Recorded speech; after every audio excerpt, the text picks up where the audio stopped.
people, welcome back to my stream, and we're gonna continue where we left off in Cat Street. We're trying to get, we're trying to buy a D sword. All right, let's buy a D sword. Oh man. Let me double check something. All right, everything's fine.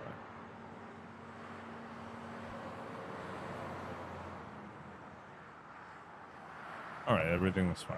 I was wondering because I had to change some settings because I was recording yesterday, and now I put it back to streaming. Anyway, let's get started. I wanted to go home. No, I need to get my hands on the sword, no matter what. What should I do?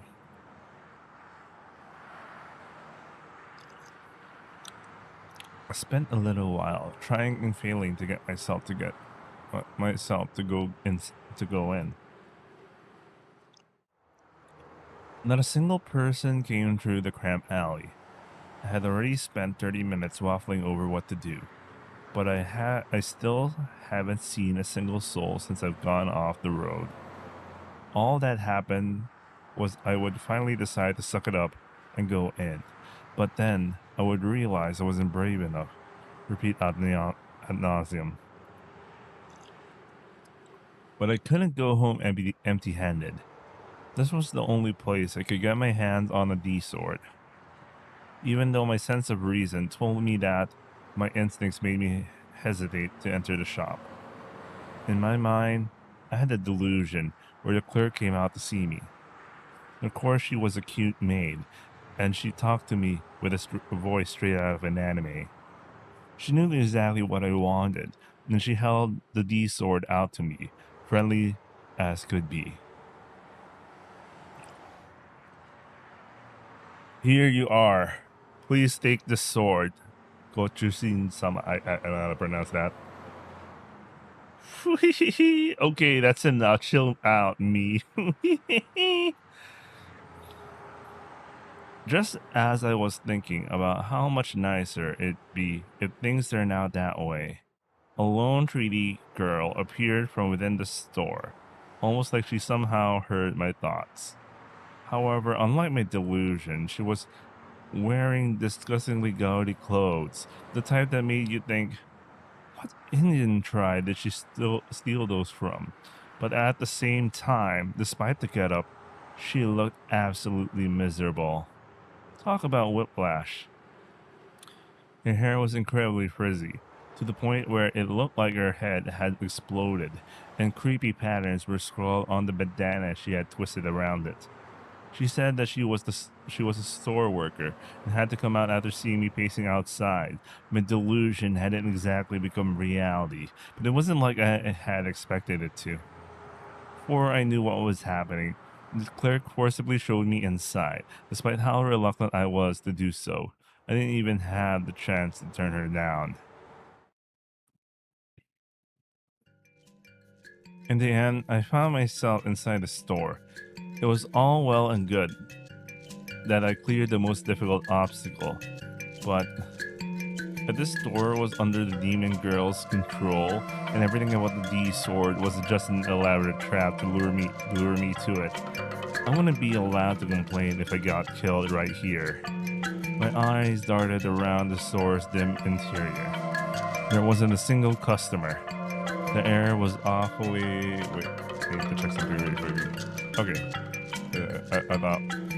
checking something if something was broken. The air was awfully stagnant and slightly hazy. The unpleasant odor of tobacco and mold mixed together and invaded my nostrils. I felt like I was gonna be sick if I stayed here for any more than 5 minutes. Though I saw things that looked like products, it was difficult to judge whether or not they were actually for sale. All of them had been placed haphazardly. There was no way to distinguish them from just plain old garbage. And it didn't help that not a single one of them had a price tag. I didn't notice it until after I'd come in, but there were a lot of porn and sex toys. Among them were devices you see in rape and humiliation type eroge, and I had no idea where to find a safe place to look. This store must have been a variety shop for adults or something. After forcing me into the store, the clerk sat down on the stool behind the counter and proceeded to zone out as she smoked. She showed no indication that she was going to continue meddling with me. It was probably a partial source of the haze in here. Even though I'd been less than a minute since I'd come in. Anxiety, a weird sense of pressure, and the embarrassment all combined with how sick I was feeling in the form of disgusting sweat seeping out of my forehead. I wanted to get out of this otherworldly place as soon as possible, and had to hurry up and find the D sword quick. I walked toward the back as I looked throughout the store. I soon found the fantasy weapons section, which had been mentioned in the blog I'd found. This corner of the store was the only one that stood out to me. The numerous bowl-shaped toys that were neatly displayed. All of the toys were tubes of some sort. They were different colors, but pretty much all of them were lightsabers. You could tell pretty easily from how shoddy they were that they were all bootleg. I doubt they would even glow. It seemed like the light shuriken talked about in the blog was sold out, which surprised me. Yet mixed in with the lightsabers was a single item that was clearly different from the rest. It only took... fix my window. There you go.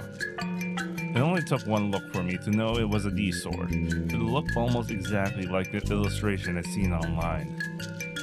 I went to pick it up. It was unexpectedly light. I wonder what it was made of, but it definitely seemed like the sort of soft vinyl. It wasn't sharp at all. The edges were slippery and naturally, and didn't hurt me the slightest when I ran my fingers across it. Compared to the one Senna and Fez had, it was badly designed, had no sense of weight, and above all else, it didn't give me the sense that it would sever anything with just a slight touch. Could it be a fake? That worried me, but there wasn't anything else in the store that resembled a D sword. Would this even give off light at all? The D sword Fez had swung around her show had pieces of glass embedded in it that gave off a blue light and looked extremely badass. But I didn't see a single shard of glass in the sword I was holding. Maybe I shouldn't buy it.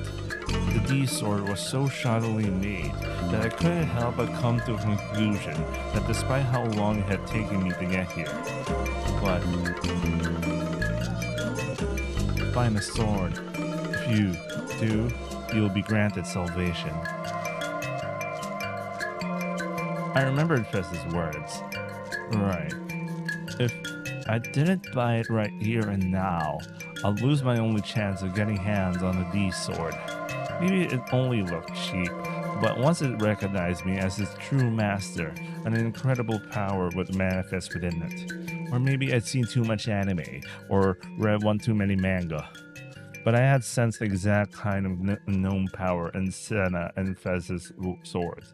So, this sword should have it too. But...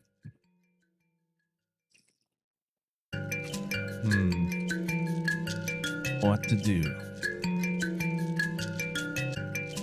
While my internal debate raged on, the clerk came up and stood right behind me without me noticing.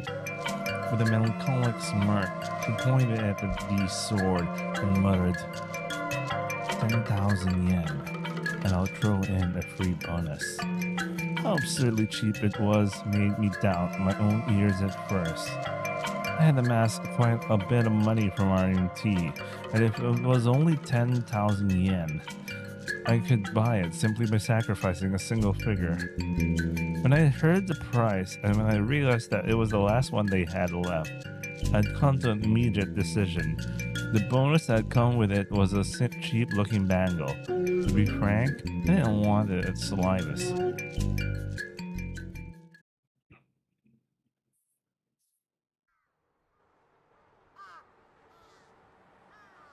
Everything after that was hell. Town Vanguard didn't do deliveries, so my only option was to lug it home myself. Stupid toy or not, my excitement died instantly when I realized I had to carry the stupidly long sword right through the heart of Shibuya. But I'd already paid for it, and the clerk adamantly refused to let me refuse it. This was a really intense form of humiliation foreplay. Having to haul a huge toy like this down a fancy street. Just as I'd come to expect, the DQ and couples, dolled up girls, and whatever other manner of sheep that passed by me, by all had those same exact mocking smiles. Damn it. Every last one of you should just kill yourself. I focused intensely on keeping my head down for the rest of the way home, having delusions all the way about swinging my newly bought D-sword at the innocent people in the middle of the road, viciously slaughtering piles and piles of them.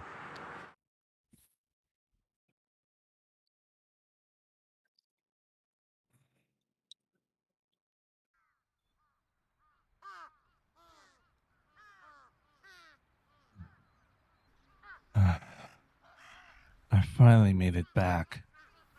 I started running when I was about halfway home, and didn't stop until I got there. So I was grasping for air by the time I reached my base. The ice-cold stares of the pedestrians were killing me. It was somewhat impressive that Senna was able to endure this kind of embarrassment all the time. In a way, I even respected her for it. I could never do what she did. Suddenly, a sound came from a blind spot in the shadow of my base. It was someone there? Freezing in my tracks, I gulped. The pure white smile of the demon girl who called herself Remy appeared in my mind. Maybe she'd come back. Maybe this time she'd come to kill me for real. What should I do? Should I run? I sensed a presence. The light of sunset etched someone's shadow onto the ground. One that I knew, without a shadow of a doubt, had to be female. I immediately readied my D-sword. When I actually tried holding it like that, though, it felt even less reliable than I expected it to. Senna's sword felt incredibly intimidating. It had this sense of overwhelming pressure that wouldn't allow anyone to get near it. But the D-sword I was holding didn't feel like that at all. Maybe it really was a fake. Could I really fight with something like this? There's no way. Even if I had a real one, I still couldn't do it. Not only that, but I realized how heavy it was, really was, until I started holding it just now. Maybe I was holding it wrong. In any case, it would be impossible to even swing it like this. The shadow suddenly wavered, and it was approaching me.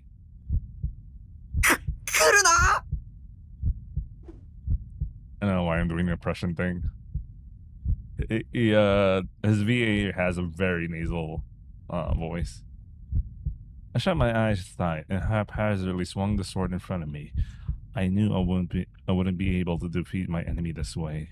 Even so, I had a faint hope that as long as I had the sword, it'd somehow do something anyway. But I didn't feel it hit anything, nor did my enemy make a sound. I couldn't believe it. Could a single strike of mine have utterly annihilated the demon girl? If so, that would be the best shit to ever happen to. 鬼、その剣何？ Oh no, it's the best emoto. え When I opened my eyes, the one standing there wasn't a demon girl, but rather Nanami. She was looking at me with unmistakably judgmental eyes. All my strength disappeared instantly, and I dropped to the ground right where I'd been standing. お前、脅かすなよ。 She was the worst little sister ever. Didn't you know how shitty it was to scare her own older brother like this, let alone enjoy it? Who the hell did she think she was? This was exactly why 3D would always fail in comparison to 2D. 別に脅かしてないよ。いつもみたいにお兄の生存確認しに来てあげたんじゃん。なのにお兄いないんだもん。なんでナナが30分もお兄のこと心配しながら待ってなくちゃいけないわけ？ナナの貴重な時間が無駄に消えてっちゃったじゃん。お兄のバカ。 Worried? This bitch was worried about me?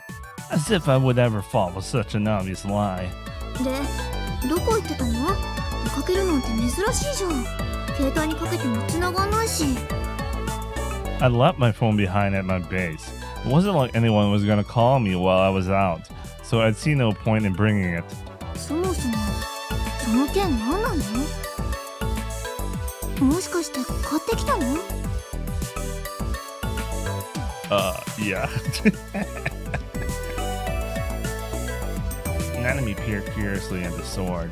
あ、わかった。アニメのおもちゃかなんかでしょ？ほんと、お兄ってオタクさんだね。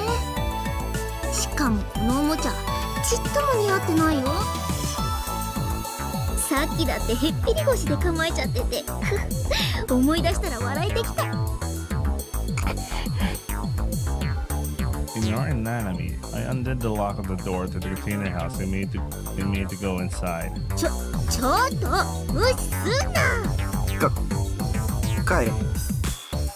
If she'd just come to check if I was alive, and she got what she wanted, and she no longer had any reason to be here. She was always making fun of me, and every time she came over, she would do nothing but complain. If she was really that put off by being here, then she didn't have to come at all. It was annoying anyway. There would be no skin off my back if she stopped. わざわざ様子見に来てあげてんだから、もっとありがたがってよ。せっかくお土産まで持ってきたのに。 Her voice was whiny as could be, and she pursed her lips. お土産？そう、お母さんが持ってけって。ほら。 Nanami handed me a bag of clementines. There were about 10 of them wrapped in red netting. Weird. Something's fishy here. I'd eat clementines if they were right in front of me, but they weren't my favorite food or anything. というわけで、ナナもちょっと一服したいから一緒に食べてあげる。帰れ。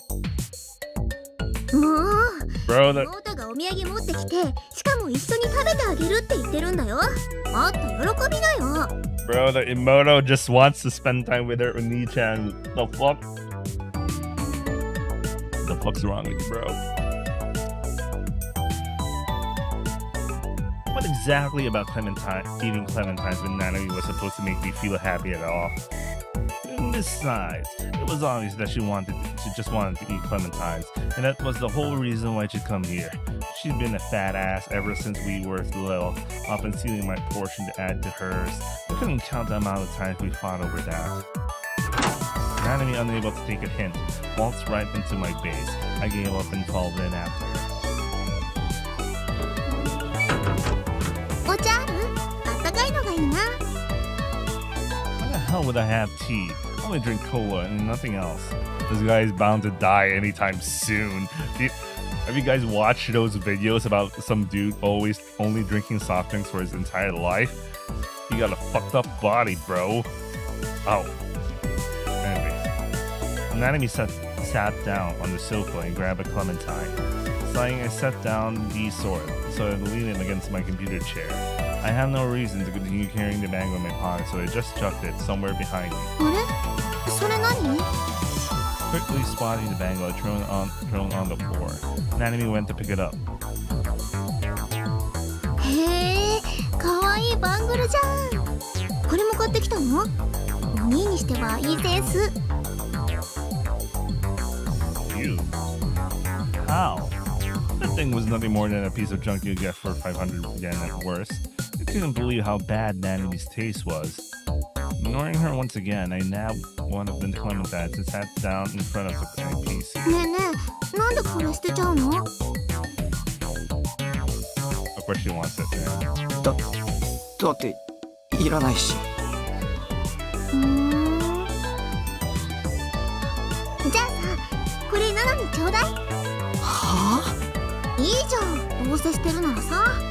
たまにはお兄ちゃんらしく妹にプレゼントの一つでもしてよ。 Yeah, pamper your emote once in a while, bro. You call it a present, but it's just something I don't want that you suddenly decide to appropriate. 勝手に持ってけば。本当？やった That was one happy emoto, man. Literal walking PMS. As soon as she got my approval, she put the bangle on her wrist. Takes a real cheap whore to get excited over such a cheap piece of junk. お兄どう？似合う？全然。おっそ？お兄のバカ。 It was supposed to be a present, so why was she treating me like this? Little sisters weren't supposed to call their brothers mean names. How are they teaching girls nowadays? Go play 100 eroge this instant. バカ。 She was grinning from ear to ear. This guy doesn't understand that this is one of the happiest moments of her life. Which, doesn't he know that her literally picking up like fucking trash from literally fucking trash. I don't know, man. Literally something he just fucking throws on the floor is already making her so happy. I mean, she already went through the trouble of coping, like saying, "Oh, this is a gift from Oni-chan," and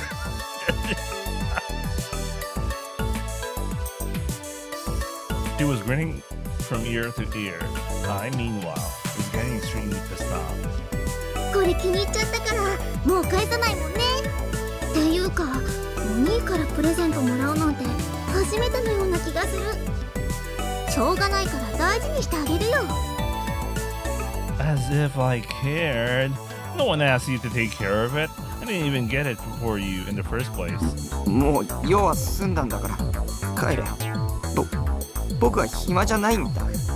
邪魔するな。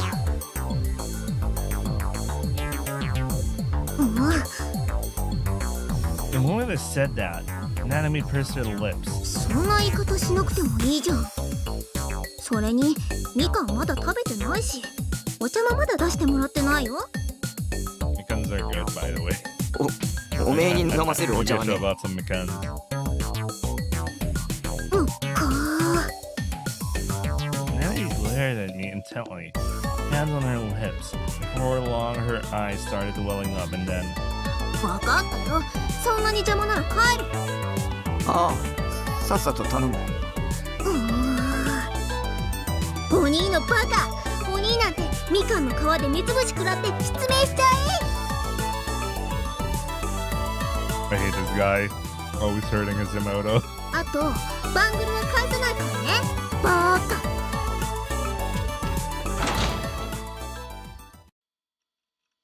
Yelling in a migraine-inducing voice that resounded throughout the entire room, Nanami grabbed her bag and ran out with insane speed. Oh, thank God, it was finally over. Hanging out with Nanami always took everything out of me. Why did she insist on coming here every week when I made it clear I was sick of it? Read the room.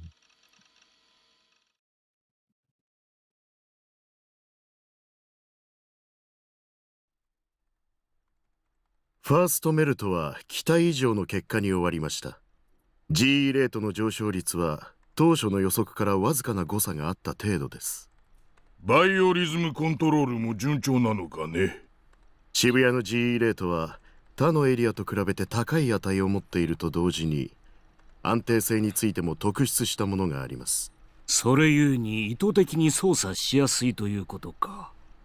そして渋谷にいる人々のバイオリズムを急激に引き上げることもまた。実験結果についてはレポートをご参照ください。納得していただける成果を上げております。貴様が成果を出すのは当然だ。そのために高い金と多くの人材を提供しているのだからな。実効性については理解しているよ。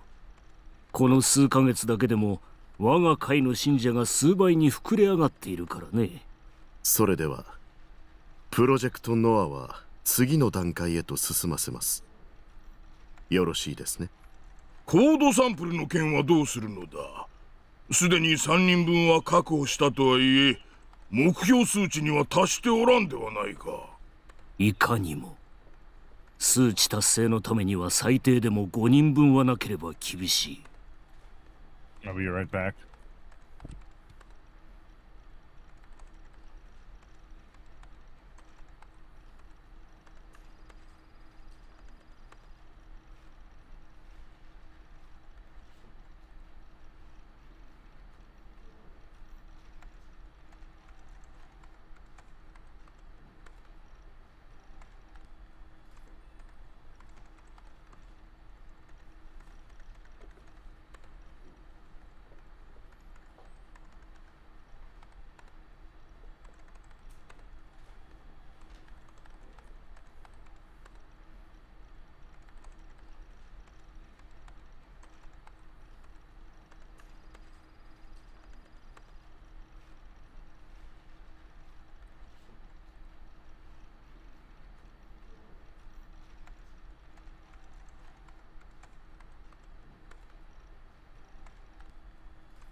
All right, guys, let's continue.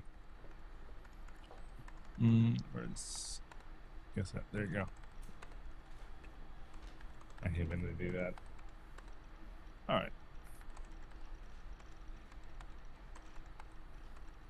サンプル保持者は集まりつつあります。あとは採取するのみ。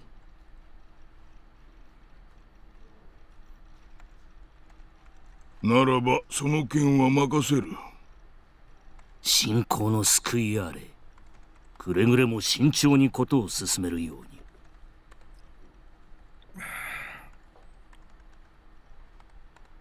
はい、心得ております。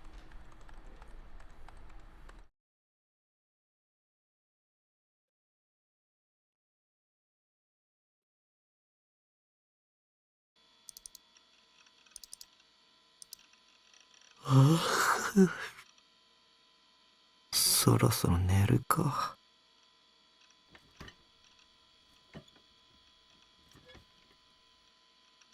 Stifling a yawn, I looked at the clock on my PC. It was 5 a.m.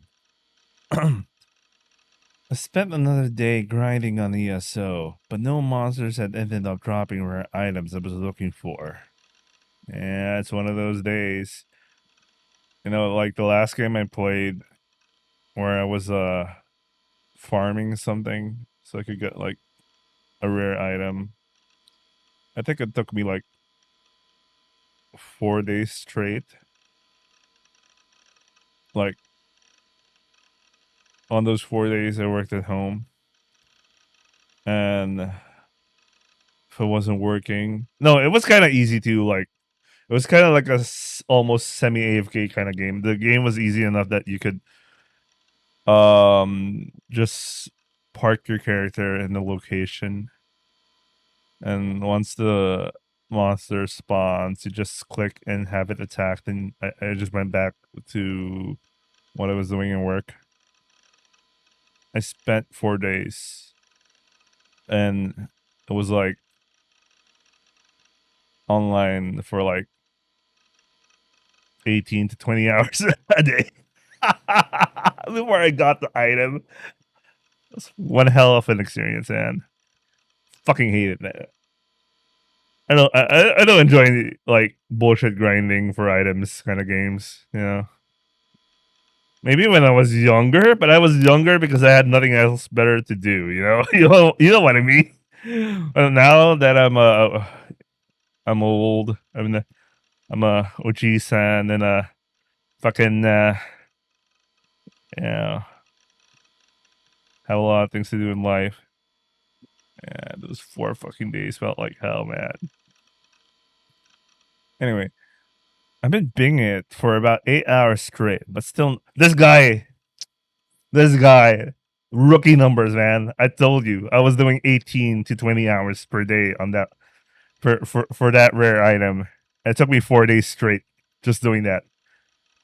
I only stopped when I went to sleep and I had to eat. No, when I was eating, I still when the monster spawns, I'm gonna have it attacked, and on my other monitor, I was gonna watch something else.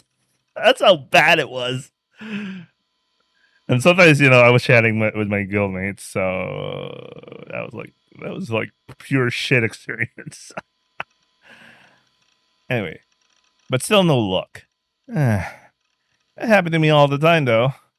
I glance over to the side of my computer desk. The D sword I bought yesterday was still leaning against it. I had set it there within the reach of me so I could grab it at any moment. Speaking of the sword, the damn thing hadn't glowed at all. I've been hoping that it'd transform into some new badass form like the one Senna had, but I've been similarly out of luck there too. On my monitor, Grimm's avatar had just leveled up. My 9 heart was already max level, so he wouldn't go any higher. Since I went through the anime and I know who the hell actually Grimm is, I wonder if Grimm was 100% in the hospital playing ESO. Like, okay, spoilers if you didn't know, it's the nurse. Grimm is the nurse. Literally, Grimm is the nurse. So I was wondering how the hell was she like, you know, she was in the reception desk just playing ESO. Like, what the fuck? And it kind of makes sense for her that her time of day that she plays is like, you know, maybe Nozomi like scheduled her so that she'll be always online, and you know, I don't know, man. I don't get how that shit works. Anyway, let's continue. It's probably about time to make a new character. My third actor is lit. I thought to myself as I rubbed my sleepy eyes. XP sure was something. It was a well-known concept in RPG, but I figured XP existed in real life too. Duh. But it wasn't a numerical value that you could, you know, measure. But back when I first started playing ESO, I've been a total nobody who didn't know right from left. But now I was known far and wide as lightning fast 9-heart, the most powerful player in Base Lord. Let's say the person controlling me had lost a chunk of my XP for some reason or another. And that, yeah, you know what? Older MMOs, like especially the Korean ones, when you die, you lose a lot of XP. Like, I think that for some games that rate was like 5%, and there were some games I played, you know, just to get that 1%. You know, you got to a really high level, just to get at 1%. You needed to grind for an entire day just to get 1%. No, actually, I even got to the point where a day it was like 0.2 or something. And we already looked at the XP tables at that point. That was already considered the most efficient way to get XP at that time. It was a fucking nightmare, man. Anyway, that happened, then it wouldn't make complete sense why I've forgotten things. That could also be where the discrepancies in my memory had come from. Things like Shogun and the Demon Girl.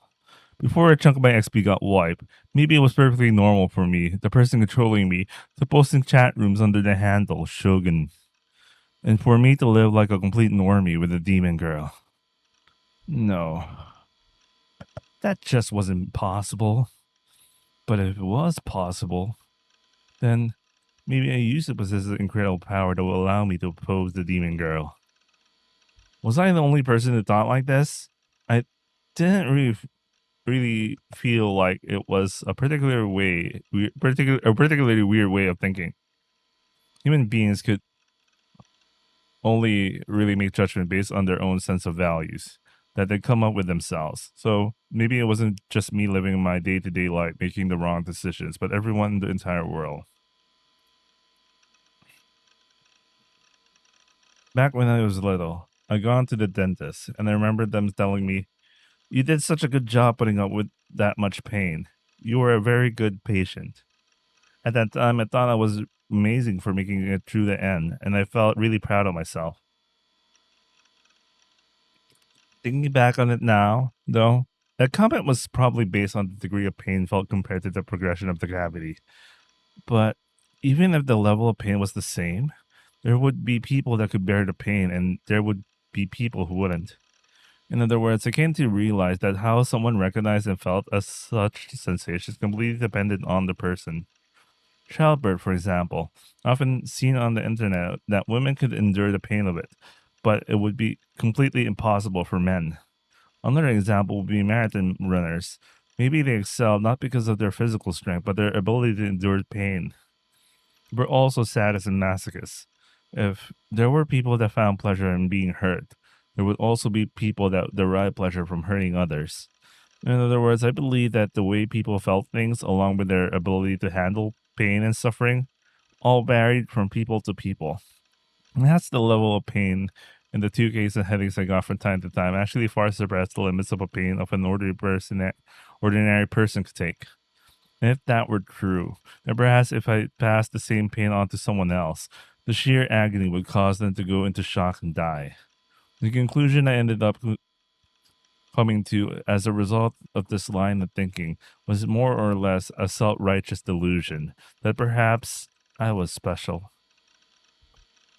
特殊な人間か。っていうか、何を大げさな。Although I denied it, I was sure that every person had delusions like this. Every man longs to be the strongest in the world. Every human being wants to think they are special, that they're the chosen one. We all want to think that a dramatic story full of twists and turns like the ones you'd find in TVs and movies is waiting for us in the future.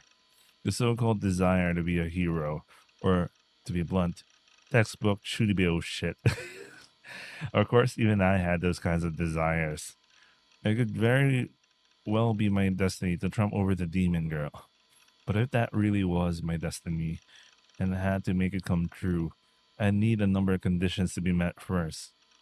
At the very least, I absolutely needed the ability to use cheats, be it cheat codes for my special attacks, or maybe even a god mode of some kind. I didn't want to deal with any pain or fear. If I couldn't cheat in some way, or in other words, if I was supposed to achieve that with my own power, there was no way I would be able to do it. Which was why, if the person controlling me had lost all my XP, that would be a huge blow to me. A super effective one.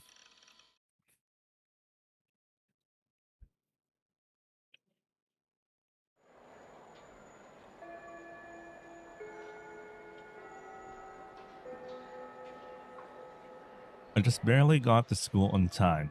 It probably wasn't the best idea to stay up playing Vidya until early in the morning on a school night. I'd had to run in order to make it on time. When I got to the classroom door, I stopped and took deep breaths to try and catch my breath. I couldn't act in a way that would make me stand out to my classmates. For me, even something like being late would be fatal. If the DQN's eyes were all zeroed in on me, my life would be over. I slowly made my way into the classroom, keeping my head down. I couldn't let myself make eye contact with anyone. Of course, I didn't give my mindless greeting like good morning either. Trying to make my presence as undetected as possible, I made myself invisible and turned toward my seat. That was how I always did things. And today it was no different. I made it to my seat without any issue and sat down. Soon after, I laid my head and arms face down on the desk, and from there I was safe until the homeroom started. But I only got to relax for a split second before someone's hand clapped against my back. よタク、今週は3回も学校来てんじゃねえか。真面目だな。Misumi-kun again. Even though he was really getting on my nerves, I'd feel bad if I ignored him. So I started to reluctantly raise my head, only to hesitate. Was this Misumi-kun? The real one? 2 days ago, I'd done what the demon girl told me to do, and called him. When I talked to him, he had been very clearly acting strange. I mean, he told me that Remy was our classmate, as if it was the most obvious thing in the world, which I hadn't expected at all. Maybe the demon girl had brainwashed him, or maybe it was something else. Maybe the person controlling him had been switched out. おい、どうした？早くも爆睡モードか？ An electronic sound suddenly rang throughout the classroom. I felt a faint vibration near my chest. It was my cell phone. Shit. Now of all times? What kind of asshole would call at a time like this? Not only was my phone going off, but even though I was sure to set it to vibrate, the ringtone was going off too. I guess I messed up the settings. お、鳴ってるぞ、タク。 Yes, I know, goddammit. Should I just answer it? But if I did that, Misumi-kun would know I was faking being asleep. Besides, I didn't like talking on the phone. But also, if I didn't pick it up, it would annoy the rest of the class, and considering how it was ringing loudly throughout the classroom, it had to be doing that already. I wasn't supposed to stand out. This was really, really bad. おーい、出ないのか？マジで寝てる？ Damn it. Well, I've been freaking out over what to do. I already lost my chance. I couldn't move now. The sound and vibration stopped. The call must have gone to voicemail. I let out a sigh of relief, softened out that Misumi-kun wouldn't be able to hear it. It was definitely the right call for me to have figured out how to use the voicemail function. なあタク、相手は誰だ？まさか女か？この前一緒に帰ったあのメガネの子だろ。そうなんだろ？ Damn it, well, you're so annoying. I just wanted him to stop bothering me. The phone call had already made me stand out way too much.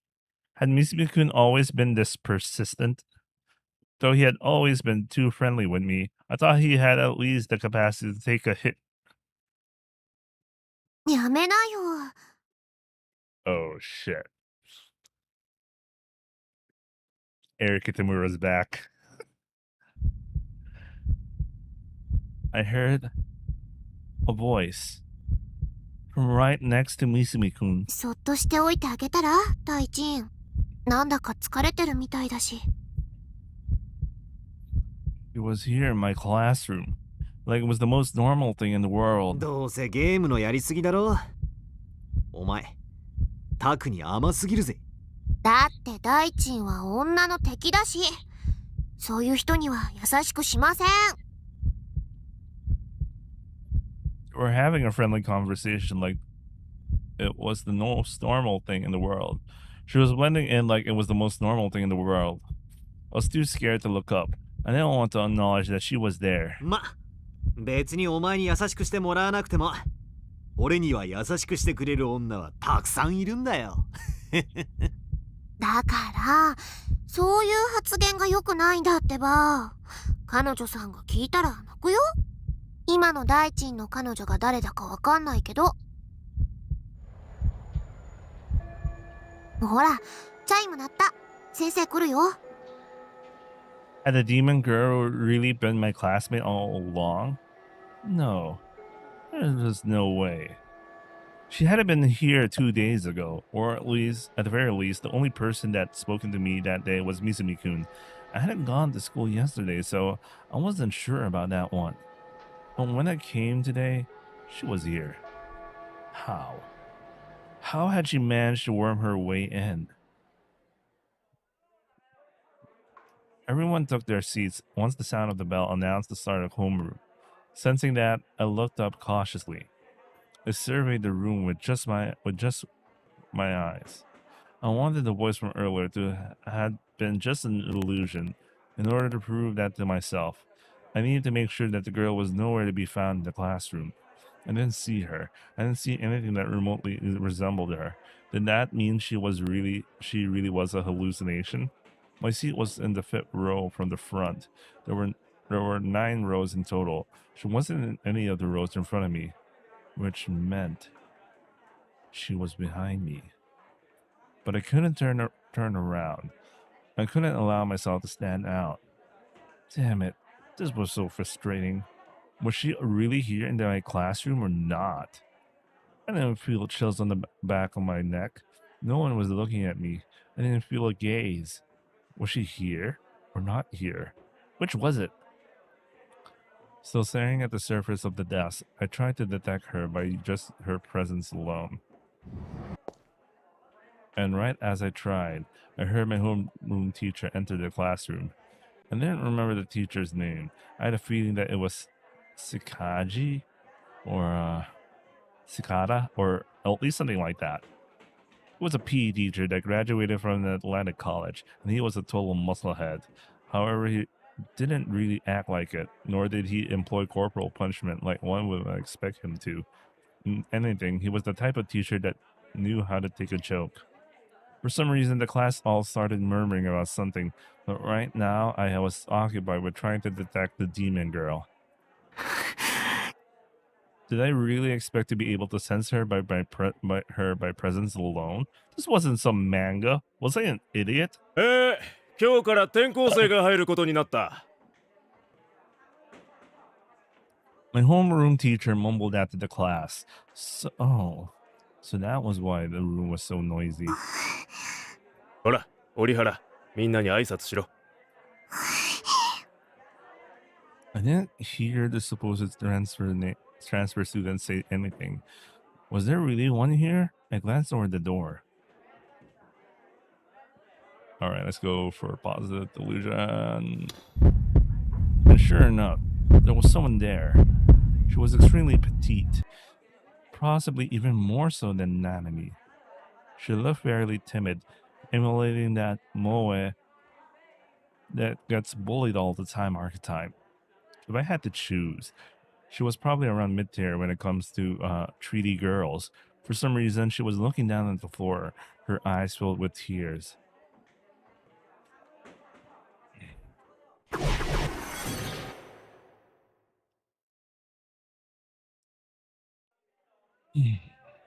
Wouldn't it be nice if the transfer student was some holy messenger sent here to protect me and slay the demon? Whoever Rimi was, I had no doubt she was dangerous. My life was being eroded, and I knew that for a fact. Unless things change, I'll be a dead man walking. だから私が来たの。 Suddenly, the transfer student turned her gaze toward me and whispered that. No way. たくみくん、私はここに殺すために来ました。悪魔を滅ぼします。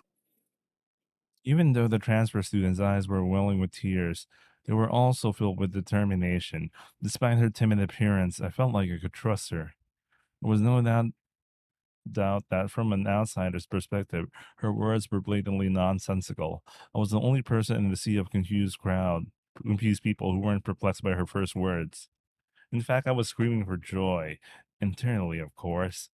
I'm saved. No doubt that an exorcist organization sent this girl to dispose of Remy. Fuck yeah! Kill that bitch! たく、騙されないで。 Remy's panicked voice rang from behind me. その転校生の狙いは私じゃない。タクだよ。その子の言うことを聞いちゃダメ。悪魔さん、惑わすのはやめなさい。あなたはここで終わりです。悪魔はあなたでしょ。うるさいな。 Right Right now, I didn't care who the real demon was, or who was my real ally was. 僕はブラチューと演奏をして毎日を平穏に過ごせればそれでいいんだ。お前たちがどうなろうか知ったことじゃない。とりあえず2人で殺し合ってくれると助かる。で相打ちで2人とも死亡ってエンディングを希望。Following those words, I could feel a rising unease spread throughout the room. A transfer student whose name I didn't know, and a demon girl who had only been in this class since the day before yesterday. Each glaring daggers at each other from their own separate corners of the room, tension between them burning like a fuse trailing toward a pack of TNT. The homeroom teacher and the rest of the students were on the edge of their seats, watching intently as the events unfolded. いいよ。タクの言う通りにしてあげる。私も異論はないです。殺してあげろ。暗殺者。あなたを殺します、悪魔さん。And then they both sprang into action. Of course, something like that would never actually happen. The transfer student remained as sheepish as ever, not uttering so much as a peep. Rumi also didn't say a word. In fact, she didn't give any indication that she was here at all. The scattered whispers grew to murmurs as the transfer student maintained her silence. So in order to comfort her, the teacher placed his hand on her shoulder. どうやら折原は緊張しているようだな。よし、挨拶はいい。みんな、この子は折原梢だ。仲良くしてやってくれ。折原、席は一番後ろだ。席についていいぞ。The transfer student made her way to the back without saying a word, keeping her head low to the ground. Her seat was 4 rows behind mine. Should I pretend to watch her so I could catch a glimpse of the people behind me? The problem was that I would draw a lot of unwanted attention to myself. I don't want any DQNs trying to pick a fight. Oh, don't go staring at her just because she's cute or some BS like that. I was at a loss for what to do. Should I look now or should I wait until class is over? My head still firmly pressed against my desk, I squeezed my fist tightly. Forget it. I was a coward. Just the thought that if I turned around, my eyes would meet with that girl's sent shivers down my spine. その人って Huh? 悪い人なの？だったらね、本当に殺してあげてもいいよ。 The transfer student walked right by my seat. Taken aback, I glanced at her face. Our eyes met, only for her to immediately avert her gaze and continue walking. What was that voice? No doubt it had just been another one of my delusions. I've been feeling overwhelmed by them lately, almost as if reality and delusions were blending together. Still lacking the courage to turn around, my body stiffened even further, squeezing inward my seat. I tried to focus on staying completely still, desperately trying to avoid drawing Remy's attention.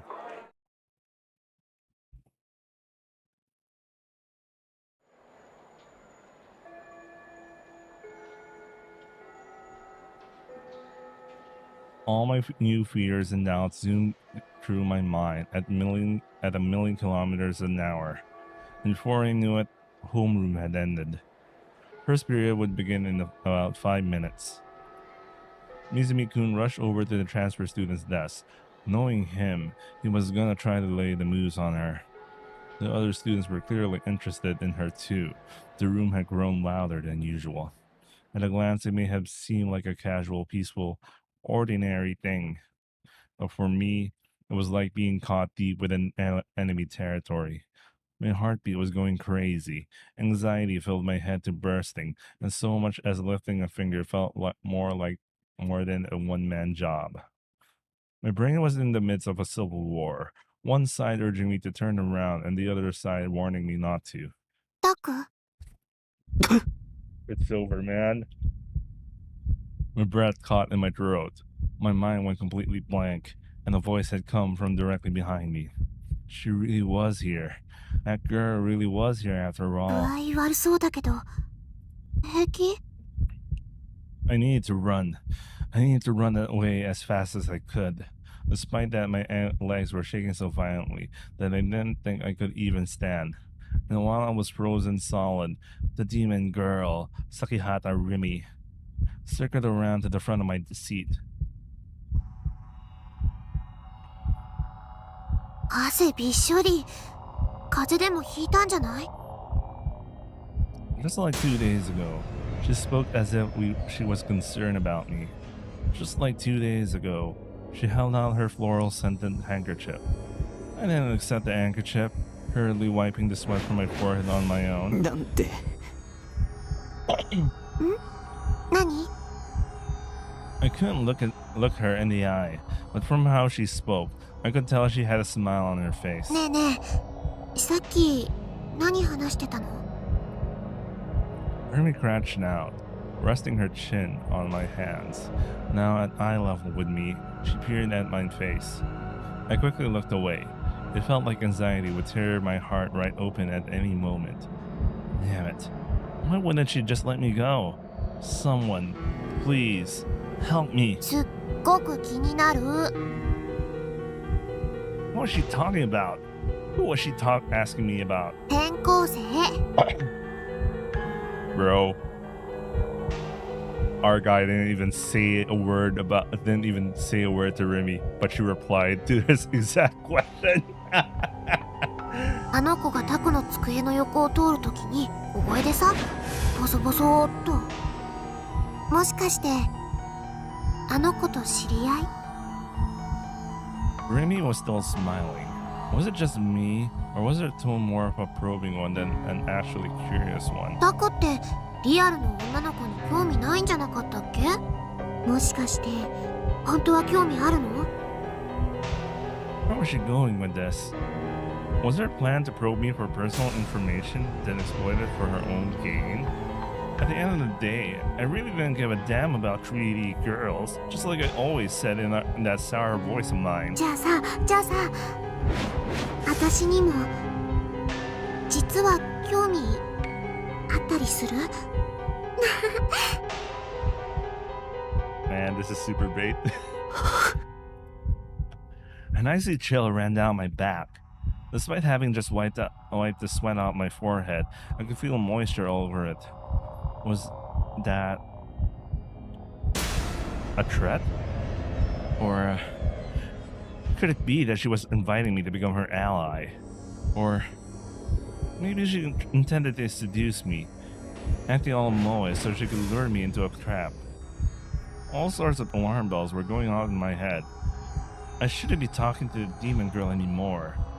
If I did, I'll be signing my own death warrant. タク？ I'd hit my breaking point. In a panic, I stood up and dashed for the exit, knocking into several desks on my way out. He really had like a... He really had an episode there.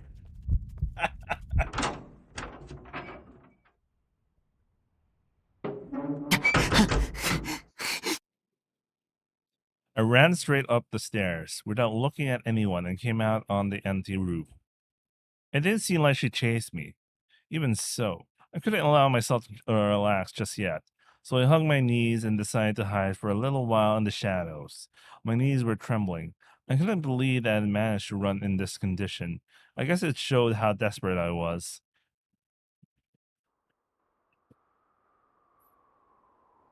I was tired of this reality. The D sword I'd gone out of my way to buy hadn't been useful in the slightest. I obviously couldn't bring it to school with how much it would stand out either. I've been careless. 2 days ago when Misumi-kun told me that Remy was our classmate, I figured that he was either spewing some bullshit or just outright deluding himself. But she really was my classmate, or at the very least she had become one. There was no point in trying to figure out how she managed to worm her way in. She was a demon. She could do things that humans were incapable of with ease. Maybe she'd brainwash my whole class, or maybe she brainwashed all the teachers instead. I couldn't go to the hospital anymore, and now I couldn't go to school either. Meanwhile, Yua was at cafe, and Shogun always appeared online. The demon girl and her underlings were no doubt getting closer and closer to me, constantly hitting me with psychological attack after psychological attack as they did it. Maybe I shouldn't leave my base at all anymore. There were enemies in danger at every turn in reality. They had disturbed me and threatened my peace, even though all I wanted was to live a quiet life, bothering nobody and being bothered by nobody. I looked up at the blue sky. It floated calmly above me as the wind blew white clouds across its breadth. Why is my throat so itchy? I can't believe I'm getting itchy throat. I think it's my apartment rather than being sick or something like that. Anyway, how nice would it be if I could become one of those clouds?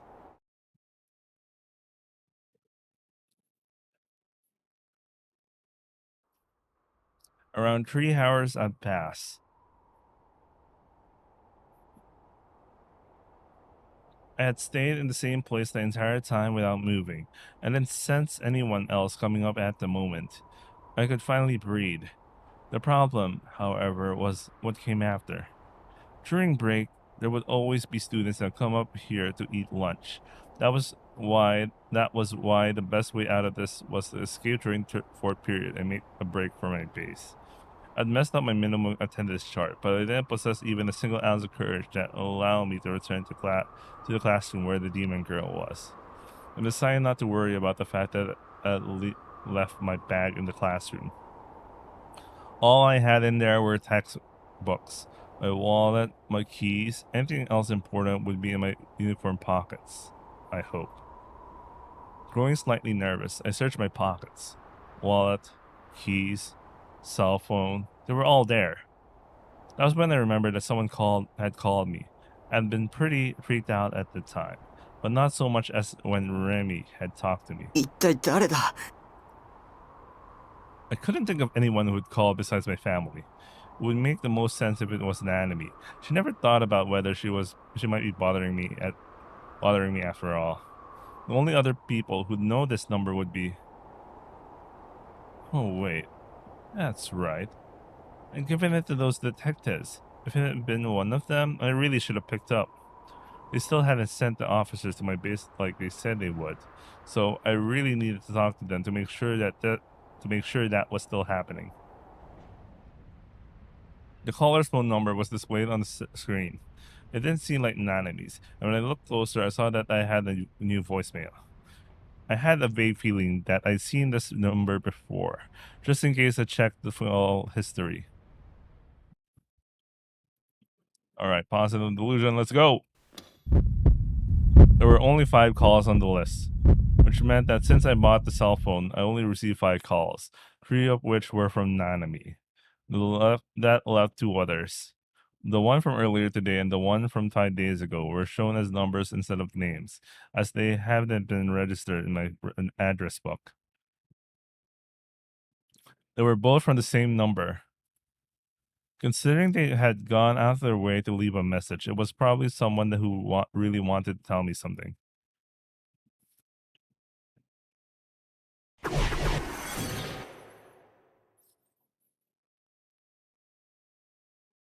I guess I'd go ahead and listen to it.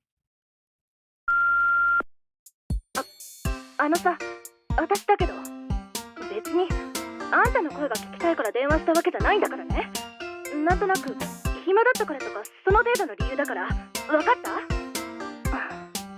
でもクラスが別になって最近話す機会が少なくなったね。あんた、私のことどう思ってるわけ？例えばさ、私に告ってみようとか思わないわけ？別にあんたに告られたからって私は嬉しくもなんともないんだからね。そもそも私が OK する保証は万に一つぐらいしかないんだし。でもさ、行動しなくちゃ何も始まらないって思わない？とにかくあんたは試しに告ってみること。分かった？じゃあ今日の放課後伝説の木の下で待ってるから。Fucking cliche, man. 急いで来なさいよ。来なかったら承知しないんだからね。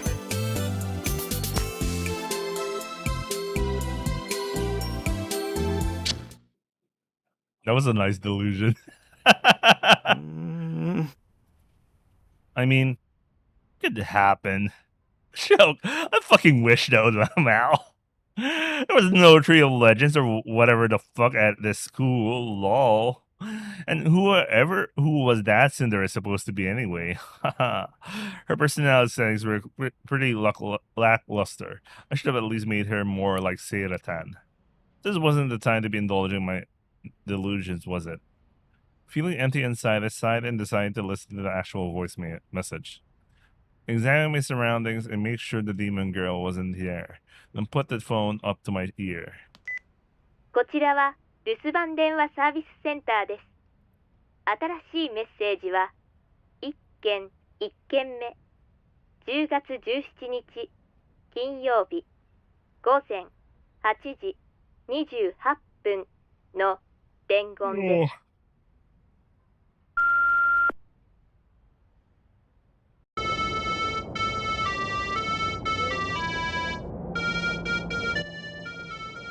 なんぞこれ Instead of someone's voice, there was an incredibly familiar melody. It felt like the sound was being recorded from a short distance away from the phone. Maybe the person on the other end was near a pedestrian signal. The song being played was one you pretty hear often in crosswalks. It was used in order to let people know with visual disabilities know when it was okay to cross. The song was a nursery rhyme called "You May Pass," also known as Torayanse. While there were a lot of people that knew the melody, there weren't many who knew the lyrics. Oh, and I was one of them actually. I memorized them back in middle school. Then again, it wasn't like I remembered them perfectly now. You may pass, you may pass. Where shall this narrow path take us to? It is the path to Tenjin Shrine. Please, oh please, will you let us pass? Those with no business will not be let through to celebrate the 7 years of this child's birth. We have come with an offering. Going may prove easy, but returning is...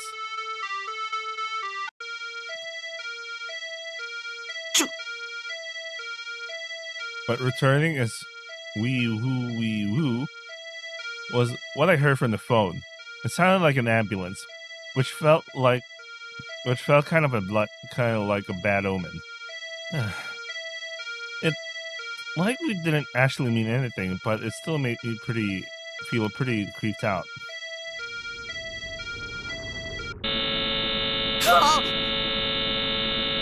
The second after the traffic signal melody got cut off, an extremely loud noise that sounded like a buzzer exploded from the speakers. It was so ridiculously loud that I automatically shot the phone away from my ear. なんだ When I cautiously brought the phone back to my ear, the voicemail had already stopped playing. What was that? Right at the end there. I thought I just barely heard a roaring noise. It sounded like the ground itself was rumbling. The buzzer sound was completely separate from the pedestrian signal melody. Considering how loud it had been, the only thing I could think of was that phone's receiver was deliberately put up next to whatever had made that noise. いたずら My heart began to pound. Had I done something to make someone hate me enough to do that? Who would ever even called me in the first place? I could call them back by dialing the number displayed on my phone, but there was no way I'd be able to call back a prank caller. In the end, all I could do was just leave it. Besides, I was stuck in the middle of a situation far worse than any prank call. And I returned my phone into my pocket and so carefully left the school, making sure to pay close attention to my surroundings as I escaped.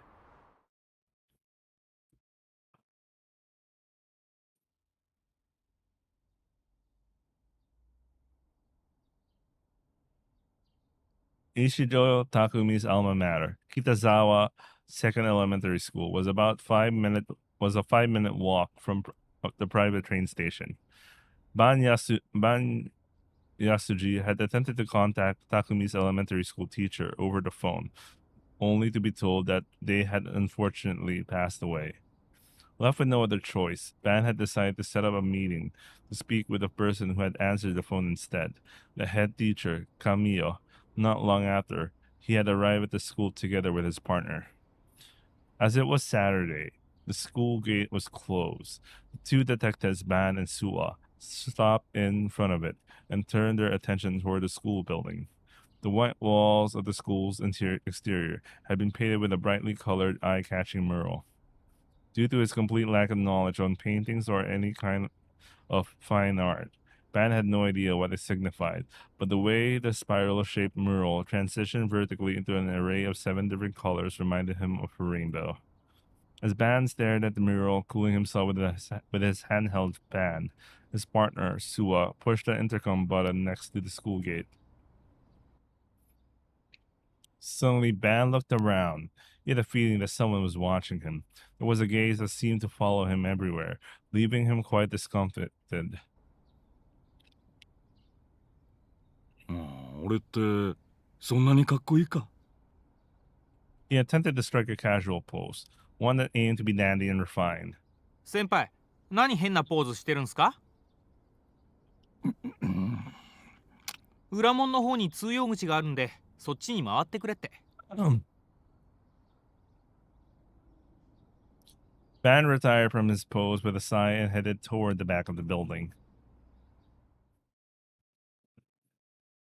The staff room was easy to find.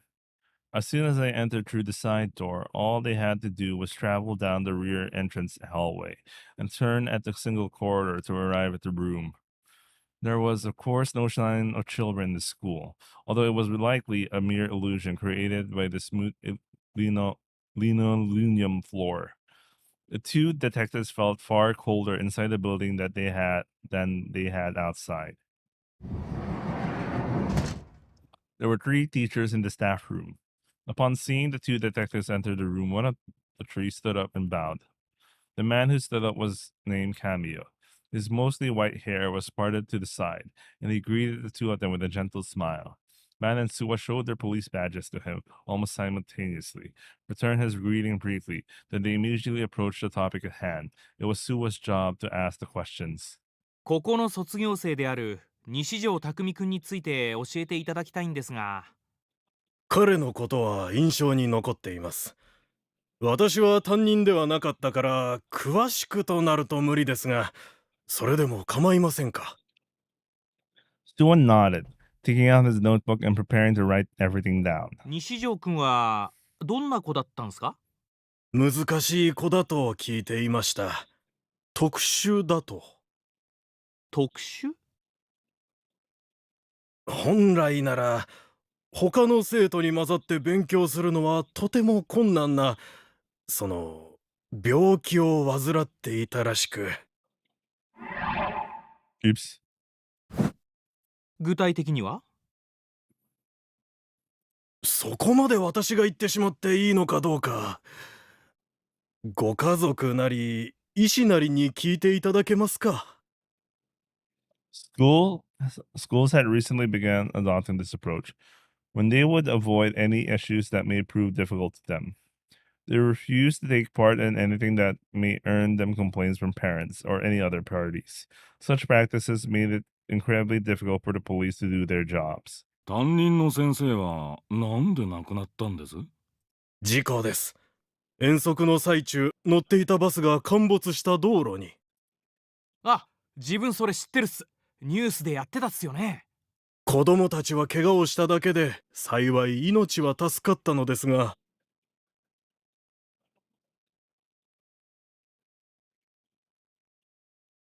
斉藤先生だけが犠牲になってしまい、なんともやりきれない思いです。西条くんもその事故に巻き込まれた。In response to Ban's question, Kimio shook his head lightly. あの子は当日欠席していて、バスには乗っていませんでした。欠席の理由は？病が悪化したと聞いたような覚えがありますが。Ban, too, had a faint recollection of the accident. For multiple days following the incident, in the short glimpses Ban caught of the news, he would always see the media swarming the house of the sole boy who had not been involved in it. あれは悲しい事故だったんですよ。For some reason, while Kamiya was repeating himself, he placed a strong emphasis on the word accident.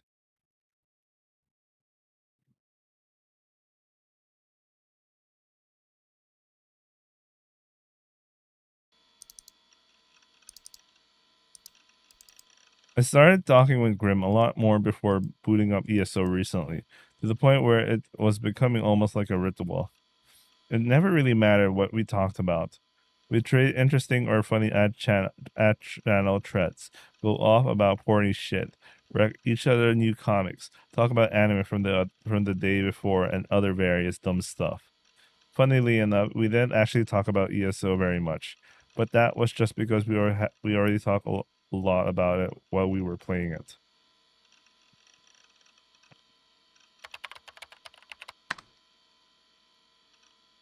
Had there been some weird ass prank going around recently? Not a lot to go off there. Deets, please. I don't know. I just heard about it from someone I know. Don't know if it's actually a fad or some shit. It's like there's a recording of a weird sound and you get that as a voicemail or something. What? Like a Moe voice whispering sweet nothings to you? Lol. The fuck? Lamau? What eroge is that from?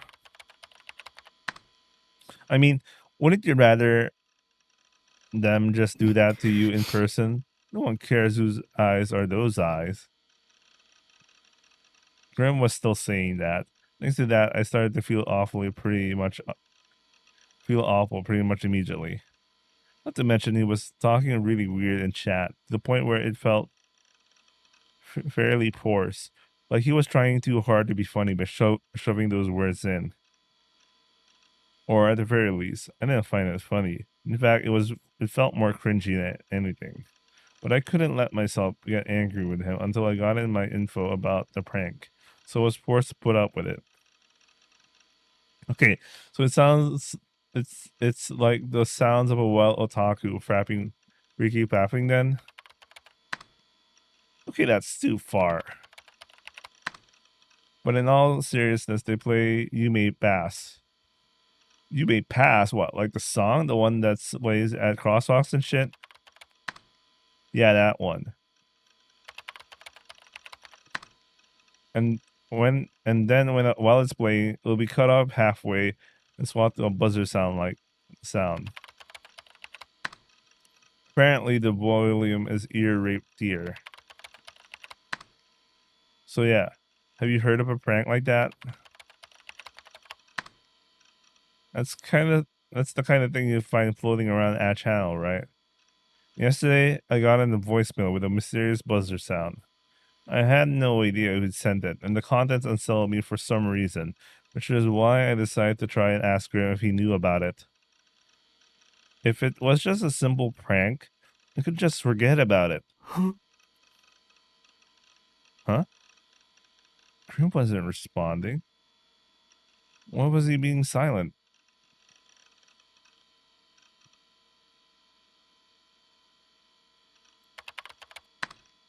Hello? Did you die? Still no response. Grim didn't usually fall asleep like this. In fact, that was the first time it ever happened. If he actually had fallen asleep, then I guess I'd just logged off. We'll meet again later in ESO anyway, so I could just bring it up again then. But the second I thought that, and began to get up from a chair, kept you waiting, huh? I was sitting through ad channel. Was looking for stuff about your prank. Oh, so that was why he disappeared. But that meant even the so well-informed Grim hadn't known about the prank. But no matter how many threads or boards or which I researched, I found nothing. Not on ad channel, nor anywhere in the net. So would that mean that whoever pulled the prank had some sort of personal grudge against me? I was still curious about the true identity of the caller, but I wasn't brave enough to call them back. Wait, that's it. Since I knew the number, that meant I could have someone else call it for me. That way, they could take the fall. The best person for the job would neither be Nanami or Misumi-kun. Wait, Misumi-kun may have been brainwashed by the demon girl, so that wouldn't work. As for Nanami, however, I was sure I'd have no trouble asking her to do it. She'd probably get pissed at me afterward, but who gives a shit? Hell, if anything, it would be good for her to suffer the tortures of society every once in a while. And thank Grim for his help. Promise that I'll meet back up with him on ESO in a few hours and close the chat. Right as I did so, I felt my stomach growl. Man, I was hungry. Did I have any cup of men stock anywhere? I tried looking around for a bit, but I couldn't find any. Reluctantly, I decided to head to the convenience combini to buy some.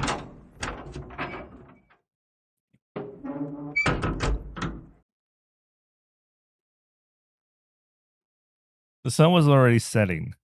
I wanted to avoid going out.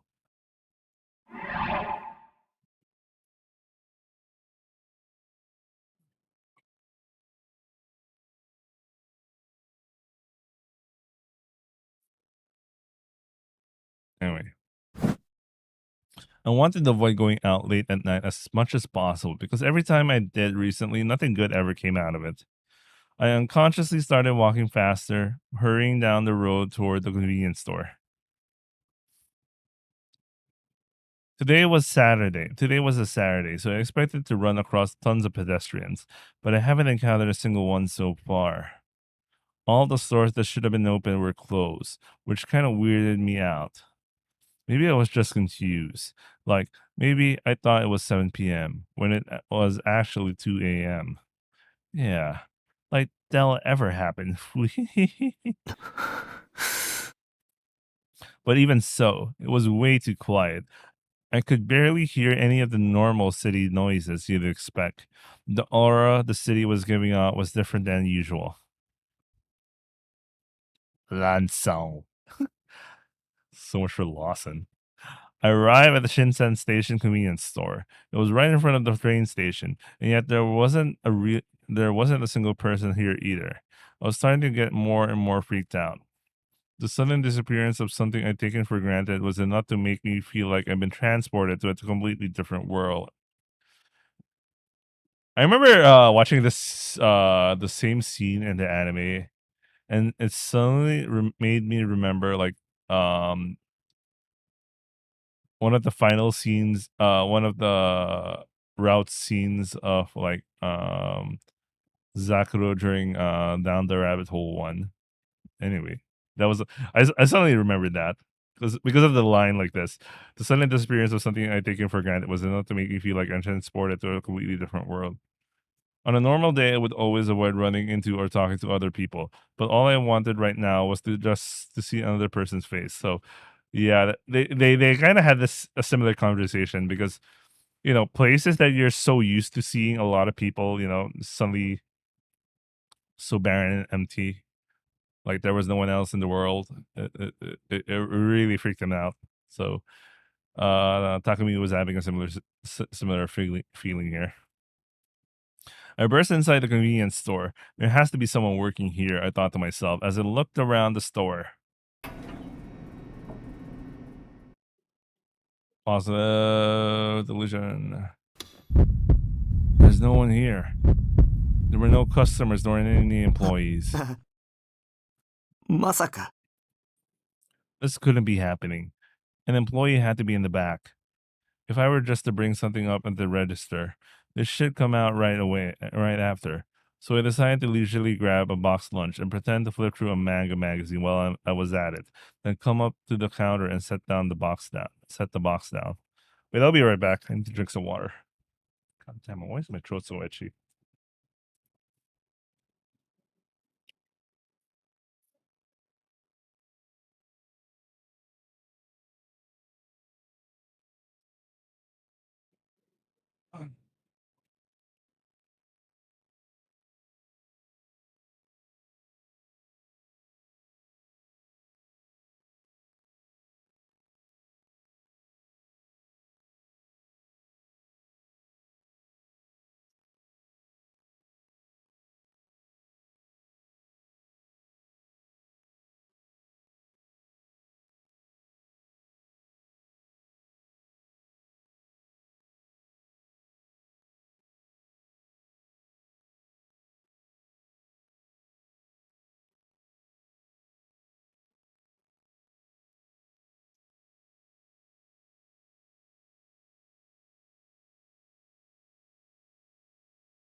All right. Uh,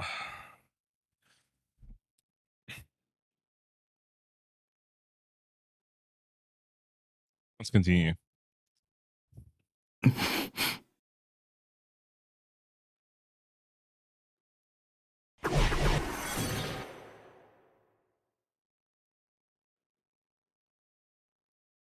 No one came out. Maybe there really wasn't anyone here. Fine. If that was the case, then I grabbed the boxed lunch off the counter and headed straight for the automatic door. I stood in front of the door and it opened automatically. But just as I was about to step outside, an employee finally emerged from the back room behind the cash register. He was a really gloomy looking guy, most likely a college student. He leaned over the counter and glared at me with dull eyes. 今万引きしようとしただろ。 I slumped my shoulder and walked back to the register. あんたが出てこないからでしょ。さあせん、居眠りしてました。 Employee bowed his head with a shit-eating grin. It felt like he was mocking me. I was pissed. The convenience store clearly didn't give a shit about training its part-timers. しねえ。当然タダで持って帰ってもいいよね。は？それとこれとは別じゃないですか。あんたの責任なんだからあんたが代金立て替えろよ。ふざけんなニート野郎。この I swung at him without thinking. My incredibly fast, straight punch hit him square in the nose. With a pathetic yelp, he flew backwards, collided with a shot, then fell to the ground. A magnificent punch, if I do say so myself. すいません。 As blood gushed from his nose, the employee got down on his hands and knees and bowed with tears in his お eyes. 金は結構さ。だから帰ってください。分かればいいんだよ。 While I was at it, I swiped 4 of the dorayaki that were on display by the register and headed for the door satisfied. 二度と来るかバカ。 Throwing out the line to get the perfect last word, I leisurely exited the store.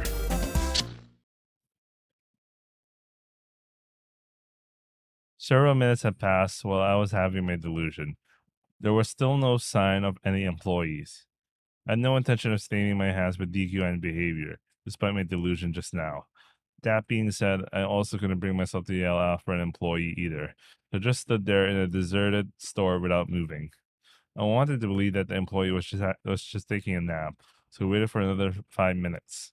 But while I waited, no employee nor did any customers enter the store. There wasn't even as much as a sound. After enough time had passed, I started feeling scared, so I put the box lunch back under the shelf and left the store.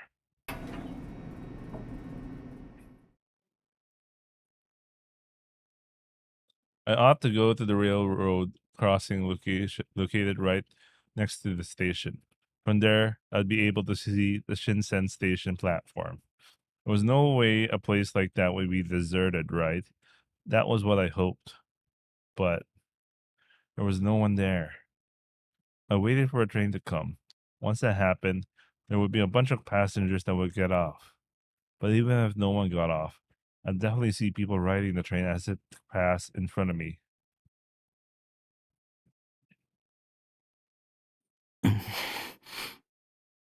Even after 10 minutes, a train still hadn't come. I tried to convince myself there must have been an accident or something that messed up with the schedule, but there was no sign of any passengers on the platform. It was then that I finally realized the gravity of the situation. This was weird. This was really, really weird. That's it. I'll go to Shibuya Station. There absolutely had to be people there. No doubt about it. There were people in front of Shibuya Station 24/7, without fail. I broke into a run without thinking.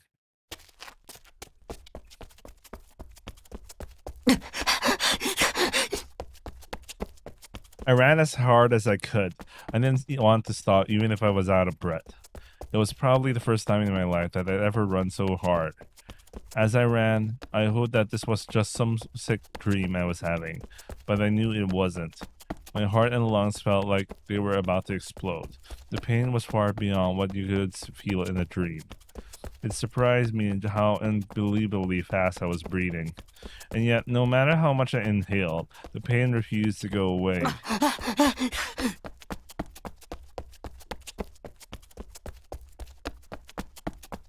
As I kept running down Dogenzaga, I finally saw 107. By the time I did, my legs were already shaky. My body felt extremely heavy. Even so, I forced my feet to keep moving. I no longer had it in me to pay attention to my surroundings. The entirety of my consciousness was focused on Scramble Crossing, the symbol of Shibuya. Almost there, just a little bit farther. The second I pass 107, it will be right there. The largest in Japan. It was the place where the largest number of people in Japan came together all at once. That was why I had to get to Scramble. The Scramble.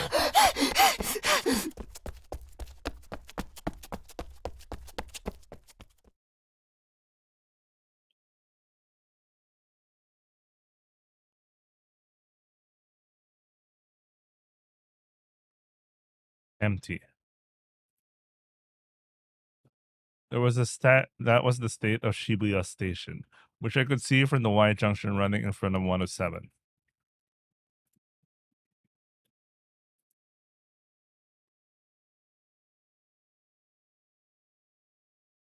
A world without sound, a world that felt dead. A place which had always been floored with overwhelming sound, now ruled by silence. The only thing I could hear was the sound of my own hard breathing.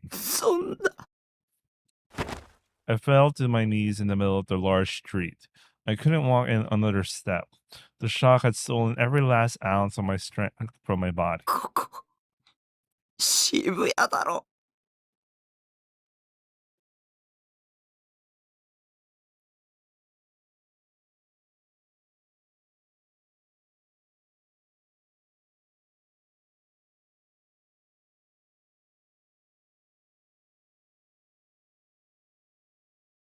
There was no one to my left, to my right, in front of me, behind me.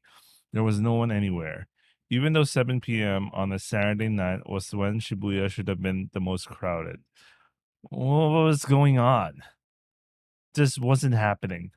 This couldn't be happening. I closed my eyes, cradled my head. This was a dream, an illusion.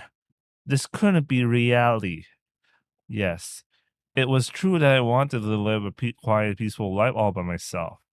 I didn't want anyone to interfere with me. I didn't want to get involved with anything. But that didn't mean I wanted to live in a world where no one existed. No one else existed. If no one else existed, who would pay for my living expenses? If no one else existed, who would make box lunches for me to eat? And no one else existed, who would play ESO with me? And no one else existed. A sound. I heard a sound. It hadn't come from me. It had been from someone else. Someone was there. Someone was here. Someone other than me was nearby. It felt like I had been saved. As I thought it was just a coincidence, it only appeared like there was no one here. In truth, no one had disappeared. I wasn't the only one left in the world. I was so relieved that I almost started crying. I turned my gaze toward the sound. Enter. 君は It was a boy in a wheelchair. A short distance away from me, though still in the middle of the intersection, he sat quietly in place. I couldn't quite figure out how old he was. If I had to guess his size alone, I'd say he looked like he was in elementary school. He was wearing his hat so low I couldn't see his expression very well. But やっと会えたね。 I could hear the voice extremely clearly. Felt like he was whispering directly into my ears, which made me turn around. Of course, there was no one there. これどうなってるんですか？ Even though he was younger than me, I ended up speaking formally to him. どうして誰もいないのか君は理由を知ってますか？知ってるよ。 Despite how young his voice sounded, there was nothing childish about it. それより僕のメッセージは受け取ってくれた？ Message? What message? I had no idea what he was talking about. 誰だ君は。 The boy moved his wheelchair forward slightly. The wheelchair was old, and it made a rusty sound as it came closer to me. その目誰の目でしょ？ I was confused. Why had he murmured, "Whose eyes are those eyes?" just now? Who was he? 目覚めるんだ。早く出ないともっとたくさんの人が死んじゃうことになるから。君は一体。 I rubbed my eyes to wipe away my tears. And because of that, I was finally able to get a clear look at the boy's face.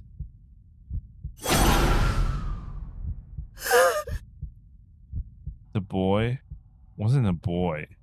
His skin was covered with wrinkles like an old man. His cheeks were hollow. His eye sockets had sunk in to an abnormal extent.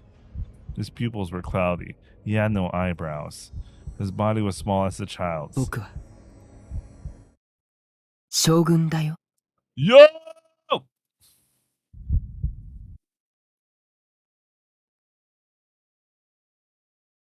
For a moment, I forgot how to breathe. My head felt like it had been struck by a hammer. The ground was shaking violently. No, my body was falling over. I shot my hands onto the asphalt to keep myself upright. What? What he had just said?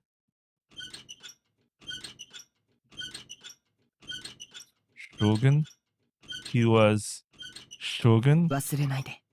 君は逃げちゃいけない。 I lifted up my head and watched the Shogun who had already turned his back to me, left scrambled crossing. His wheelchair was getting farther and farther away, making a creaking sound as if it moved.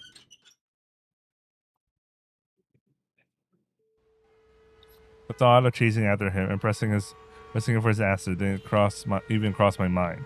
I didn't think of running up and punching him in the face for dragging me into this either. I wasn't even remotely a confrontational person.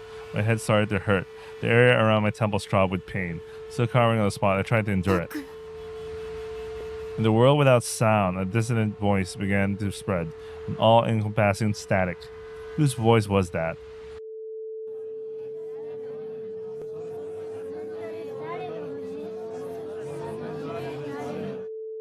Don't look at me. What had previously had been just a random dissonant mess of garbled static gradually turned into a real voice. Someone gently placed a hand on my shoulder. 邪魔なんだっつうの。何してんだろうね。最近の若いもんは。なんかのパフォーマンスじゃないの？タク。 While still trying to endure the pain of my headache, I looked up. The demon girl, Rimi, was peering at my face as she stood over me. Eyes that were clear and full of life. Eyes that looked at me, and only me. Again, this girl had appeared out of nowhere once again. 歩ける？歩いて。 She wrapped her hand under my arm and tried to make me stand up. I shook and shook her off. I came to my senses and looked around. I was still in the middle of the street, but it wasn't deserted anymore. There were people around me in every direction, walking every which way without paying me any mind. Rimi, with a face that looked like she was about to cry, reached out to me once more. 今は私の言うことを聞いて。夜だ！ When I screamed, the throbbing in my head transformed into an intense stabbing pain. Even so, I ignored it, scrambling back on all fours to try and get away from Rimi. お前だろ！お前が見せたんだ！お前の妄想だ！僕の心を支配して精神攻撃をこの悪魔め！お前なんて剣で殺してやる！ベースに帰れば僕には理想。An abrupt impact ran through my cheek. It stung with pain and began to heat up. She slapped me. She was going to kill me once and for all. Scurrying back on all fours, I tried as hard as I could to escape with my life. But Remy quickly grabbed my hand. With strength I never thought a girl could have, she pulled me toward her.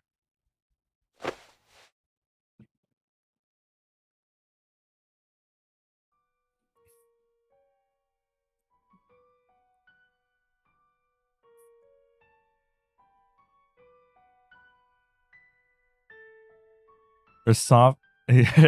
Wait, I forgot to read that. She pulled me toward her and embraced me.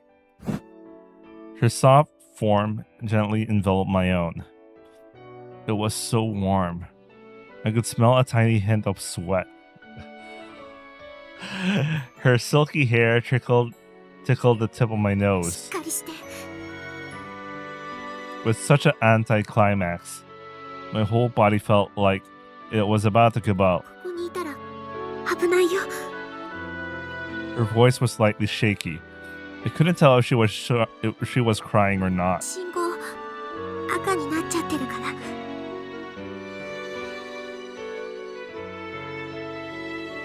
I was so confused. Was she not going to kill me? Why was she helping me?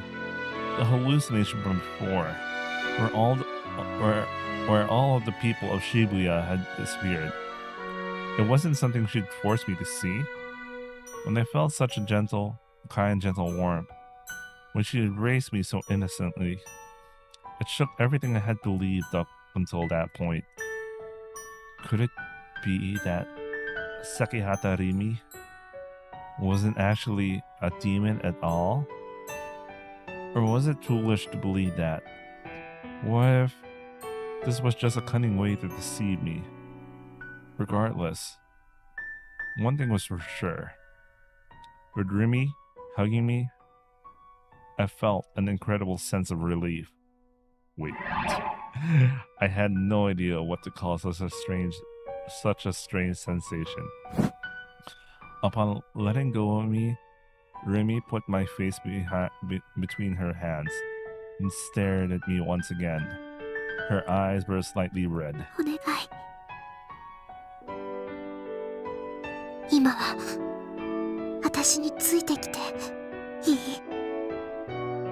For some reason, I nodded. We were standing still, alone in the middle of an empty intersection. A number of people on the sidewalk waiting for the pedestrian signal to change were watching us closely. We could hear a few people laughing here and there. Many cars had their headlights trained on us, and we were starting to honk their horns. Remy grabbed my hand tightly and started running toward the sidewalk. She pulled me along with her, and I followed. I know this side of Shibuya Station. No, this is when you usually when you get to Shibuya, this is usually where you end up.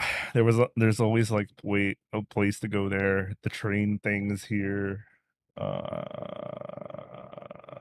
Hachiko's here. Anyway, with countless horns blaring at us, we made it to the sidewalk. Remy breathed a sigh of relief and stopped.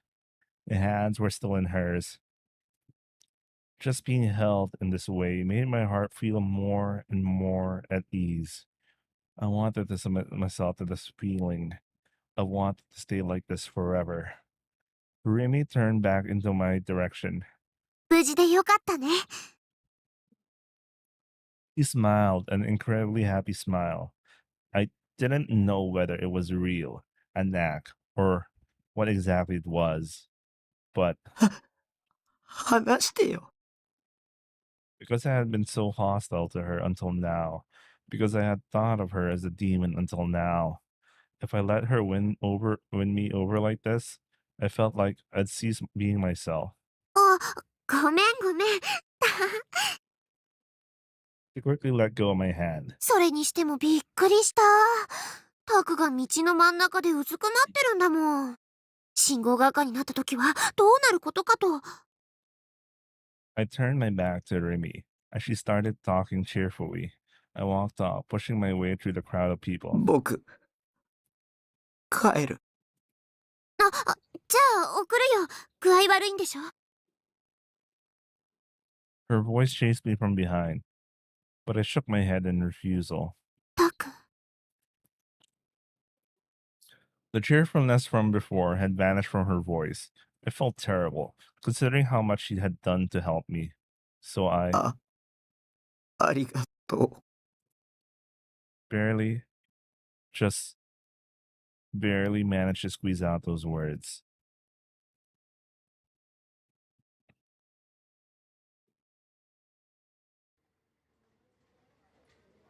I think that the three investigative divisions would actually be merged into one. Starting at the detectives scattered in the Shibuya Police Department's conference room, Ban Yasuji thought that to himself. The Inokashira Line Shibuya Station public bathroom homicide case, or as the media called it to amuse themselves, the Bam Buyer case, had caused an increasingly serious drop in manpower. When the three brutal murders occurred within the same jurisdiction within the same period of time, the possibility of a single perpetrator became more and more evident. A suggestion had been raised that the Cornelius Our mass suicide case be handled by the juvenile division, but since the media had been treating it as part of the new gen, there was the possibility that if people treated the case differently, they would be subjected to criticism. Therefore, it was only natural that the central office had chosen the only remaining option, to merge the several investigation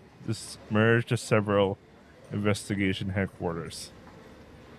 With this interrogation now in place, the group was reviewing the series of new gen cases one by one. The projection screen at the front of the conference room displayed a series of photographs of the crime scenes, one after the other.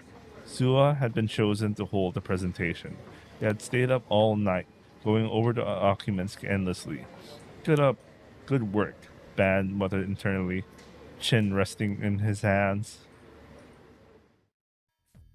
コーネリアスタワー集団投身自殺事件の発生は9月7日っす。です。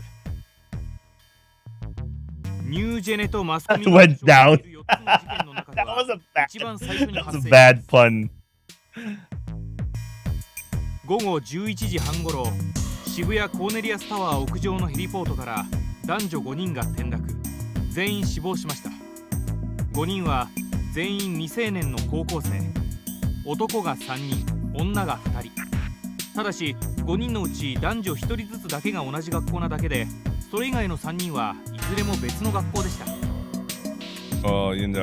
they were getting ready for the spiral matai. 5人それぞれの爪の間にわずかな肉片が残っており、手のひらに引っかき傷があったことが司法解剖で判明しました。そこから5人は互いに手をつないだ状態で転落したと推測されます。屋上には遺書らしきものはなし。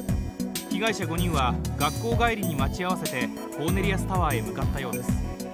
なお事件性があることを示す根拠としては、コーネリアスタワー屋上が関係者以外立ち入り禁止であったことが挙げられます。事件があった時間、屋上への扉は施錠されており、その扉のドアノブに被害者5人の指紋は付着してませんでした。また5人の遺品からも扉の鍵は見つかっていません。このことから被害者以外の第三者が事件前後にその現場にいた可能性があります。その第三者が扉の鍵を持っており、事件前あるいは事件後に鍵を閉めて立ち去ったという線で捜査を続けています。コーネリアスタワーのホテル従業員全員への聞き取り調査は終了。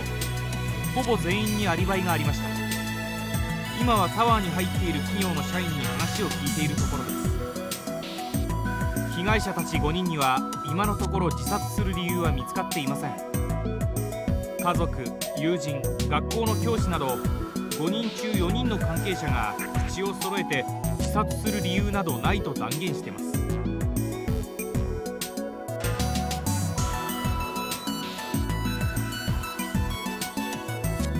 The slideshow swap to a picture of the second case. The Shibuya Station undergrad and fetus homicide case. 続いて通称妊娠男事件についてですが、事件発生は9月19日、通称集団ダイブ事件から12日後。第一発見者は現場近くのカラオケ店店員、遺体発見は午前5時前後。被害者は渋谷区在住の大学3年生近衛千鶴21歳。発見された時にはすでに死亡してました。死亡推定時刻は遺体発見の約4時間前、19日の午前1時頃です。遺体は腹部が不自然に大きく膨れ上がっており、中から胎児が発見されました。司法解剖の結果、被害者は生きたまま腹部を何者かに切開され、胃の中に胎児を入れられたようです。胎児はすでにその時点で亡くなっていたと思われます。被害者が死亡したのは腹部を縫合された後、縫合した部分をかきむしったり、縫合糸を一部引きちぎった形跡が見られました。胎児は妊娠8ヶ月ぐらいの状態で、母親の体から帝王切開で取り上げられたと考えられます。胎児の母親については今のところ見つかってません。その生死についても不明です。 DNA 鑑定の結果、胎児と被害者には血縁関係はありませんでした。ちなみに胎児の血液型は B 型、被害者の血液型は A 型です。Dua took a breath. He seemed exhausted from all the talking. Furthermore, he must have been awfully nervous giving a presentation in front of so many senior detectives. 次に第3の事件、丸山町貼り付け殺人事件です。After a short delay, the next slide displayed a photo of the crucifixion crime scene. これが現場写真です。事件発生は9月29日。被害者は太田久志56歳、都東大学教授。第一発見者は現場のすぐ近くのアパートに住む男性。被害者の死因は絞殺でした。殺害された後で10本程度の釘を使って貼り付けにされていました。見ての通り、遺体には外傷はほとんどありません。釘についても貼り付けは一部肉体を貫通しているものもありましたが、基本的には衣服を通して貼り付けられている状態です。マスコミでは貼り付け、血の惨劇などと謳われてますが、出血は全くなし。釘はドイツのクロイツナーゲル社が販売している特徴的な長い十字架のような杭です。犯人が十字架型をあえて選んだということから、宗教的な側面からも捜査を進めてます。事件の起きた21時から21時半の間に、現場周辺で壁に杭を打ちつける音が数十分続いていたという証言が複数得られました。被害者の死亡推定時刻がほぼそれと同じ時間であることから、おそらく被害者は現場かそのすぐ近くで殺害されたと思われます。また信憑性は怪しいですが、事件現場で私立水明学園の女生徒を見たという証言も上がってます。最後に井の頭線渋谷駅トイレ殺人事件、通称ヴァンパイア事件です。事件発生は10月10日。遺体発見は午前5時半ごろ、駅員が発見しました。被害者の身元は今のところ不明。身元を示すような遺留品は一切ありませんでした。死亡推定時刻は前日の午前10時から午後6時の間。遺体の血液は全て抜かれており、まるでミイラのような状態で放置されていました。ご存知の通り、この写真が何者かによって撮影され、遺体発見より15分ほど前にインターネットのオークションに出品されており、As he listened to Suwa's explanation, Fan gave a light click of the tongue. Seems like death is what's in these days.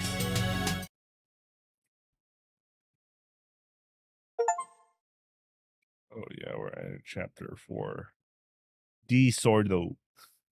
Chapter 4, D Sordo. Science City was a pair of buildings located just south of the Shibuya Scramble crossing. Small plaza rested in front of the entrance to the east building. I'm wondering if I've ever been here. Anyway, while it was not nearly as big as the ones in front of Hachiko, the Moyai statue, or other popular destinations, it still found itself used quite often as a meeting place. Even now, around a dozen people were staring at their cell phones, waiting for the engagements to begin. Among those few, only one girl who wore an oddly stern expression on her face as she idled, a high school student known as Aoi Sena. She was standing next to the escalator leading down from the Inokashira line. Oh, okay, I know where this is. I'm familiar with the pillars now. Inokashira line station. Because let's say this is a Hachiko statue. That place would be exactly here, and the entrance to the Inokashira line station would be parallel to there. So you go a little bit there, you go like there. Anyway, I kind of remember where this is now. And let's go back to reading. Sorry, I kind of have an idea where this is now. I usually pass by there. Each time I go, I need to go to Shinokitazawa or take some Inokashira line location. Anyway, in contrast to both sharpness of her gaze and the season, she was nibbling on a popsicle, which in turn made her appear incredibly charming to the casual observer. In truth, the girl was not waiting for anyone, but was instead quietly observing the passerbyers. From where she was standing, she could see all the way to the Jumbotron located at Scramble Crossing. A music video from a famous singer was being displayed on it. And on the lower portion of the screen, the news stickler was reporting the latest information on the recent string of incidents, colloquially referred as New Gen. Not a day went by without New Gen related news. It was everywhere. TV, newspapers, the internet, weekly magazines, jumbotrons, electronic billboards, everywhere. Although Sena had absolutely no interest in the phenomenon, she would often overhear people speaking about it as she passed them by on the streets of Shibuya. Whose eyes are those eyes? Over the past few days, she had begun to see several people wearing t-shirts with those words emblazoned on them. In Shibuya, the phrase had become popular as an obscure meme. It was now starting to really take off. Despite the brutal scene that words originated from, people happily walked on down the streets, raving about how well the shirts were selling at souvenir shops in Harajuku, a clear indication of how disinterested people were in anything other than themselves. Sena snorted quietly in a contemptuous display, finished the last bite of her popsicle, and closed her eyes softly without losing her stern expression. She listened carefully to the noise of the city.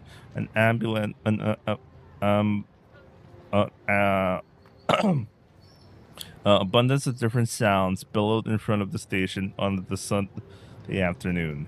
The roar of the trains arriving at the platform, the blaring horns of taxis, people walking and talking, the background music coming from the jumbotrons and from inside the Science City stores, the announcement telling people how to safely ride the escalators. The sounds were never allowed to end before one sound finished. Another one would appear, creating a multi-layered discord that rang throughout the station. In the midst of all the discordant noise, Sena focused her attention only on to the people's voices. Her mind blocked out all other sound, and their words soon became clear. 結局全部同じ犯人なのかな。違うってニュースで言ってたぞ。手口が違いすぎるって。なんかつうバンドの歌詞と一緒らしいじゃん。ファンタズムなんだよ。こじつけてファンタズム知らないなんてさ。CD 貸せよ。遅れてるよな。ほら、これ見てくれ。この前から超ゲルのメタル結構来るじゃね。マジで来てるやつ初めて見た。でもあれじゃね。これってニュージェネの犯人に俺の顔殺してくださいってアピールしてるようなもんじゃん。俺もいよいよ全国デビューか。最近渋谷超怖くない？マジ嘘にやる気ねえもん。何よマジそういうやつ殺される可能性あるじゃない？同じ女だしキモい男とかだけ殺してほしいよね。マジ応援する。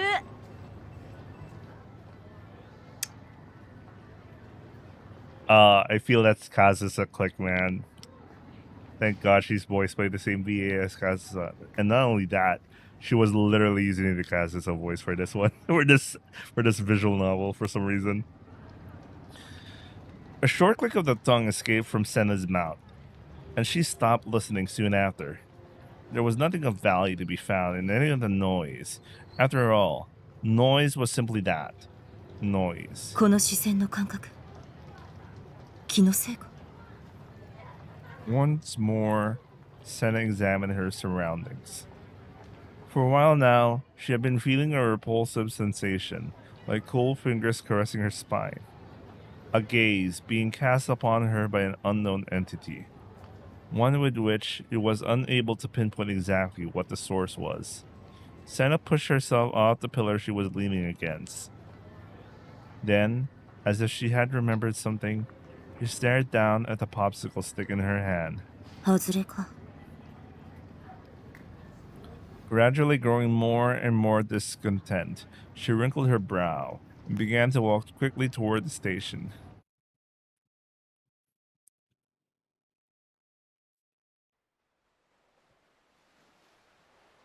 あの空はどうしてあんなに泣きたくなるくらい青いのかな。 Because someone wished for it to be. 私は望んでない。 No, but I did. Because this place is your image world. But at the same time, it is mine as well. ねえ、あの空はどこにあるの？ Wherever you wish it for it to be. 望んでいいの？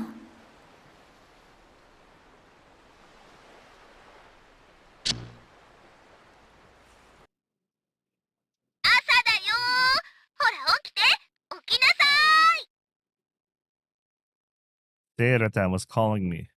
Last night's episode of Platoon was awesome. Seiratan played a huge part in it, and there was a super hot kiss scene. The animation quality was practically movie theater too.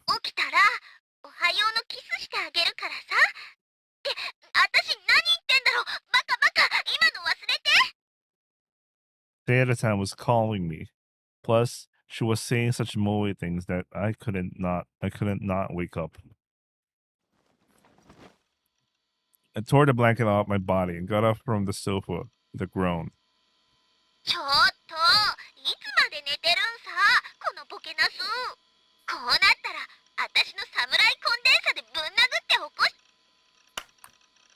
The moment I turned off my alarm clock, the voice of Seiratan that had been echoing throughout the room disappeared. Ohayo, Seira. The Seira alarm clock I had was very useful. If I didn't turn it off, the volume would slowly get louder and louder. If I still didn't get up, an obnoxious buzzer sound would ring out. I wanted it to be Seiratan who woke me up in the morning, so I made it a point to wake up and turn it off before the buzzer. I'd only failed to do so once or twice so far. After all, being woken up by Seiratan was a great way to start the day.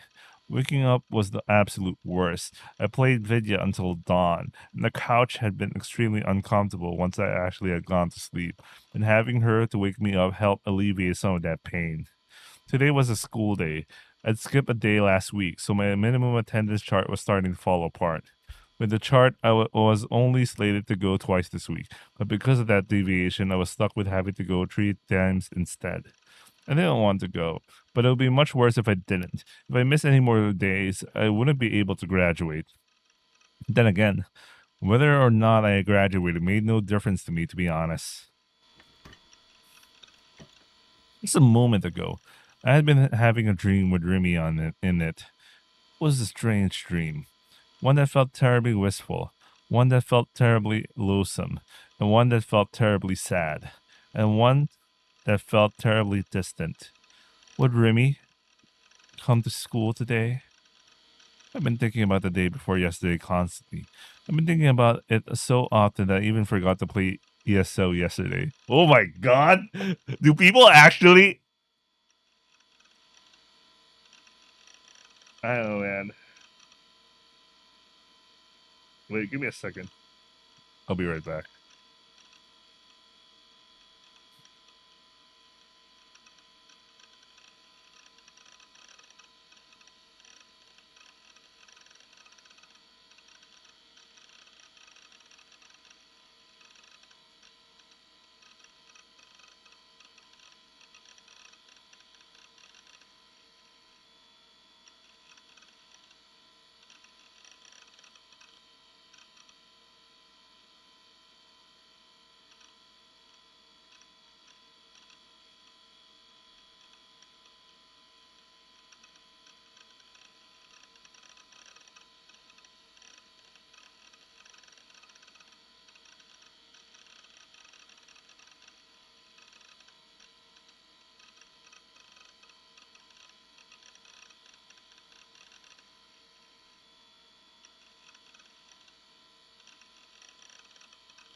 Let's get back to this, man. All right. There have been the appearance of Shogun, and the delusion where every person in Shibuya disappeared, but I was barely giving either of those things any thought. It had to have just been a delusion of mine. There was no way Shogun could be such an old man, and the idea of people just disappearing from Shibuya or wherever was completely ridiculous.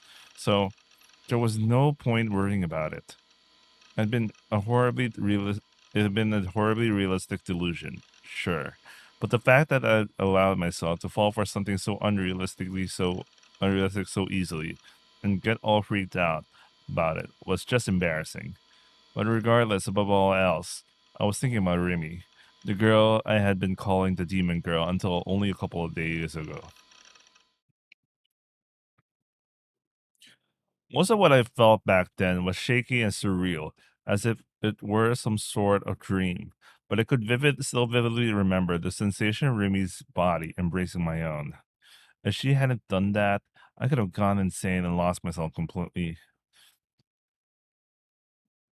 By the way, I slowly stopped and thought to myself, how Takumi really changed his perception and things the moment he felt really. And I thought to myself, what's this game trying to tell me? You just need a hug? I don't know. Well, a hug does kind of have that effect, but I don't know. I was just thinking about like, what's this game trying to tell me? Anyway, I had Remy save me. Maybe because we really were friends. I didn't have any memories of us being classmates now, let alone since first year. Nor did I remember going to the movies with her along with Misumi-kun. But the way she treated me was definitely how you treat a real close friend. She even seemed like she'd been close to crying when she held me. That, at the very least, I didn't think was an act. That was the first time I had ever seen a girl care about, let alone cry over an otaku freak like me. When she treated me like that, all of my fears and suspicions were blown away in an instant. In fact, it made me feel like I might fall in love with her. No, I obviously couldn't let myself do that. Confusion invaded every corner of my mind. How was I supposed to act around Remy from now on? Was Remy my ally or my enemy? Was Remy the new gen culprit? She'd saved me. That was an undeniable fact. But it was just as much of a fact as I had seen her standing still as could be at the scene of the crucifixion, covered in blood.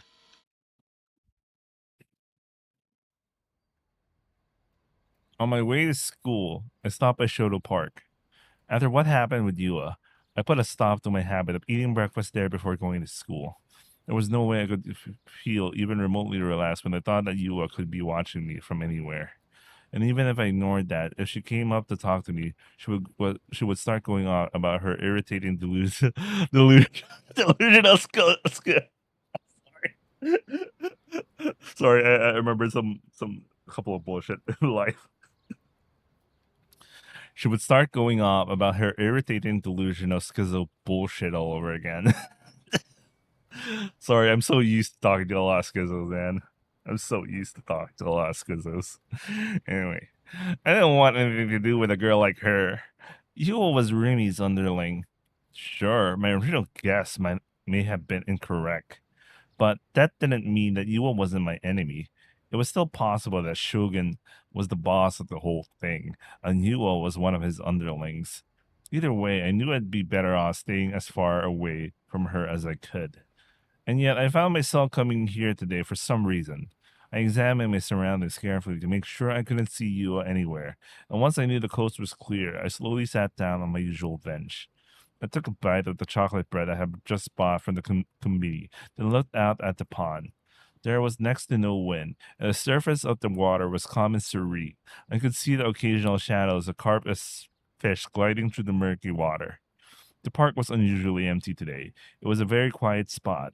As my gaze wandered across the park, I couldn't help but think about Remy. Nice. He's in, guys. He's in. Okay. Starting to feel a little better now. You know, I don't know why. I drank a lot of water, and suddenly I'm starting to feel a lot better. Maybe I was just dangerously dehydrated or something. I don't know what the fuck was that about. Anyway, I felt like I said a lot of awful things to her, and yet the smile on her face never faltered, and she always treated me like I was a close friend. And I was sure that when I went to school today, she would keep on doing that as if nothing had even happened.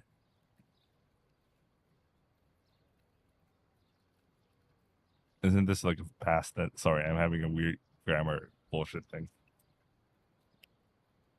She'd smile and talk to me as if we were friends, pretending that she didn't even care at all about what happened in front of 107. It was hard to put it into words, but I felt a little bit annoyed by her constant cheerfulness. Yet at the same time, I also ended up feeling more cheerful myself when I was with her. I wasn't sure how to act once I did run into her. It was true that I didn't think she was a demon anymore. But honestly, I didn't think of her as a friend either. Misumi-kun had said that she and I had been really close classmates for the past year and a half, but I didn't remember anything like that at all. Maybe it really was because of the person controlling me. But making my memories of Remy and only Remy disappear with pinpoint accuracy like that, there was no way that was possible.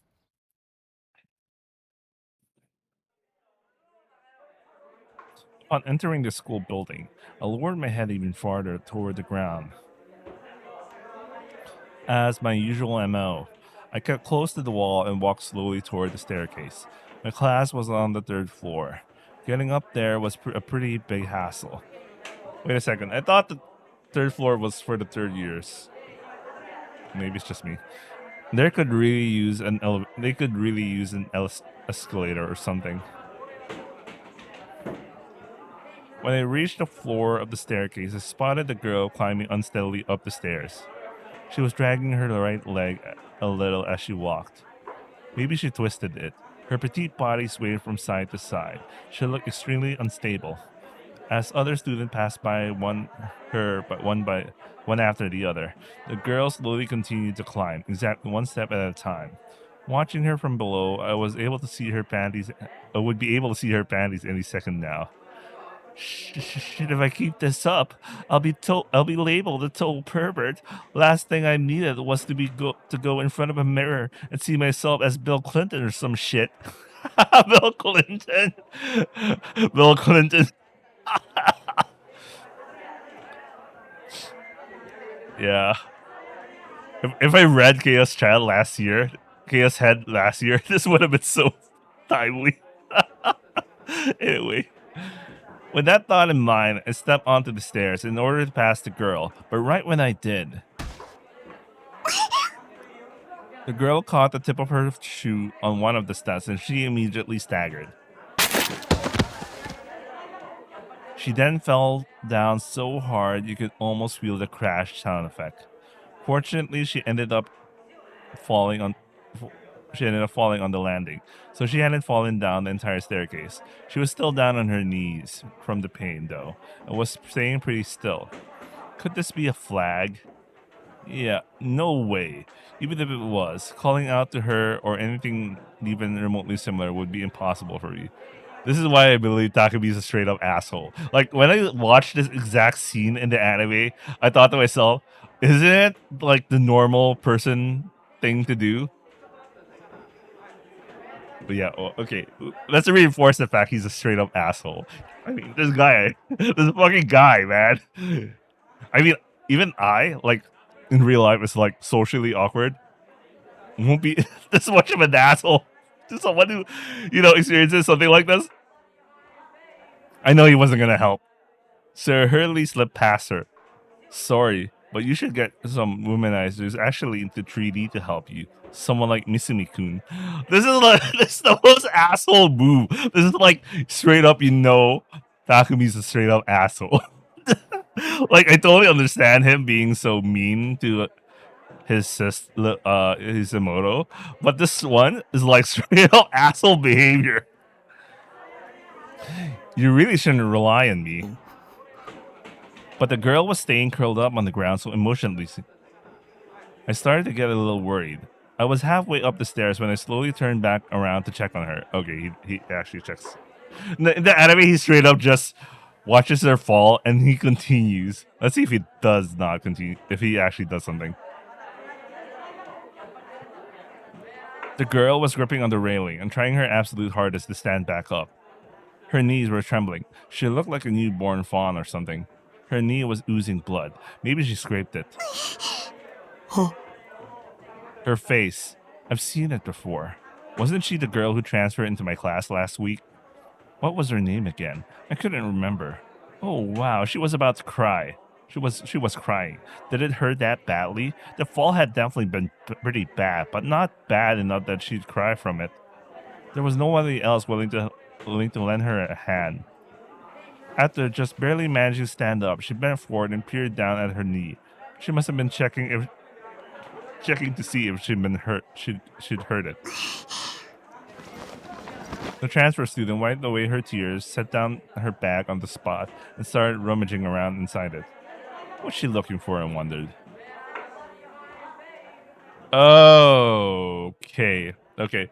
This is a lot different from what happened in the anime. In the anime, he was straight up watch her like fall down and just like fuck it, I don't give a damn. Here he actually watched her like get up and it looks like she was you know, she'd recover on her own. But on the anime, he straight up just ignores her. What the fuck? Anyway, suddenly she raised her hand above her head in a triumphant manner. Clasped in her hand was a band-aid. See, like in the anime, they didn't even show this. That she did this. She, you know, because in the anime, it was straight up. They totally ignored her. Like she watched her fall down, and he's just like continued on his way. What the fuck? Our eyes met. The transfer student went red and surprised soon after, then hung her head.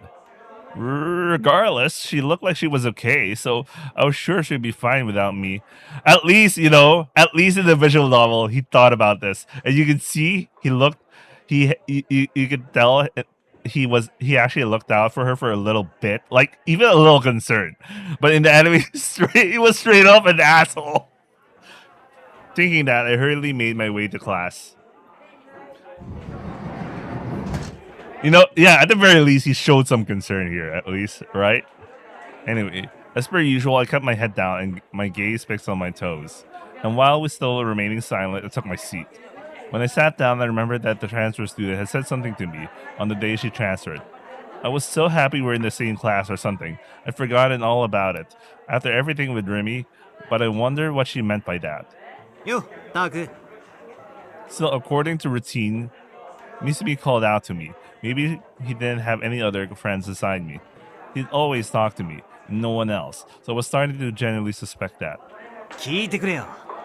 昨日さ、怪しいおっさん2人が校長室に入ってくのを見たんだ。は？で、俺とリミトでこっそり盗み聞きしてみたらびっくりしたぜ。その2人、刑事だったんだぜ。え？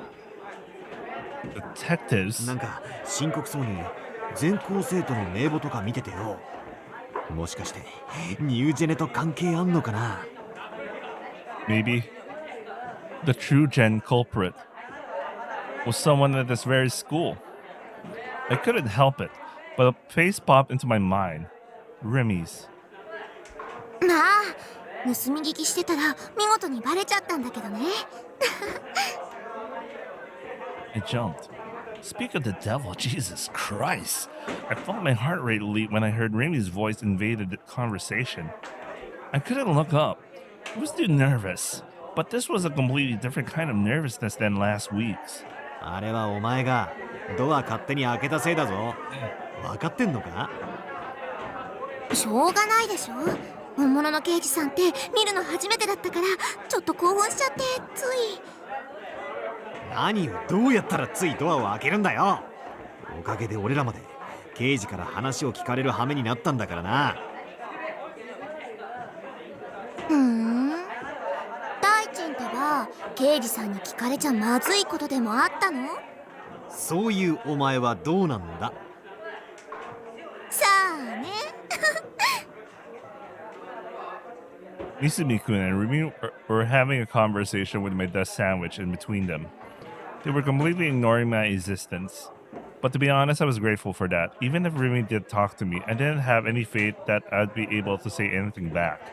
I was hoping that the bell would ring before they got a chance to say anything to me. But then I glanced at the clock. I saw that there were still about 5 minutes until class started. そういやタク、ここに来る途中で梢ちゃん見なかったか？ Kozue-chan?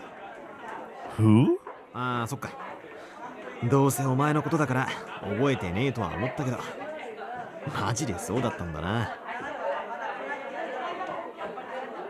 先週転校してきた子のことだよ。折原梢ちゃん。Oh, so that was her name. Orihara Kozue. 階段で階段？見た。お、そっか。じゃあもうすぐ来るな。Izumi-kun's voice gave off an aura of intense enthusiasm. I hadn't seen him this energetic since a few days ago when he found out that Fez was from the next class over. In other words, I'd never seen him give his all for anything except girls. Which reminded me that just last week, Izumi-kun had already gone on to hit on the transfer student the moment she arrived. You really are incongruable. You got a girlfriend and everything. I hope you're real proud. なあ、小勢ちゃんってマジ可愛いと思わねえ？ He asked me something I had trouble answering. I moved my head down ambiguously, which he took as a yes. 太郎、俺一目で気に入っちまったよ。なんか守ってやりたくなるんだよな。男子みんなも同じ意見だよ。ドイツも可愛いって言ってんだ。けどよ、女子の間じゃあんま評判良くねえんだよな。まだ転校してきたばっかだぜ。それなのに早くもうざいみたいな意見まで出てきてんだよ。このクラスの女子って性格悪いやつ多すぎだ。それって大臣のせいじゃないの？だいたいそのうざいって言ったのどうせ大臣の彼女でしょ？ああ、そうだけど。そりゃあ彼女にしてみればうざいに決まってるよ。自分の彼氏が目の前で折原さんを口説きに行っちゃってたらさ、私でさえよく喧嘩売られるんだから、大輔君に近寄らないでって。しかも一人じゃなくて何人かから言われた。マジ？自覚なしか。少しは反省したら？いやー、モテる男はつらいぜ。これだよ、さすが女の敵。もう私フォローしてあげないからね。あ、折原さん来た。なんか怪我してるみたいじゃね？本当だ。どうしたんだろう。It got in her back when I saw her on the stairs. I obviously wasn't going to tell them that, though. I was trying to avoid talking to Remy in any way possible. 俺、ちょっと言ってくれ。Izumi-kun ran up to where the transfer student was. Thanks to that, Remy was the only one left, standing close to my desk. Izumi-kun, please don't go. Alright, let's go positive delusion again. Oh, this is kind of awkward. You can tell she was also awkward.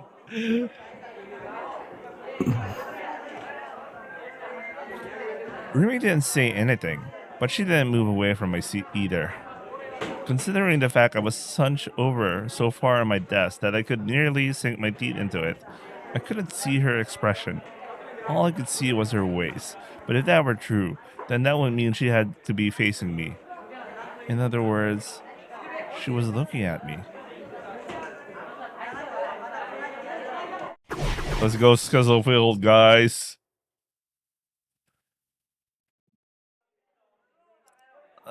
Should work up some courage and act natural. おはよう、咲畑さん。Alright. First contact went well. But just when I started to feel a relief, Rumi tilted her head to the side with a frown. ねえタク、なんで急に妙竹林な呼び方するの？妙竹林。咲畑さんなんてなんだか他人行儀。今までみたいに呼んでよ。Just like I normally did. But I didn't even know what that was. じゃあ、リミ。お、なんだいタク。いや、特に何もないけど。じゃあ私から一言。Rumi cleared her throat, looked around the room, then brought her face close to タ mine. クは大臣みたいになっちゃダメだよ。ああいう女たらしはいつかひどい目に遭うに決まってるから。あ、うん。肝に銘じておくよ。タクのそういう素直なところ、私好きだな。She likes something about me? Huh? In other words, from Rumi's point of view, I was honest. Neutral character archetype. そもそも私大臣のことで一つだけどうしても許せないことがあるんだよね。あれだけあちこちの女子に声かけてるのに私には全く見向きもしないってこと。ひどいと思わない？え、三角君に口説かれたいの？ I guess that wasn't surprising. He was a total alpha in terms of looks, and he was fun to talk to. Even if you stuck with him with a penalty for being a playboy, he'd probably still be a type any girl would like to go out with. But despite what I thought she was talking about, Rumi frowned and shook her head. たく冗談きついよ。大臣に口説かれるなんて想像しただけで鳥肌立っちゃう。She wrapped her arms around herself and made a big show out of pretending to shiver. 私はノーサンキュー。でもなんて No, thank you. 女としてのプライドっていうものがあるわけじゃない？ねえ、タクから見て私ってどう？魅力ある？ You're asking me something that's really hard to answer. どう？ And it did help that her eyes were twinkling, and she was clearly bursting with anticipation. That's... of course I thought she was attractive, but it'll take a lot of courage to say it out loud. The N-word. Sorry. Was he gonna become a gamer? 認めたくないものだな。若さゆえの過ちというものを。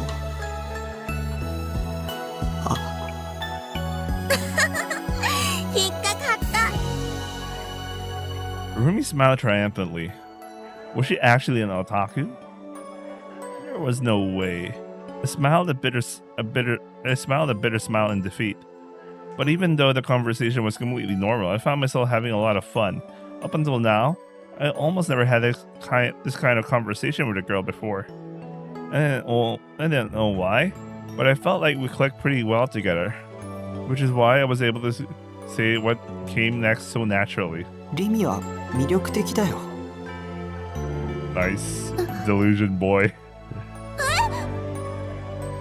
Rumi exaggeratedly threw her head backwards and her face instantly turned beet red. 面と向かって言われると恥ずかしい。でもありがとう。タクにそう言ってもらえるとすごく嬉しい。大臣に口説かれるより1億兆倍嬉しい。1億兆なんて桁はないけど。なんとなくニュアンスで分かってよ。それだけスケールの大きい嬉しさってこと。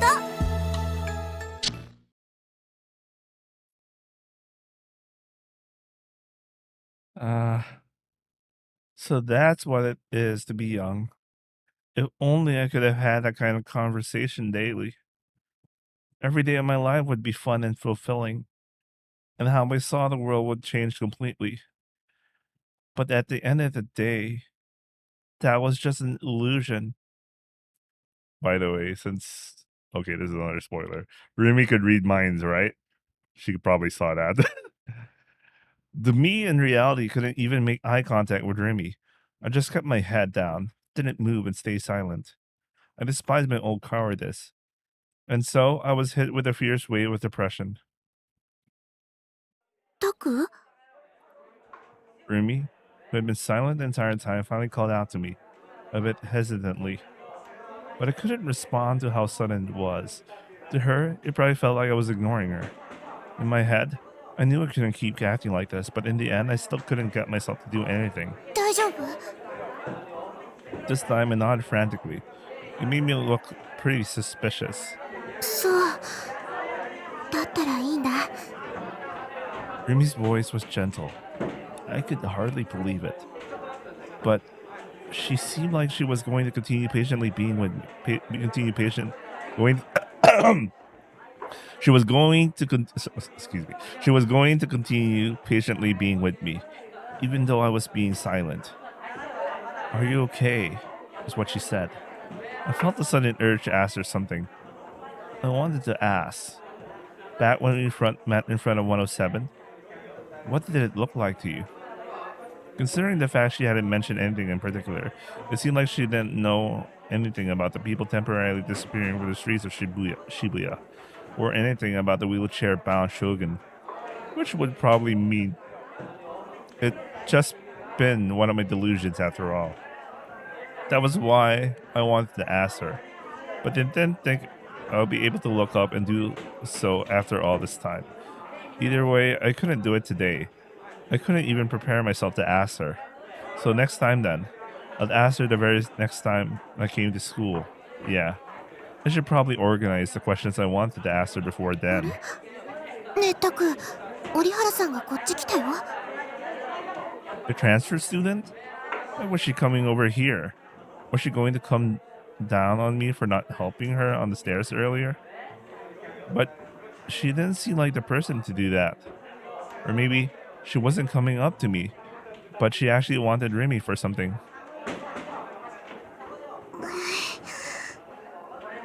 The transfer student came up to Remy, then stopped. She didn't say anything. What the hell? As long as Remy was there, I couldn't raise my head. The transfer student's toes were fidgeting, but she still didn't try to say anything. 折原さん、どうしたの？ For some reason, the new student timidly then placed a single bandage on the edge of my desk. It was a fancy one, with a picture of the weird character, Garo Froggy, emblazoned on it. Huh? Was she giving it to me? How do I react? This Orihara Kozue girl was kind of weird. She heard that, by the way. She heard that, by the way. Because she's... Oh, yeah, another spoiler. She's also a mind reader. They're both mind readers.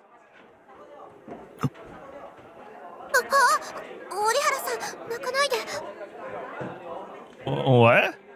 Was she crying? Why was she crying? Was it because I didn't say anything? But the transfer student hadn't said anything to me either. タクは怒ってるわけじゃないと思うよ。 Remy swooped in to cover Remy. Come to think of it, that was a little bit odd. I didn't know next to anything about Remy, yet she knew a lot about me. 彼ってあまり人と目を合わせようとしないの。引っ込み思案ってやつ。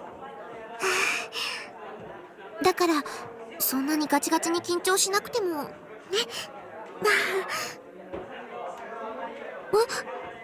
私にも絆創膏くれるの？ありがと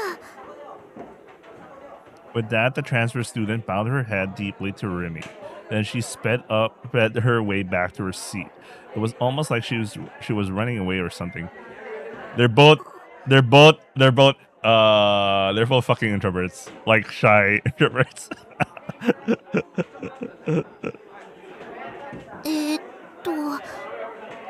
なんだかよくわかんないんだけど、タク、その絆創膏をもらってあげるべきだと思う。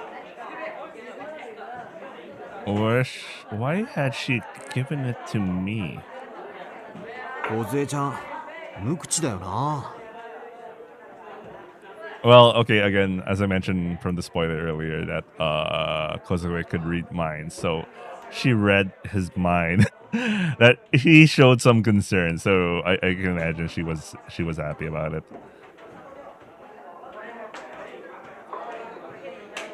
Anyway, I got the feeling Mizumi-kun had come back. 転校初日に俺が校内を案内したんだけどよ。うわ、早くも手出したんだ。まだ出してねえっつうの。んで、まあ1時間ぐらいかけてあちこち回ったんだけど、もう俺一人で延々と喋り続けたよ。あん時はさすがにちーっと疲れたぜ。しかもすぐ泣きべそかく。そうそう、今も急に泣き出したから何が起きたかと思ってあたふたしちゃった。そんだけピュアなんだよ。なあタク、お前ならわかるだろ。梢ちゃんの仕草一つ一つの可愛さってのがよ。お前流に言うなら萌えってやつだ。なんだ、クソでも我慢してんのか？ was a weird. That was a weird. Anyway, I shook my head from side to side as hard as I could. たく、さっきからちっとも喋ってくれないんだ。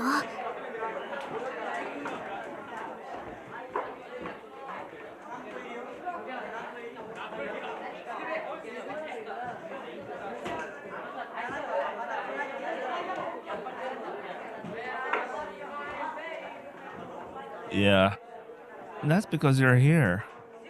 I wasn't ready for that. I had never talked to a friend who was also a girl all friendly before. Then again, I never had a single female friend before. Not throughout my entire life. でもさ、今折原さんと話してみてなんとなく思ったんだけど、彼女と話してるとなんだか疲れちゃいそうかもなんて。女子ってのはマジで同性に対して容赦ねえな。ま、梢ちゃんは俺が守るからいいけどな。ほんの数十秒前に大地も相手するの疲れたって言ってなかった？うっせ。梢ちゃんはタクと同じ匂いがするぜ。ほっとけねって感じ？あ、それはわかるかも。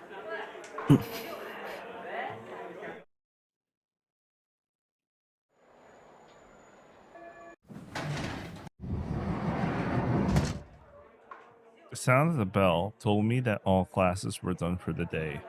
The second it went off, I packed up my things and got out from my desk and left the classroom. I couldn't stand the subtle distance I felt between me and Remy for a second longer, so I wanted to get out of the classroom as soon as possible. Besides, I had to stop by Mandrake. I said the real name, Mandrake, today.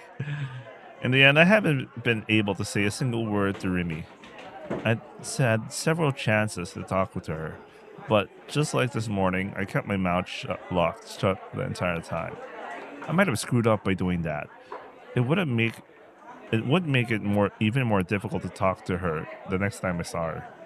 I was sinking deeper and deeper into the thick swamp that was trying to figure out how the hell to act around Remy. あ、鬼！ Yo, it's the best emoto. Yeah, actually, I thought of all the emotos and a lot of things I've encountered. She's a well-made emoto, man. She's a well-made emoto. Anyway, just as I was about to leave the school building, I was hit with the voice of a certain irritating person. Nanami came up running up to me, holding a trash can in her hands. She must have been in the middle of taking it out. Unfortunately for me, the bitch spotted me. I tried to ignore her and speed my way out of there, but just as usual, Nanami refused to let that happen. The hem of my uniform was pulled tightly from behind. 妹見て逃げるなって何と言えばわかるの？ Bro, our best emoto is back. Don't run away. But なんだよ。なんだよじゃないよ。お兄が逃げるからナナもつい追いかけちゃうんじゃん。 Okay, then don't chase after me if you don't need something. 相変わらず家に電話かけてこないし。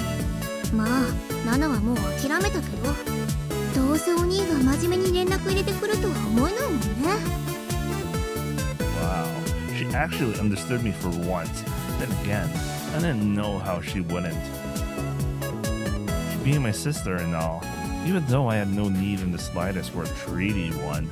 というわけで、これからも定期的にナナがお兄の部屋に様子見に行くから、感謝してよね。 Of course it'd come to this. If only I could somehow be freed from the curse of my obnoxious little sister. Hell, even though it'll never happen, I at least deserve some form of compensation for putting up with her. I thought about that kind of thing daily. Oh, that was it. This was my chance to put my plan from earlier into action. If I was lucky, it might even work as a modest form of revenge.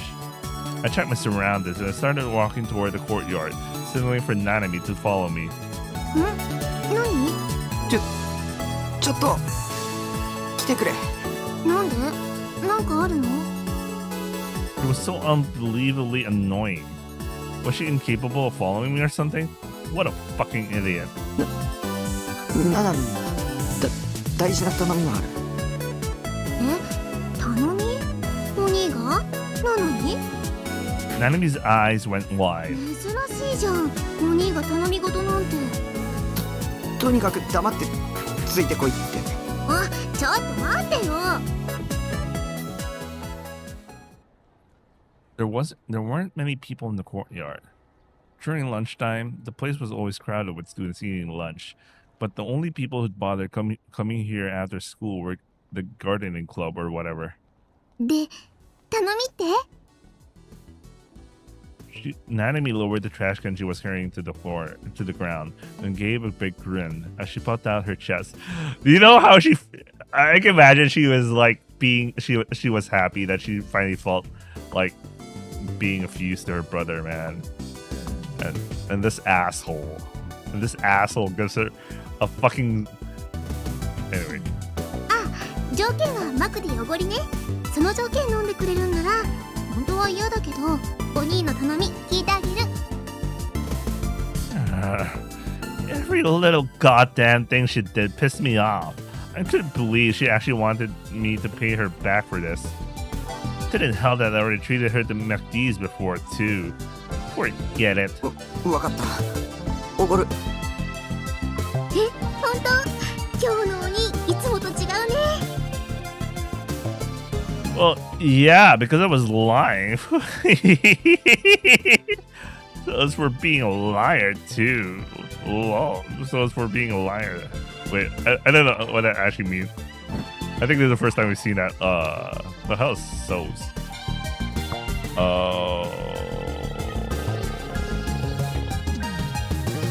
What the fuck? This is the first time we've seen this. Okay. No, but seriously, this is the first time we've seen this. Does anyone actually use this? What the fuck? With that, I handed Nanami my cell phone. I then asked her to call the prank caller, whose number was stored in my call history. 着歴の番号にかける？相手は誰？ネットの知り合い。 Nanami was tilting her head with a suspicious expression on her face, so I quickly told a lie that would seem plausible to her. どうして7がかけるの？かければわかる。なんか企んでない？ Oh my god, shut the fuck up. All you have to do is just shut up and do what I say. If you can't even do that, then just go home. I have no use for you. じゃあもうお前には頼まない。 I went to snatch back the cell phone, but Nanami pulled her hand back, evading me. あ、わかったってかけるよ。かければいいんでしょ？ほんとわがままなお兄だな。 Yeah, you should talk. Choking at my anger, I watched with bated breath as Nanami dialed the number in question. Nanami, blissfully unaware, put the cell phone to her ear and waited for them to answer. I noticed that on the hand she was holding the cell phone, she was wearing a yellow bangle. That was the one I'd given her, wasn't?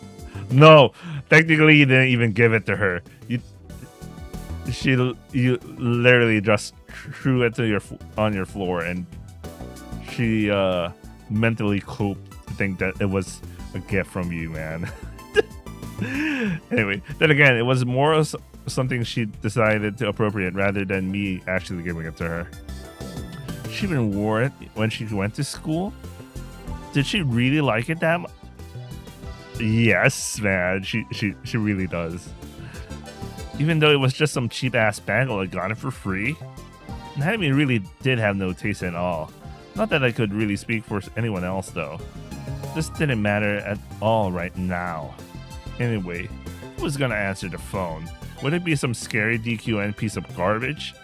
Best case scenario, it would just be a Frank and had nothing to do with Shogun or Yua. あ、もしもし。 Someone must have picked up, so Nanami called out, as she covered the receiver with her hand, only to raise her eyebrows soon after. She then thrust the phone back to my direction. 鬼なんだなんだじゃないよ。現在使われてませんって言ってるよ。え I snatched the phone from Nanami and put it to my ear, and what I heard おか was, けになった電話番号は現在使われておりません。番号をご確認の上、もう一度おかけ直しください。 it was right. I guess that meant it really had been a prank, huh? It was a prank where you called a bunch of random numbers simultaneously over a couple of days. When the prank was over, both the number and the phone were destroyed or something like that. Either way, it was a pretty large-scale prank. But didn't matter to me either way. I knew now that the mysterious call had been nothing more than a prank, and nothing else mattered anymore. ねえ、一体何なの？もうお前用なし。 Leaving Nanami standing there, I started to walk off, but it didn't take long for her to chase after me. どういうことか説明してよ。Shut up お前 already. 掃除中だろ。ゴミ箱置きっぱなしだぞ。あ、ね、でも説明聞いてないもん。僕は帰る。 Stop dealing with Nanami. I walked quickly to the school gate with her right on my tail. 鬼、じゃあマクディおごる約束だからね。ちゃんと覚えといてよ。知るか。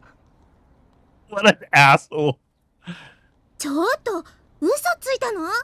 まあな。Nanami stopped dead in her tracks, looking pretty upset. But I kept right on moving. 鬼のバカ！ She yelled out in a voice loud enough to echo throughout the entire area. Fed up with her, I went to turn around, and she saw her glaring at me with her hands on her hips. I can imagine that. 鬼なんて携帯の電磁波の影響で脳みそスカスカにされて死んじゃえ！ Shit. Thanks to Nanami screeching, more eyes were looking our way. Even though I made it a point to stand out little as possible at school, my sister was the most obnoxious shithead of all the time. Well, bro, if you stop being an asshole, she wouldn't be like that. Not giving a damn about what Nanami had said, I ran off toward the school gate. It was best to retreat in times like this. Nanami's voice could still be heard even after I passed through the school gate, making me feel completely and utterly drained. What an asshole. This fucking asshole, man. Anyway. Higashi Matasema was one of my favorite artists. They were ultra famous, and their fans would always form long lines at every one of their events. I'd heard that the new Bloodtune Dojinshi that come out this summer had sold out in no time flat. I wanted to go too, but of all the events where it was being sold at had been way too crowded, to the point where it would have been too much for me. Because of that, I found myself tearfully giving up. It had been naive to me to think Manga Drake would be safe just because they had consignment sales. There had been indeed some consignment sales, but they had been annihilated in practically an instant. On various online auctions, the premium price was set at tens of thousands of yen. All scalpers should die in a fire. By the way, I do a lot of like I tend to buy some stuff in auctions after something was being sold in Comic-Con. I didn't think it was that bad. I mean, I didn't think it was that bad in a way that I don't think they really put too much premium. There was one at least for the White Album 2 portraits. And you know the good thing that happened afterwards, like 2 days later, like I didn't end up buying because I felt that the premium was too high. but it wasn't like $100 up or something. But I felt like the base price was also naturally high. Aqua Plus decided to announce that they were going to sell those portraits in mail order, so you know, that really fucked up the scalpers. Anyway, regardless, with all that in mind, I thought that it was probably impossible to get my hands on it. However, just yesterday when I've been surfing that channel, I just so happened to see that the new issue had been recently restocked at Mandrake. I'm just going to read the real name, man. I don't care about this translation anymore. Which is why I headed for it immediately. 神様、奇跡を起こしたまえ。 I prayed to the heavens in front of the store, then I stored inside. I scanned the doujinshi section with my eyes as wide as dinner plates. I went back and forth down the aisle, searching over and over again to make sure I didn't miss anything. But I couldn't find it. No. Was it already sold out? I casually observed the cashier. It was a girl. She wasn't very cute, but she did seem friendly. I never even once used the hyper-advanced technique known as asking the clerk about whether or not they had a certain item in stock. Jesus Christ. The reason was, of course, that I didn't have the courage to do so. And not only that, but the title of Higashi Matsuyama's new book was Seira-tan Cosplayer Gone Wild. So, yeah, asking about it was completely and utterly impossible. Excuse me, miss, but do you have a copy of Higashi Matsuyama's Seira-tan Cosplayer Gone Wild? If I asked a female clerk something like that, I'd no doubt be labeled as a pervert, and I knew that for a fact. Thank you very much.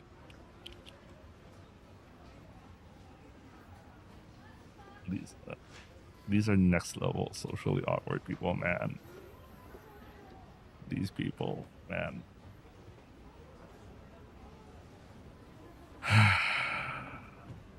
Anyway. In the end, I simply gave up asking the clerk anything and exited the store dejectedly.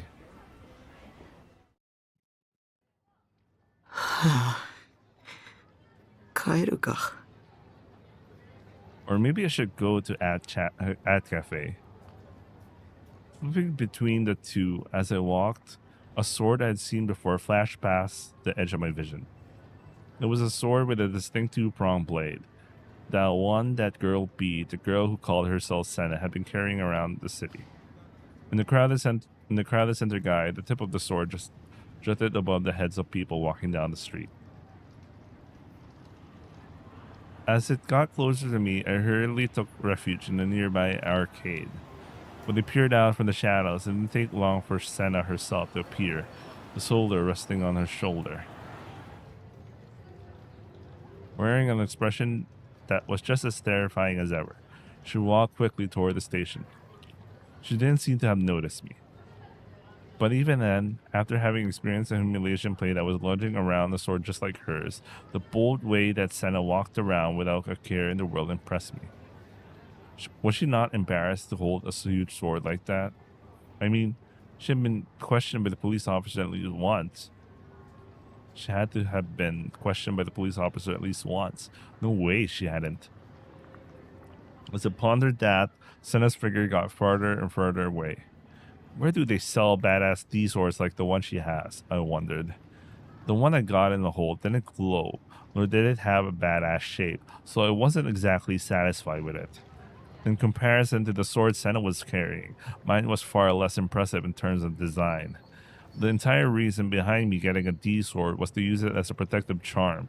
Back at the Scrambled Crossing, I've been trembling with fear and wished for something I could rely on.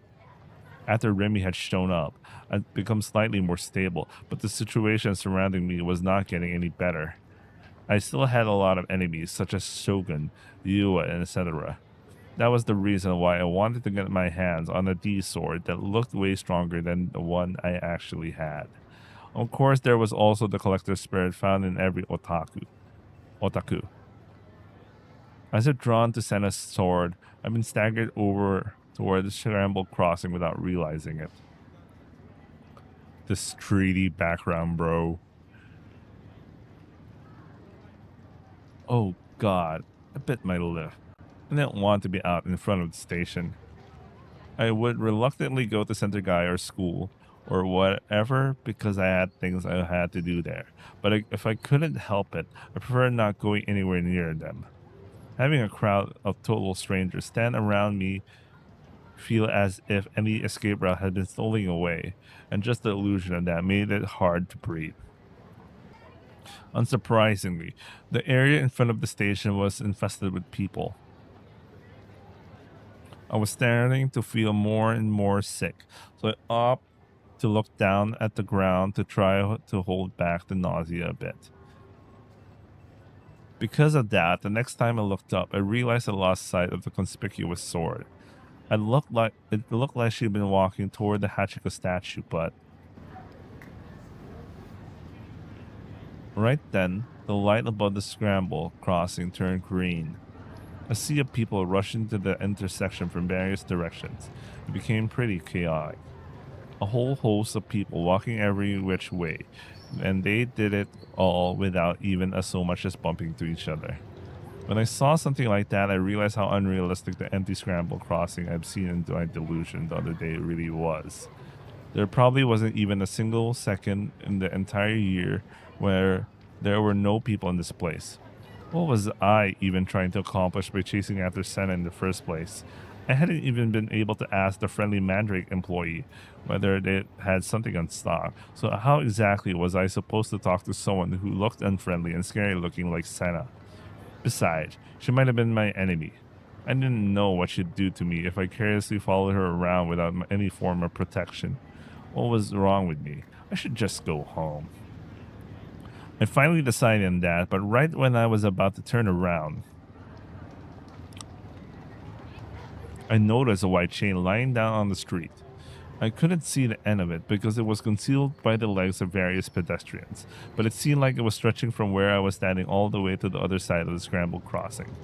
What the hell? It was a ridiculously long chain. Was it for construction or something? But there was no evidence of construction going on anywhere. I couldn't believe they left the chain lying around like this. Was this the location they were shooting at for some movie or TV show? No, they wouldn't be filming at the time as crowded as this. Okay, then did someone throw it away? A chain this long? It'll be hard enough to just bring it this far out here. Regardless, it was definitely going to get in the way of people and cars. Tilting my head in confusion, I examined my surroundings to see how people around me were reacting to it. I thought it would be dangerous if someone caught their leg on it, but not a single person was paying any attention to it. I rubbed my eyes and tried looking at it once more, thinking it might be an optical illusion or something, but the chain was still there. I didn't have the courage to touch it, though. It creeped me out too much. It wasn't a cheap-looking plastic one. It was an extremely sturdy-looking iron chain. How long had this thing been left sitting here?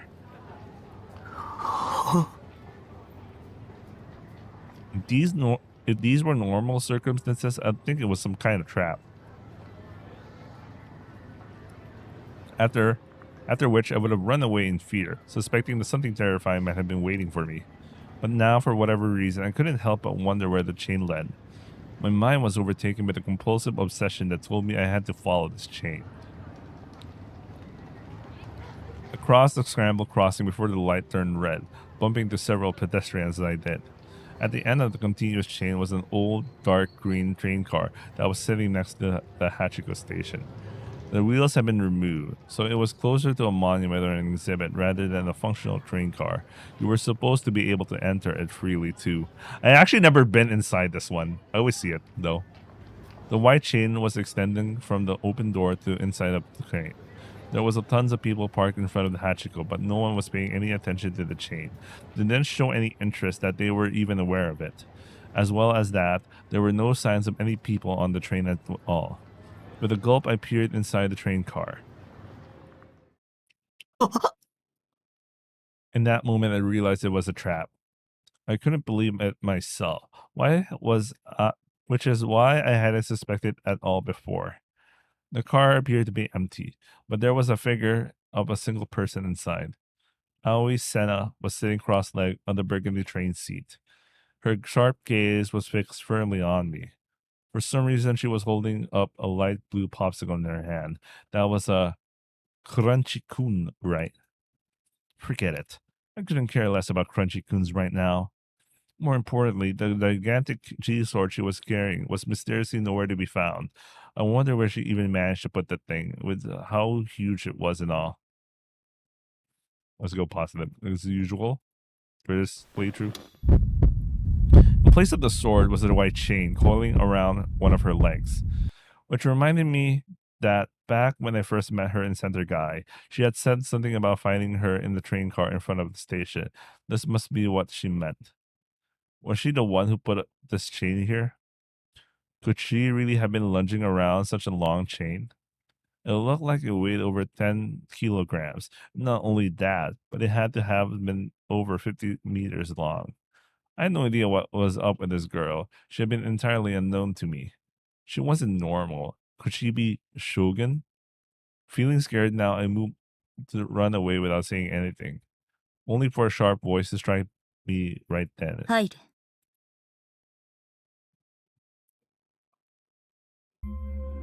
I automatically stopped dead in my tracks. Thoughts ran through my head frantically. If I ran away, what would she do? What would she have? Would she swung her D-sword at me while she chased me? When I tried to envision it happening, it freaked me out way too much, so I hurriedly shook the delusion out of my head. Conversely, what if I were to just walk straight in instead? She would get a much better impression of me, and maybe then she wouldn't be so violent. Maybe she'd even be in a good mood that she'd be interested in selling her D-sword to me. I didn't think that she'd give it up that easily, but maybe I could at least get her to tell me where she bought it from. On top of that, she seemed to have been waiting for me. In other words, that meant she had taken some interest in me. She looked scary, but as often the case with tsundere types, she might have actually been pretty nice in reality. That could have been just wishful thinking, though. Then again, it wasn't like I was going to get killed just because I went inside. Surely that was true. We were right in the middle of Shibuya, after all, right in front of Hachiko's statue. There were tons of people surrounding us. Killing me in public in front of all of them would have been suicide. I took a single deep breath, gathered my resolve, and then I stepped onto the train. I suddenly realized the bundle of chain that had been at Senna's feet just a moment ago had disappeared without a trace. I thought that she moved it somewhere, but there had been no sound to indicate that, and she was sitting on the same seat she'd been sitting the entire time. Even if she had moved it, where the hell did she move it to? I didn't see it anywhere on the train. Senna, completely unconcerned with how lost I was, asked me something unintelligible yet again. As I shook my head left and right in confusion, Senna's expression became increasingly stern. She then eventually looked away from me, let out a small sigh, then took a bite of her. I was about to sneeze, okay? It didn't happen. It was denied. Anyway. Free from her sharp gaze, I nearly sank down to the floor once again. Talk about looks that could kill. I would have sat down on one of the chairs if I could have, but when I realized that she might have said something to me if I did, I couldn't bring myself to. お前が私をつけてきているのには気づいていた。私が作ったエラーが見えていただろう。だからエラーって何？鎖だ。白い鎖。If that was what she meant, and yeah, I've seen it. I followed the weird thing all the way here after all. でもどこにもない。消えたよ。消した。私の妄想だからな。It was a schizo too. Delusion? What was she talking about? じゃあ、剣は？お前も持っているだろう。Excuse me? No, I don't have one. How could I? This wasn't going well. I could barely get a word out. それよりお前は何者なんだ。見えているみたいだけど。Bennett glanced at me and jerked her chin toward the window. この窓の外に何が見える？ People. Lots of people. It felt like there were even more people than before. I felt like I was going to get a headache just from looking at them. There were people with their heads glued to their cell phones. People smiling over phone calls. People standing and staring at the stream of people. Practically everything I saw out the window was people standing around waiting for other people. I mean, if there were so many people here, why hadn't anyone come into the train since I had gotten on? 完璧な世界がそこにあると思うか？あるはずがない。エラーは確かに存在する。すべてのものは人も含めて電気仕掛けだからな。What kind of chuny plotline was that? Jokes aside, I also thought about similar things pretty often. And I wasn't trying to say the chuny plotlines were bad or anything. After all, the world was overflowing with books, movies, and anime that were nothing but chuny insanity. Why was it that a writer or a movie director or whoever else could come up with chuny plotlines like that? And it was all well and good, but when amateurs like me did it, everyone made fun of us. The world's greatest had all been chuny bios. Chuny bios. Chuny bios. Anyway, just think about it. The Wright brothers had generally thought they could fly through the sky 100 years ago. Napoleon had boasted the word impossible is not in my dictionary. That was why chuny bios weren't something to be mocked. It was a path that all of the world's greats had taken. But my question was, why had this girl suddenly started spouting all this chuny shit at me? 何を見ているかじゃない。何を見せられているか。人は体の外からの情報を五感によって得ているけど、その受け取る情報のおよそ 80% は視覚から入ってくるんだ。そして視覚から得られた映像はパルス信号となって視神経を通り脳に送られる。It's like a telephone, thought to myself absent-mindedly. A telephone converted your voice into electric signals, then sent that information to a distant location. 電話か。似ていると言えなくもない。Had she just read my mind? No, there was no way. I had been mumbling to myself without realizing it again. VR 技術を知っているか？ What? Virtual reality? Of course. I didn't actually answer her aloud. ビジュアルリビルディング。Huh? I was wrong? Never even heard of that. アメリカの精神生理学分野で研究が行われている技術だ。Oh, America-kun is back. 生まれながらに目が不自由な人でも目の前にある景色がちゃんと見えるようになる。ビデオカメラのような映像機器を介してな。By the way, before I watched like the anime or even read this visual novel, I kind of heard of this technology. I just didn't know what happened to it though. I didn't know if people ended up like making use of it or anything. But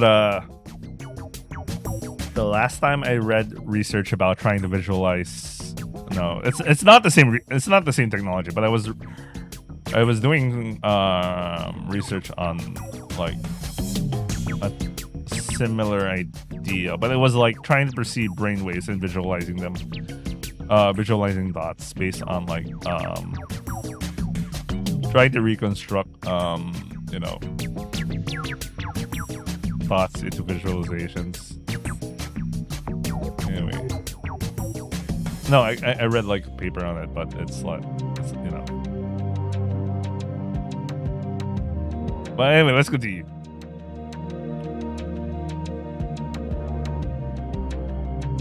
Yeah, I think I'm gonna read up more on this because it's been a while I actually read up on stuff like this. But I do know there is like an attempt to codify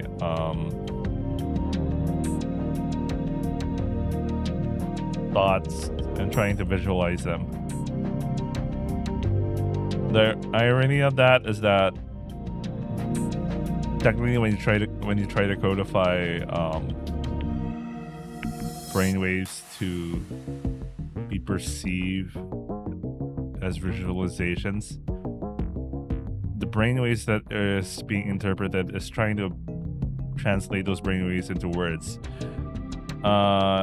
Because as far as what we have currently in machine learning is that we have somehow there is an existing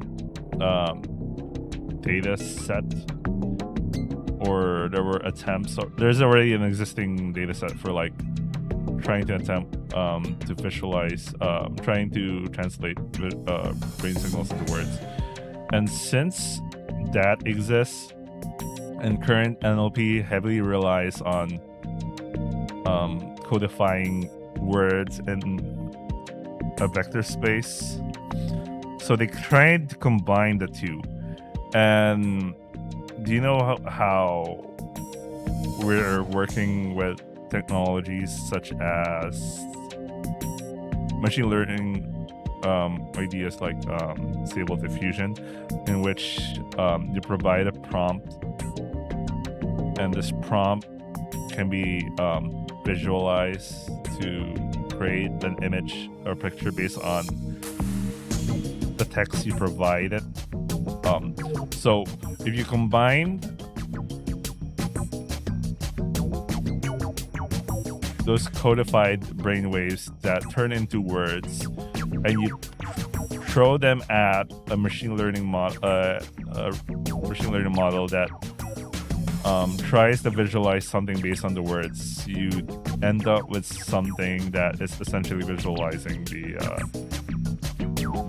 brainwaves. But that's like there's a lot of translation involved. There isn't like a direct brainwave to image methodology as far as I know, and last time I checked, but that was like 2 years ago. Anyway, why am I rambling about that? Let's continue with this. It's been a while since I did research on that, so you know. Anyway. どうやってという顔しているな。だが仕組みとしては単純な話だ。ビデオカメラが映した映像も脳を流れる神経パルスもどちらも突き詰めれば電気による信号なんだぞ。Yeah, okay, that's true. 要は神経パルスにコンバートできる技術さえあればいい。すでに実際にテストは成功している。ある研究チームが特許を取得済みだ。It was patented? Seriously? I thought that it was just a fairly hardcore delusion with an impressive amount of depth and detail behind it, but claiming that there was a pull-on patent was taking it way too far. Let me actually check the tip section, because I actually got intellectually curious about this.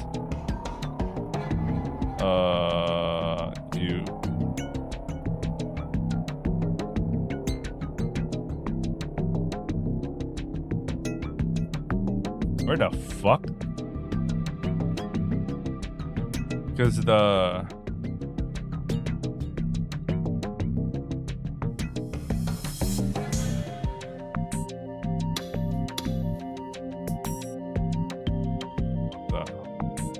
was it V? What the fuck? What happened to the term? Video. What the hell? Give me a second. I actually.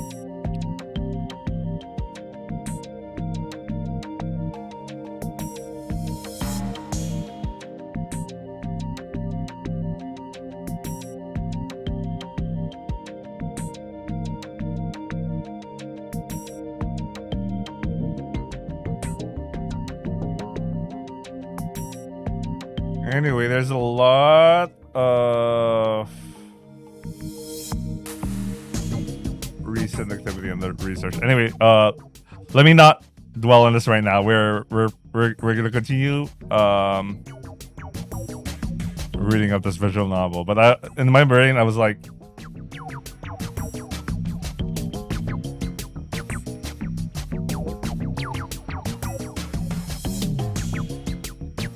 I really got interested because I actually read research on this. I read similar research to this. I'm familiar with the site when you translate. Well, everyone's familiar with it nowadays, but more on the technical level back in the day. But I haven't been up to date with this stuff. Anyway, I'll be right back. Quick restroom break.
All right, let's continue. I had initial thoughts about this. I was thinking about the current limitations of technology used to reconstruct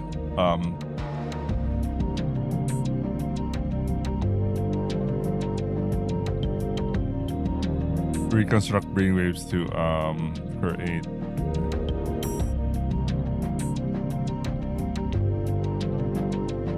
visualizations.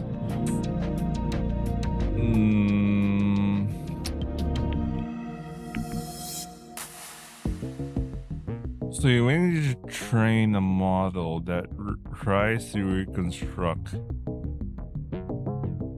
an image based on brainwaves. So for example, your brain imagines, let's say you have a dog, a brown dog, in a particular pose, in a particular place in your house, and etc., etc., etc. And your brainwave was and each time you thought and tried to construct that image in your brain, your brainwaves is somehow captured, is translated into text. Then the same text can be thrown to a machine learning model where its job is to generate some image based on a description, and I'm sure a lot of you guys are already familiar with that part. Now, the problem that got me thinking was that since models, I'm not sure how much you guys know about how those models were made, but those models are heavily reliant on like looking given thousands, millions, and billions of images just to understand a concept. Let's say the concept of a dog, you had to give it like a billion or million images just so it has an idea what the dog looks like, what counts as a dog, and it has to be done in a way that it retains the idea of concept of a dog. Now, if a person has a certain concept of their particular dog, and they try to imagine what the dog looks like, and their brainwaves were captured to create a description of the dog as much as it can capture and translate it to descriptions that an image model can attempt to reconstruct. How much different is the mental image from the constructed dog, the reconstructed image of the dog? Like, there is going to be a lot of information lost in between, as far as I currently understand. And one of the big factors affecting that has to do with the fact that a person's concept of image of like a dog, like how they imagine the dog, like you have like as a person, you don't have to see like billions and millions of images of a dog just to figure out that that's a dog. And if you try to think of a specific your dog, like your dog in your house, you have a brown dog in your house, would the model have the same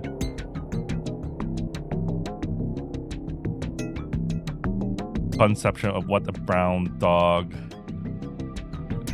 with a certain angle, with a certain shading of light, how curly, if the dog's fur is curly, small, even trying to just translate from brainwaves to words is already like limiting already, and trying to attempt to reconstruct it's already limited by how much, by its concept, all those concepts it had to understand.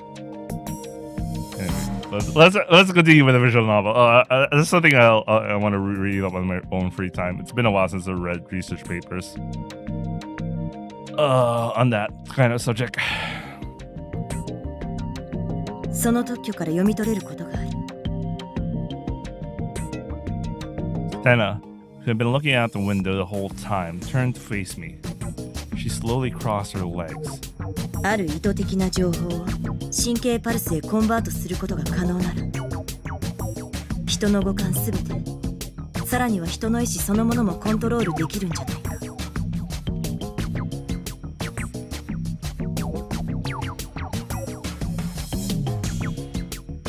Alright, this got me thinking again, because we're already at a point where we're able to reconstruct image for a person, and never mind. I don't want to think about this too much right now. I want to go through the story. I'll think about this on my own free time, since this subject does interest me a lot. Even though it was right in front of Shibuya Station, it was strangely quiet on the train. It felt as if it had been deprived of sound itself. It was obviously an illusion, but I couldn't help but remember the delusion I had several days ago of the deserted Shibuya. As I thought about it, I couldn't take my eyes off the crowd moving outside the window. さっき言ったように、人は電気仕掛けだ。脳だけじゃなく、全身に張り巡らされている神経にも電気が通っている。 By the way, I'm also having that philosophical thought about like whatever the fuck Wittgenstein was thinking in his first book. Not now. Oh man, I also kind of remember Sui for a second, but let's not think about that right now. Anyway. つまり肉体的な動きまでも操れるということになるんだ。理論的にはな。This girl. I was taken aback. This girl was even more delusional than both me and you combined. What she was saying sounded logical, but it was clearly a total pipe dream. 事実、特許を取得した研究チームもその方向へと研究内容をシフトしている。あまりに危険すぎる内容だったからアメリカ大統領が歯止めをかけようとして行政命令を出したくらいだ。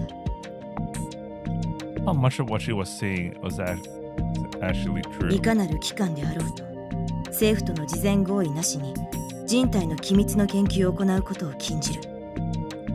それを支援することも同様である。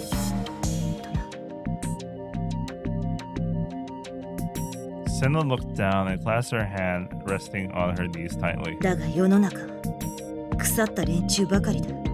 倫理を無視して自分の利益のためだけに他者を平気で犠牲にするような連中がな。I know who they are. The Committee of 300. Oh my god. If you also played Steins Gate, you know, you would have heard the term Committee of 300 before. So, they're here.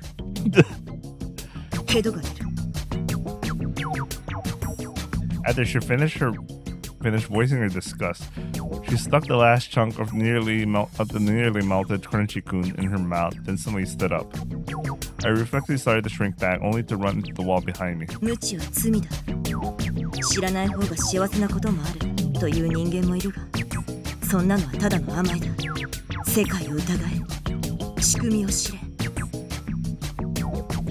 I'm ready for Steins Gate again. Just kidding.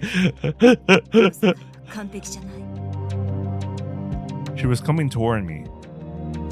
Thinking she might hit me, I tried to shield my face with my arm, but in the end she slipped right past me without doing anything. お前の見ている景色は本物か?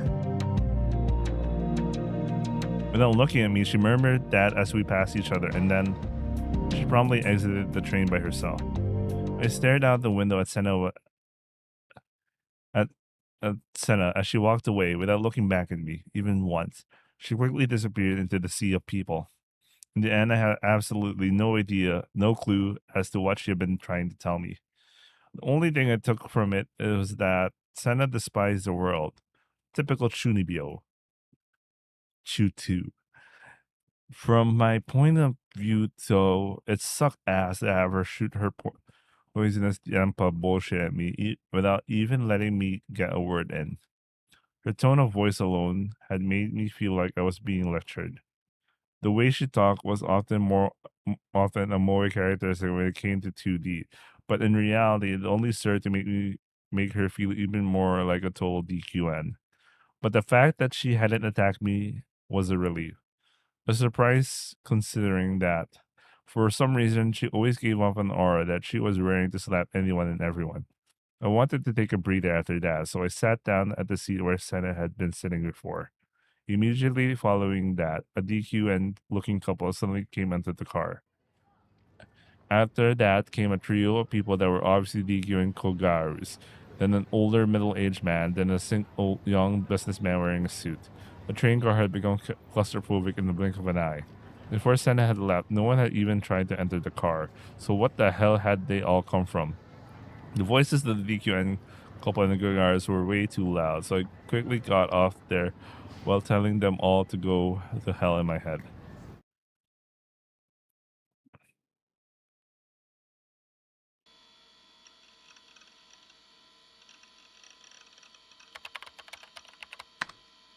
So yeah, that's how I ended up being tangled with an in real life Shubi chick. Okay, asshole, this time you have pissed me off. Seriously, Lord Nineheart, you're always saying shit like, oh, I don't give a fuck about 3D, but you're getting real nice and close with a bunch of 3D girls recently, haven't you? You even said earlier that one of them broke into your house.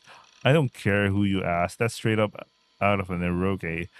I plunged straight into yours once and a lifetime chance to be popular.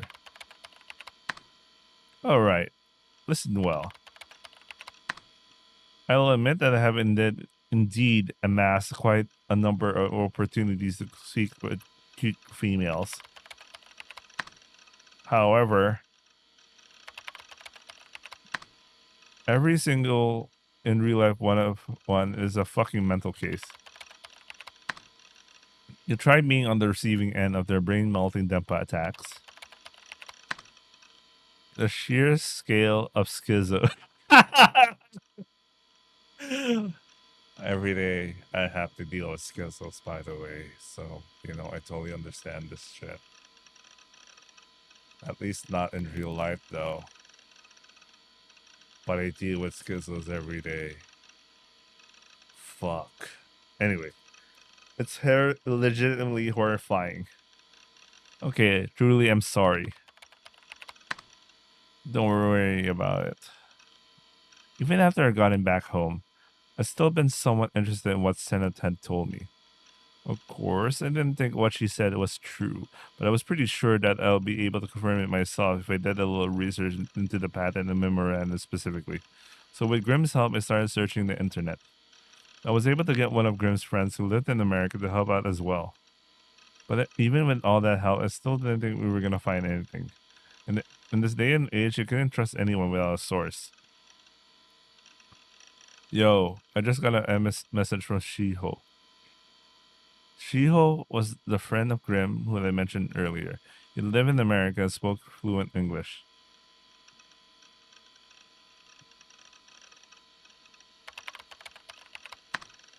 Let me guess, BS right? That's that stupid fucking mental case. She had been just making a fool of me because she didn't think I could understand English. Don't underestimate the power of the internet. Consider yourself a pawn. It exists, apparently. Eh? It exists? What did? The guy went out of his way to teal it for us. Anyway, let me up it. Is this just more bait? Man, you don't trust me at all, the Lamau. Well, that's probably my fault being an ass most of the time. How about I envy Shiho? I've been tricked with Grimm several times in the past. If I trusted him like I usually did, he would hit me with something so bad that it would make my brain blue screen. But he was saying he was going to invite Shiho, and he even had a source for us.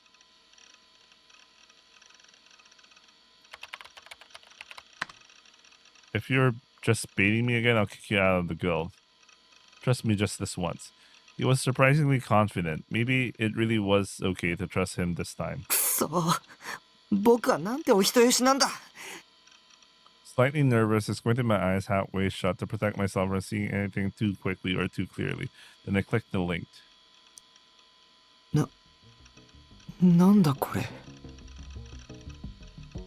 It was a document written in English with a bunch of strange diagrams on the lower half.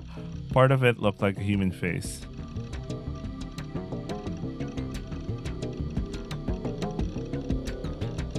Victor something University. This is the research laboratory of Makise Kurisu, by the way. So you know, though I recognize the Victor something University because that's where Kurisu is a researcher and also studies, which is in parallel with in real life it's supposed to be Columbia University. Oh yeah, I was just outside Columbia just this afternoon. I was eating lunch. Anyway. The headline read, United States patent. I knew that much as least. In other words, this was America-kun. VR 技術を知っているか？すでに実際にテストは成功している。ある研究チームが特許を取得済みだ。It was real. I then went on to open one of the two text files that come bundled with it. One of them had a series of news articles that mentioned the patent, all of which were translated into Japanese. One said this Psychophysiology Research Lab of America's Victor Kodryov University, which is where Kurisu studied and is a researcher in with Maho, which in real life this was supposedly from the university. Anyway, was currently researching a groundbreaking invention known as visual rebuilding. As the goal, although Columbia University isn't leading research in that nowadays, I think. Anyway, and the goal of the research was primarily for healthcare. It had been gaining the attention of visually impaired people from all over the world. It was groundbreaking technology that enabled people who were blind from birth to see the scenery in front of them through video cameras and other imaging devices. To put it simply, this was done by converting signals that when composed the image data that the video camera received into only signals the brain could recognize, electrical signals known as nerve impulses. They are then transported to the brain via an optic nerve. There had already been successful tests, and the patent had already been registered. 特許本当に認められてる So, did that mean that what Senna had said wasn't just some chuny delusion? I gulped, and I went on to open the other text file. I began reading Presidential Documents, Memorandum of March 27, 1997, Strengthening Protections for Human Subjects of Classified Research. The agency shall jointly propose to prohibit waiver of informed consent for classified research, part of it said. Beginning 1 year after the date of this memorandum, no agency shall conduct or support classified human research without having proposed or promulgated the common rule, said another. The document was then signed at the bottom, William J. Clinton, and closed with the White House, Washington, March 27, 1997. A memorandum from the President of the United States. The content sounded like the premise to a movie or something, so I never would have thought it was actually real. I went to check the original document by the URL. Even I could read English for the most part. Despite how I might look, I was a lot smarter than those DQNs that went to school every day. The actual contents written in the document were the same as the translated text. ということは Senna's words echoed in the back of my mind. ある意図的な情報を神経パルスへコンバートすることが可能なら、人の五感すべて、さらには人の意志そのものもコントロールできるんじゃないか。It was starting to get somewhat difficult to understand this point, but with what Senna had told me, combined with the sources we found online that backed her up, it all sent chills down my spine. I had a feeling that something terrible was lurking within. But what confused me the most was Senna's true intentions were in telling me all this. Did it have anything to do with me? The part of being able to control people's free will definitely wasn't something I could have missed as someone else's problem. Because there was a possibility that I was a sleepwalker. On the day of the third New Gen case, the crucifixion, I've been told that I've been posting in the chat room as Shogun. Apparently, I posted from Ad Cafe too, but I had no memory of any of it. Not only that, but I had absolutely no memory of Remy too. We had been classmates for over a year. We had been close enough to hang out on multiple occasions, yet I had no memory of any of that. Maybe I'd done all those things while I was being manipulated by some other being. Besides, I was terrible at talking to 3D girls to begin with, so there was no way I would be close to a cute girl like Remy normally. No, I was thinking too hard about this. At the very least, I knew that the chat thing was just one of Yua's delusions. Shogun was a separate entity from me. He was trying to entrap me, and it didn't go beyond that. That was true regardless of whether or not he had actually been the old man in the wheelchair that appeared in front of 107. Maybe Senna too was one of Shogun's underlings. Maybe she was just trying to deceive me. Don't just blindly accept everything without questioning it. Don't trust a suspicious girl that you don't actually know. Senna and Yua were both of the same breed. That's how it should go. Right, Seiratan?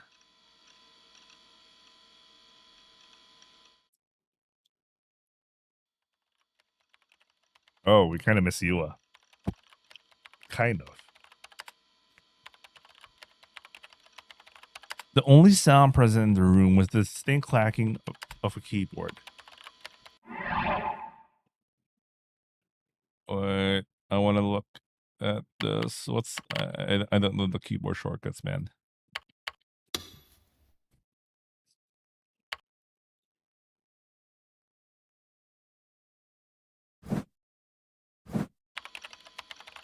I don't know what corresponds to B in the keyboard, man. But you could see someone there. Anyway. Kusunoki Yua's thin, supple fingers moved as if they were dancing, her gaze fixed onto the monitor all the while. Her touch typing was effortless, and she made next to no typos. Just so you know, I'm very terrible at that. I always make typos. She was writing an email, a very long one at that. Yua had already been writing for almost half an hour, endlessly delivering over the contents of the email and made frequent revisions as she continued to type. Suddenly, her fingers stopped moving. With a small pained sigh, she abruptly pressed and held down the backspace key. The cursor that lit up on the monitor began scrolling leftward at high speed. All the long sentences she had written so far disappeared nearly instantaneously as the cursor traveled across the screen. Is this, evanescence? When all the contents had been erased, Yua took hold of a Garo Froggy stuffed animal lying on her bed, then hugged it tightly to her chest. This was a habit that Yua had developed recently. If she did not hug something in this way, she would have been faced with unbearable anxiety. I could try that. Nah, I wouldn't do that. Burying her chin in the stuffed animal, Yua sighed once again and shook her head softly. 私に勇気をください. Murmuring softly in no one in particular, Yua's expression stiffened. With the stuffed animal resting on her lap, she rested her hands onto the keyboard. She returned her hands to the keyboard. I'm slowly losing it. Within the monitor, each letter she typed in a fluid manner was quickly displayed in sequence. Compared to the one she had erased just moments before, this email was far more short and simple.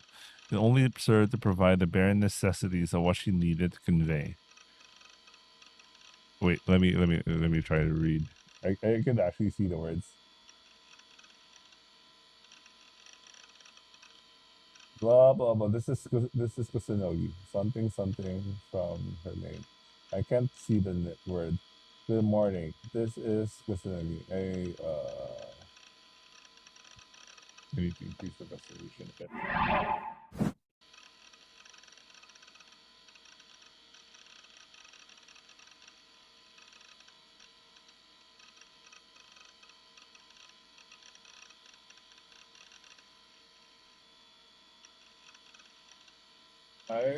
I sent this email as soon as I was able to.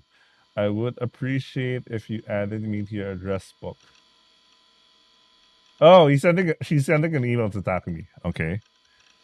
My apologies for making you accompany today. Wait, yeah, this is just this is just the email she sent. I thought this was like a new email, but this is the email from before. Maybe they were lazy and just copy pasted the whole thing. Anyway, when she finished writing, Yua hesitated for a moment, and then she resolutely clicked on the send icon. 送っちゃった. Before she could stop it from going through, the email had already been sent in the blink of an eye. Yua squeezed the Garo Froggy sitting on her lap tightly and continued to stare at the monitor in front of her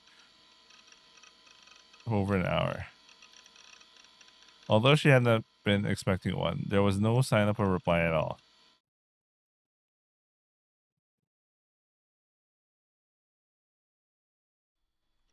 There I was, in my beloved room 37. As I sank down into the recliner, I started chewing on my nails in an attempt to distract myself from my irritation. There was a reason why I'd come to at cafe 2 days in a row, yesterday and today. 2 nights ago, after Gren, Shiho, and I found out what Senna had said was true, I received an email from Yua. In it, she insolently said that she wanted to talk to me one more time. Fuck up, I wanted to tell her. What the hell did she mean she wanted to talk? After deceiving me like that, I had nothing to say to her. Even if I did, she'd probably just come up with a new fancy way to trap me when I went to see her, as if I could risk that. It was true I wasn't used to talking to girls. That was why I'd been so happy back when you was hitting on me. And yet the harlot had been playing with me behind my back. And on top of that, she'd come up with all those insane delusions. Even I had delusions, sure, but I never bothered anyone else with them. But that girl assaulted me with her schizo BS, like that treated me like I was the new gen culprit. I could never forget what she'd done to me. Never. So I'd ignore her email, but there's been one thing that concerned me. In her email, she said she was going to come to my base, and I knew for a fact that she knew my address. That was why I decided to take refuge at Ad Cafe, despite it not being a school day. If I had an option, I should have brought my diesel as a protection charm, but unlike Senna, I didn't have the courage to walk down Center Guy with it. At any rate, spending almost half a day in the internet cafe was fairly tiring. The recliners were comfortable, and it was equipped with showers. But I still couldn't fully relax like I could at my base. And then the biggest problem of all, Seira-tan wasn't there. After 2 days spent on hold up in the cafe, I realized just how much the mere presence of Seira-tan helped me. I wanted to hurry up and go back to my base as soon as possible, but going back late at night would mean the date would change. And by that time, the last train would have be gone. I figured that Yua will most likely wouldn't be waiting for anyone anymore by then. I had to stick around for another 4 hours before the clock would strike midnight. I was sure time would go by a lot faster if I played ESO. I moved my gaze at the PC monitor. My second character, Lislet, was standing there aimlessly not moving. お前の見ている景色は本物か? Oh man, this voice, man. I really love this voice. Senna's words came to mind. More than half of what she said was true. The only thing I couldn't find a source was the part where she was talking about controlling even people's wills and bodies. Maybe that part was just a delusion of hers. Mixing in just a few lies with the truth was clever and an effective way to scare people, especially with threats. This guy didn't understand that was basically she was trying to imply that. So there was this technology that could, change your senses. What if, it was, just to be scared about, just to be careful about things. But she, she didn't say it was real. But she just wanted him to be thinking about it. Well, she got that was the purpose of the exercise, and now he's thinking about it. Even though my reasonable side knew all that, I couldn't help but feel scared as I thought about all the strange inexplicable phenomena that had been plaguing me over the past few weeks. In a daze, I looked at Lislet on the screen.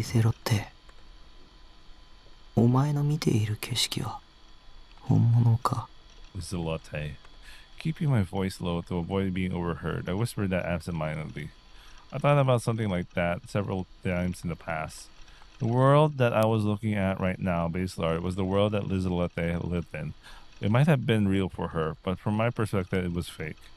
Which meant that the world that I lived in was seen as fake from the point of view of the person controlling me, which is also what I am doing right now. What if there was an observer on me right now and didn't think that the world I am inhabiting right now is fake? I don't know. Anyway, however, just as Lizelotte couldn't perceive me as a higher... okay, this is the dimension thing. I suddenly remembered Flatland, the really old book. Anyway, I also couldn't perceive the person controlling me as a higher being.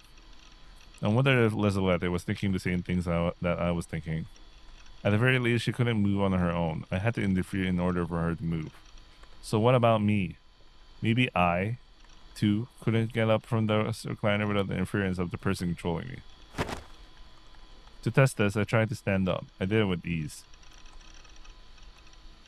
After that, I tried sitting down. It took no effort. But this sequence of events, was it really of my own volition? Or was it the result of someone's interference? I had no way of knowing.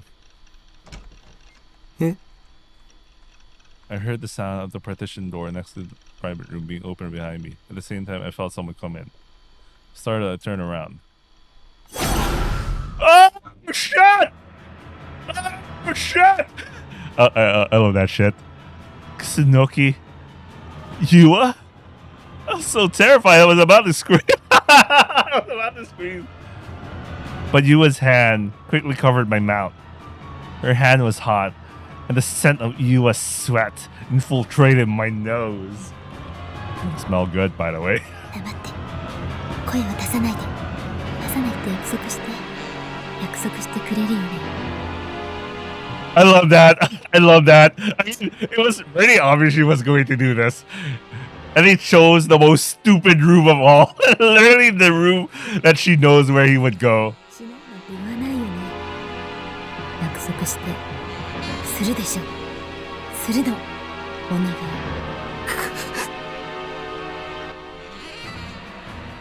Let's go, breed delusion. In the small private room, the only way out was blocked by Yura.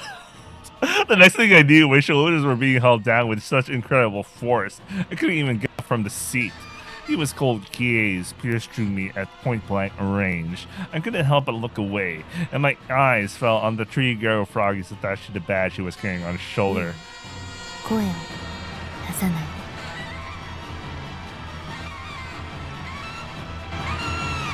If I didn't do as she said, he would kill me. Believing that would happen, I didn't resist and just nodded along. Really? You have a delusion in the middle of this? どうしても伝えたかった好きなの分かって大好き分かっている How does delusion work? 私のものになって This is the base delusion. お願い I thought that confessions were supposed to be romantic and heart-rending and happy. But this wasn't like that. This was terrifying. Every word that said chills down my spine, this Mentara. In a situation like this, a Norman confessed my love as well. But here, it felt like I'd be signing my own death sentence if I did. I had no choice but to be clear and refuse. This girl was nothing more than a stalker. If I didn't refuse here and now, I would be totally fucked. I forcefully shook off Yua's hand. お断りだ警察に突き出すぞ Yua's expression became tense, as if in shock. She hung her head and her demeanor instantly turned timid. そんなに嫌われてたなんてごめんなさいもうつきまといませんさようなら西条くん She pulled herself away and turned her back to me, her shoulders drooped. And then she shakily walked out of the private room. I said it. I said it! Seeing Yua cry like that actually made me feel a relief. I couldn't help but be happy that I've finally been free from that stalker. So much that I unconsciously struck a victory pose. Too bad. That's not what happened, bro. Only to suddenly come back to myself. Since life was never that easy, Yua was right in front of me, covering my mouth. 西条くんのこと騙してたわけだし She was murmuring something in a quiet whisper. I hadn't heard what she said at all. I'd been busy escaping from reality. How nice would it have been if that delusion had been real? No way for me to wish for it to come true. Yua continued to talk. でもお願いです一つだけ言わせてくださいこれ以上あなたが傷つくのもあなたが不幸になるのもあなたのせいで不幸になる人が出るのも見たくないんです What was she talking about? She was talking as if she knew everything about me. Despite the fact we haven't even spent 24 hours together. Just What the hell did this girl actually know about me? Was this just another one of her signature batshit insane delusions? A shudder ran through me and I started feeling my arms and legs. Even so, Yua didn't let go. This went on for much longer. This girl might actually kill me. Had Shogun given up trying to trap me and had just sent Yua as an assassin instead? I don't want to die. I don't want to die. I don't want to die. ごめんなさい。お願いだから静かにしてください。話はすぐ終わりますから。The tone of her voice was meek, but the power behind Yua's hands as she held me down was so strong. Even if I tried to resist, she wouldn't budge an inch. I couldn't believe that such slender hands could be so powerful. 師匠君。 Yua inched her face closer and closer to mine. I desperately turned my head away. もう。 That was when I noticed Yua's hands were trembling. Or was it just that my hands were shaking so much? It made it look like hers were too. While I pondered that, something unbelievable came out of her mouth. 人を殺すのはやめてください。 Yeah, boy, schizo ideas. What? 自覚がないんですね。でもそれも私には理解できます。西条君に自覚があるはずないから。Knowing what? あなたは Yua's eyes shone with sorrow. Even though she had been staring at me intently until now, she suddenly cast her eyes downward. DID 多重人格なんです。 This is Suhei all over again. No, I'm just kidding. This is some bullshit. Then I was Tomasane and Minakami Yuki at the same time. Holy shit! I had multiple personalities. 最初はあなたのこと警察に突き出すつもりでした。 Despite how confused I was, Yua continued to talk. それが無理ならこの手でとも思ってました。だけどあなたのこと調べていくうちにあなたも苦しんでるんだって分かって。 The eyes behind Yua's glasses once again took hold of me. They pleaded with me. And no matter how hard I tried to see it as something else, I couldn't see her as anything other than genuinely worried about me. And that horrified me. 私あなたを助けたい。 She has savior complex, by the way. Like, you know. This girl's delusions were getting out of control. What she was saying was still insane. Or was it? Was it really insane? だから病院に行きましょう。 Bro, it's time to take your meds.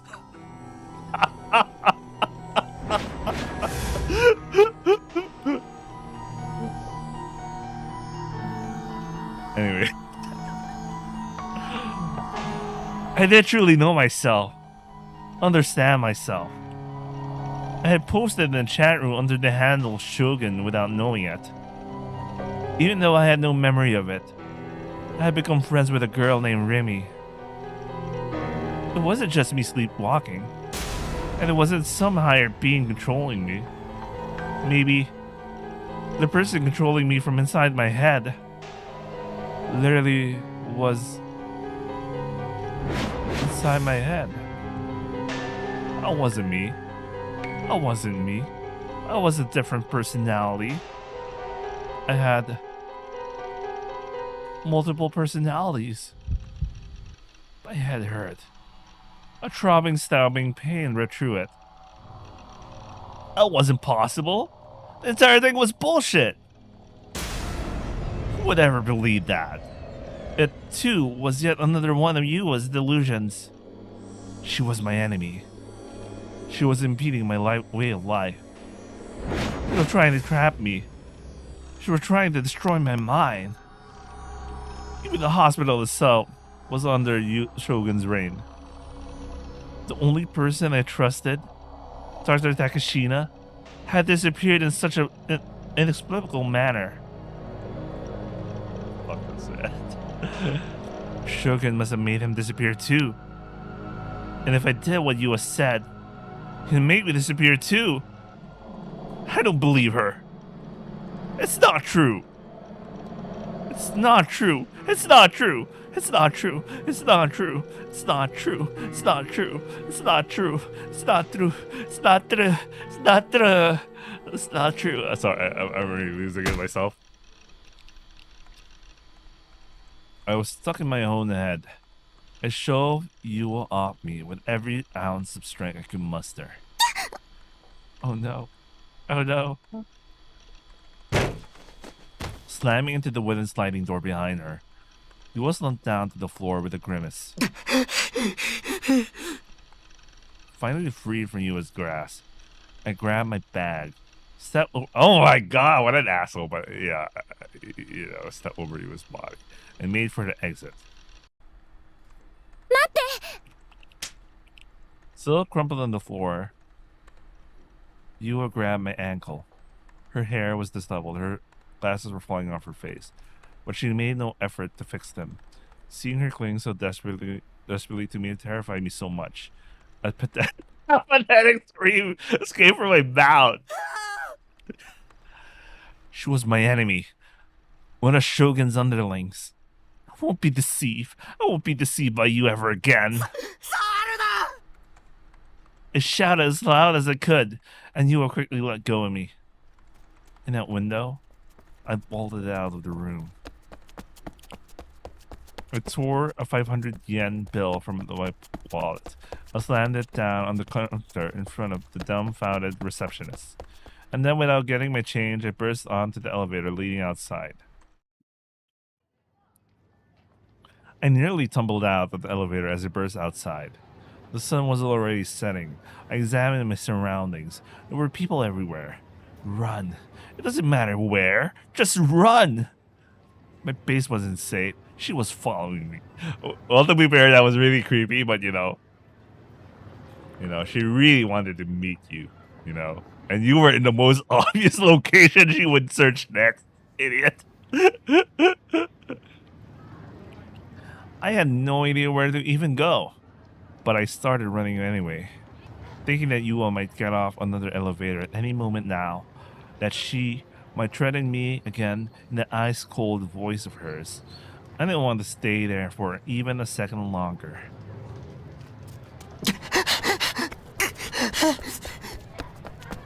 I looked behind me over and over again, but I kept on running regardless of what I saw. The pedestrians were all in the way. I bumped into a businessman and a DQS high school girl. When that happened, I was showered with curses. But I still didn't stop. I just kept on running.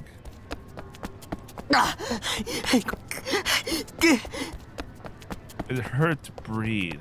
I picked some random ass road without thinking, and I still had no idea where I was running. I stopped to catch my breath and catch the scenery around where I was standing.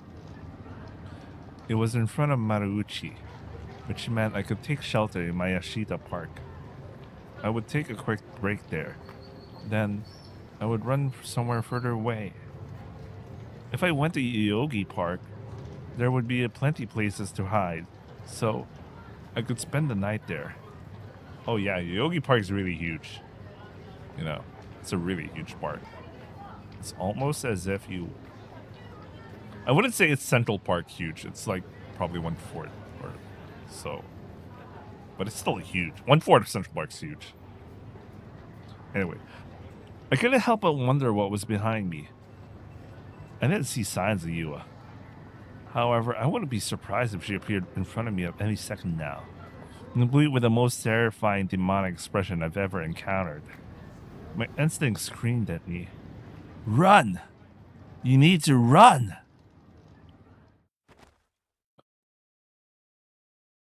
This guy's important, by the way. Anyway, exhausted, I weakly sat down on the pavement of Mayashita Park overpass.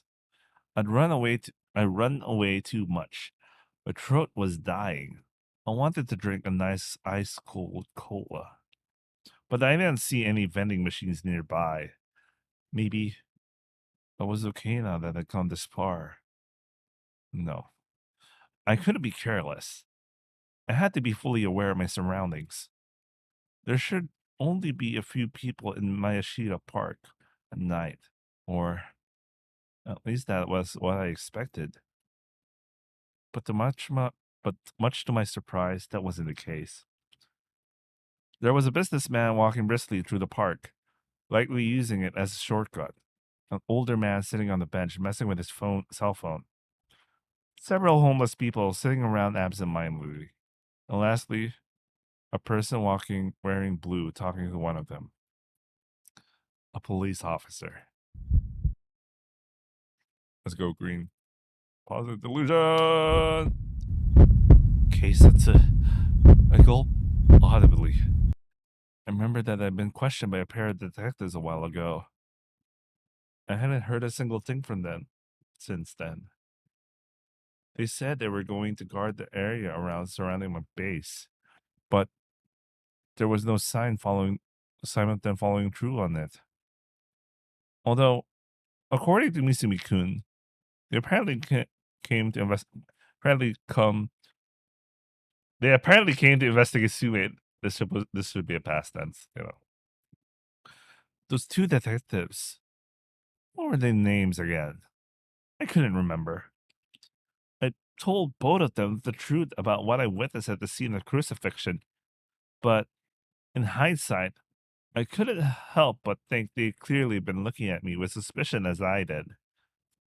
Right as I thought that, the policeman who had been talking to the homeless man glanced at me, or at least that's was how it felt. Oh no.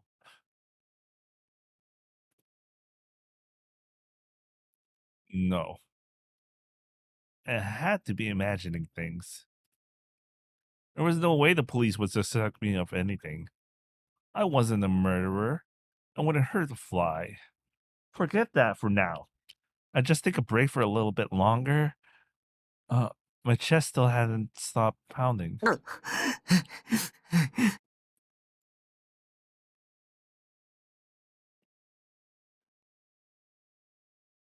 For no particular reason,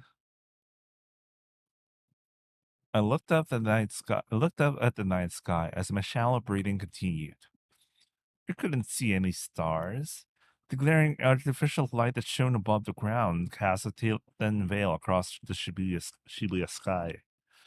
It blocked out even the faintest light of the stars that had traveled for decades, for centuries, to get here, transforming the night sky into a flat and motionless blackness. What a piece of shit sky. But that was the norm. But that was normal for Shibuya. For someone living in Shibuya, this sky was my sky. Okay, you know, for a second I remembered something in Tsubahibi, because that was like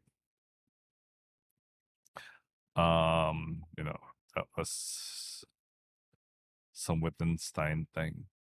Instead of saying the world, you could replace it with the sky. Not saying it's, yeah, you could, you know, if everyone was looking at the same sky and, you know, all that shit, you could also replace that with the world of someone is the same as the world of someone. Everyone was looking at the same world, but how did my world be the same as the world of someone else's, and, you know, all that stuff. Anyway, let's continue reading. I returned my gaze to the policeman from earlier, and I jumped. The policeman was coming toward me. I had to avoid making eye contact. I stood up and turned my eyes to the road stretching under the overpass. The footsteps were getting closer and closer. I prayed from the bottom of my heart that they would pass by me. But... Gimme! A voice called out, one that was clearly directed atちょっといいか My heartbeat, which only just started to calm down, began to violently pound in my chest once more. すいません。急いでるんで。そうは見えないな What reason could the cop possibly have for talking to me? I started putting a list together inside my head. 1. Because I'm alone at night in an unusual place. 2. Because I look suspicious. 3. Because they are just questioning people at random. 4. Because the police think I'm a suspect for the New Gen case. 身分を証明するものそうだな生徒手帳を見せてくれないか Damn it. I didn't have time for this. I needed to hurry up and hide somewhere else less conspicuous.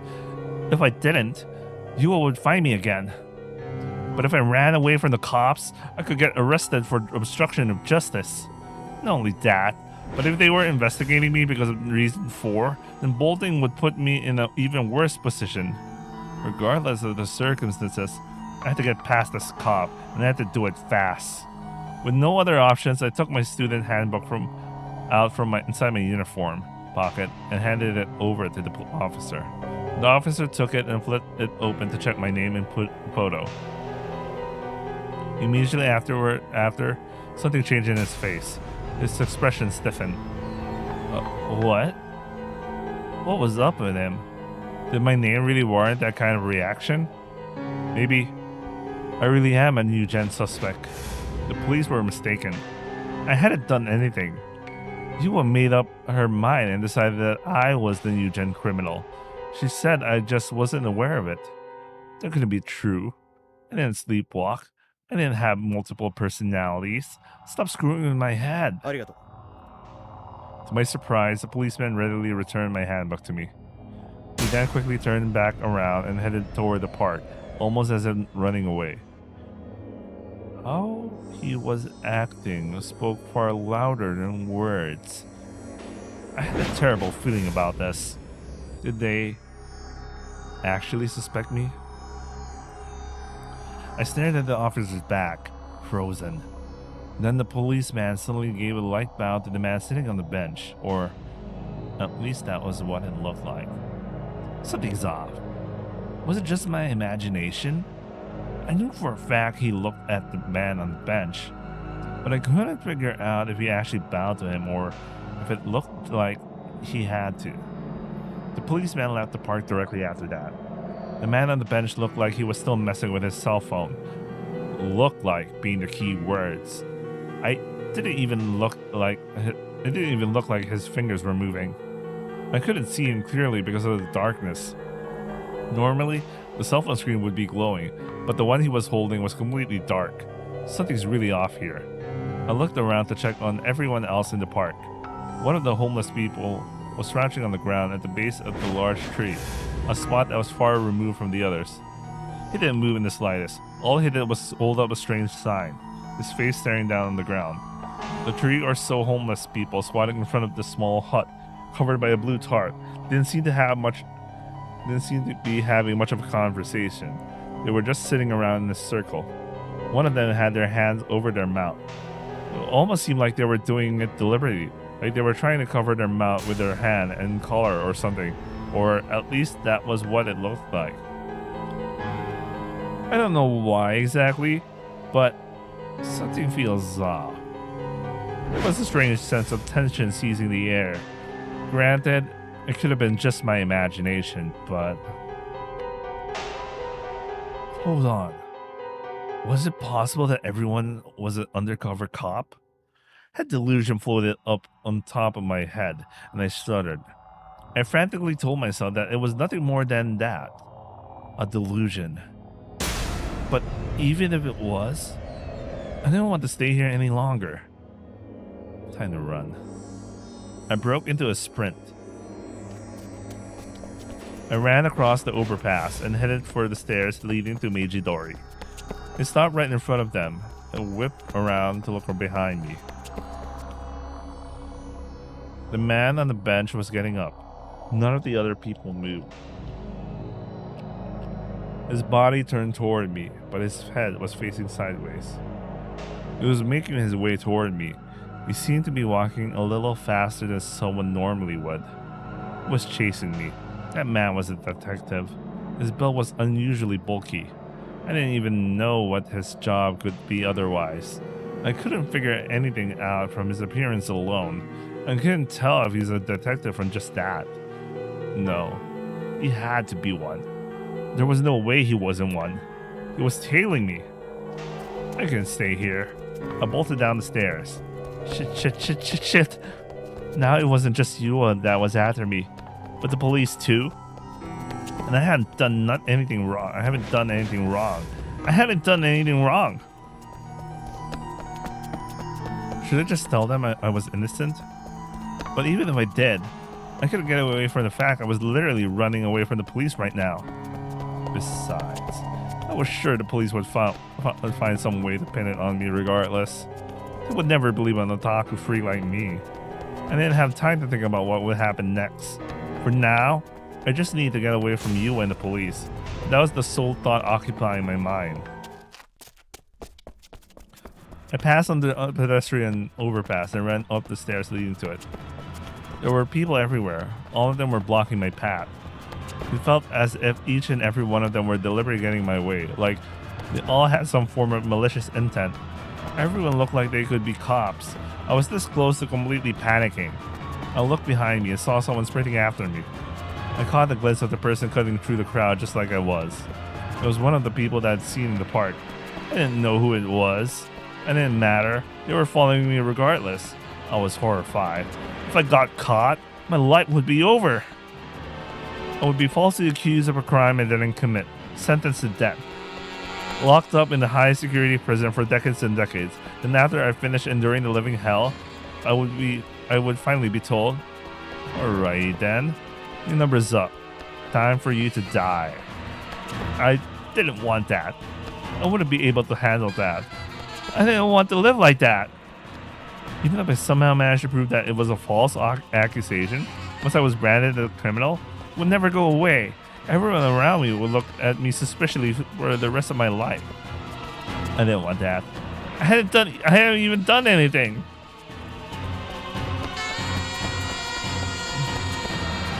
I turned to a small street that was completely deserted and keep running as hard as I could. But I had been running ever since I left Ad Cafe and I still hadn't been able to catch my breath. My lungs were begging for oxygen. My legs were shaking with fatigue.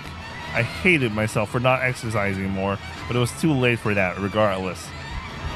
Finally, I couldn't run anymore, so I doubled over and gripped my knees with my hands. The place where I stopped looked familiar. The distinctly red brick walls, paired with a gigantic backlit sign that read Gigantes. I've been here before with Misumi-kun. We'd come to see a Phantasm concert, or to be more specific, to see their lead singer, Fez. But now the place was quiet and empty, with the other only light being from the vending machine dimly lighting my surroundings. Frustrated that my breathing still hadn't gone back to normal, I looked back toward the road I had sprinted down. The street was dimly lit and narrow. As the Toyooka Line train slowly passed by directly above me, despite the striking glow of the lights leaking from the windows of the train, even it didn't reach the streets below. I stared at the road in front of me. I wondered if I had managed to lose them being you and the police. It was too dark for me to tell for sure. Suddenly I heard a woman's voice in my ear, and it let out a pathetic scream before toppling to the ground. It was Fez, dressed in the flashy outfit that she would wear to a concert. Wait, I'll be right back.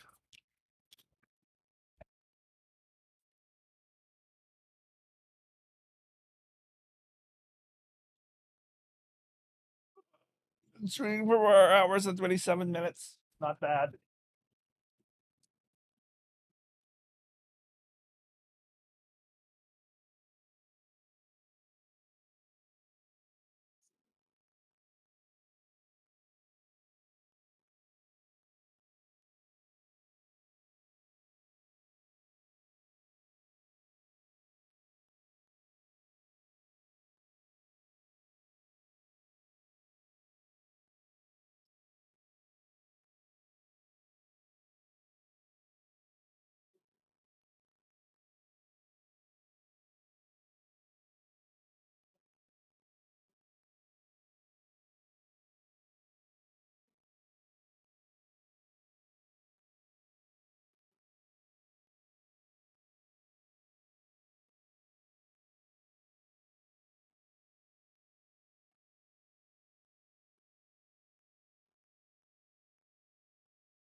All right, let's continue.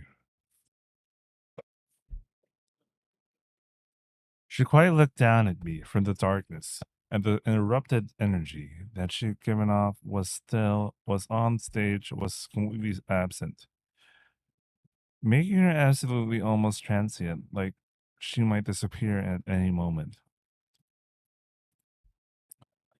Because of the darkness, I couldn't see her expression. My mind wandered in my surprise. Fess gently held out her hand to me. だって早く Her tone of voice was dispassionate, but I could tell she wasn't going to let me argue with her. Still holding out her hand, Fess slowly craned her neck, then narrowed her eyes as if she had seen through the darkness. 逃げないと Why? Did she know that I'd been running from Yua and the police? I was freaked out for a second, but I knew that right now. Salvation was almost within my grasp. That was why, as if I was clinging to my only hope left, I took her hand. Her hand was cold to touch. Right as I stood up, Fess started running. As I was already utterly exhausted, I felt incredible resentment, but I knew that if it wouldn't have been for Fess, I would have never been able to stand up again, and the police would have likely caught up with me. I still wanted to quench my dying thirst in some way, but I knew I couldn't afford to. Fess pulled me up by the hand and led us forward. We entered a narrow alleyway and made the turn after turn at various intersections. I had no idea where I was running to. I wasn't even familiar with the layout of Shibuya. So I had no choice but to follow Fess the entire time. I was nearly entertained the idea that this could be another trap set by Shogun, but it shook the thought from my head. Even if Fess was another one of Shogun's underlings, there would be nothing I could do about it. My legs were heavy with lactic acid, and I was starting to feel lightheaded, probably because my brain hadn't been getting enough oxygen due to all the running. I was this close to crying out and saying that I couldn't run anymore. In fact, I may or may not have said it several times unconsciously. But even so, Fess never once looked back at me. She just kept on going. Before I knew it, I found myself on the road where the Shuto Express ran overhead. Shibuya Station was only a little bit further away, but there were barely any people around. Without a shed of hesitation, Fess started to head down the stairs that led into the gaping maw of the underground. It's 7 o'clock. I'm kind of getting hungry. I'll probably end stream at 8 for 8:30. I want to eat dinner. Will I continue after that? Maybe. I want to catch up with a couple of seasonals. And I need to do some chores. I need to do some home chores and all. And maybe I could continue. Might be midnight again. I don't know, 11 or midnight again. I have to do laundry though, so I'll be doing laundry. So if I have to AFK and I do laundry at midnight, so or 1 o'clock. I kind of need to sort some clothes. Anyway, let's continue.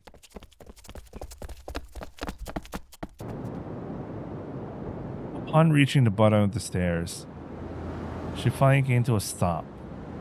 I let go of Fess's hand and doubled over on the stairs, grasping for breath.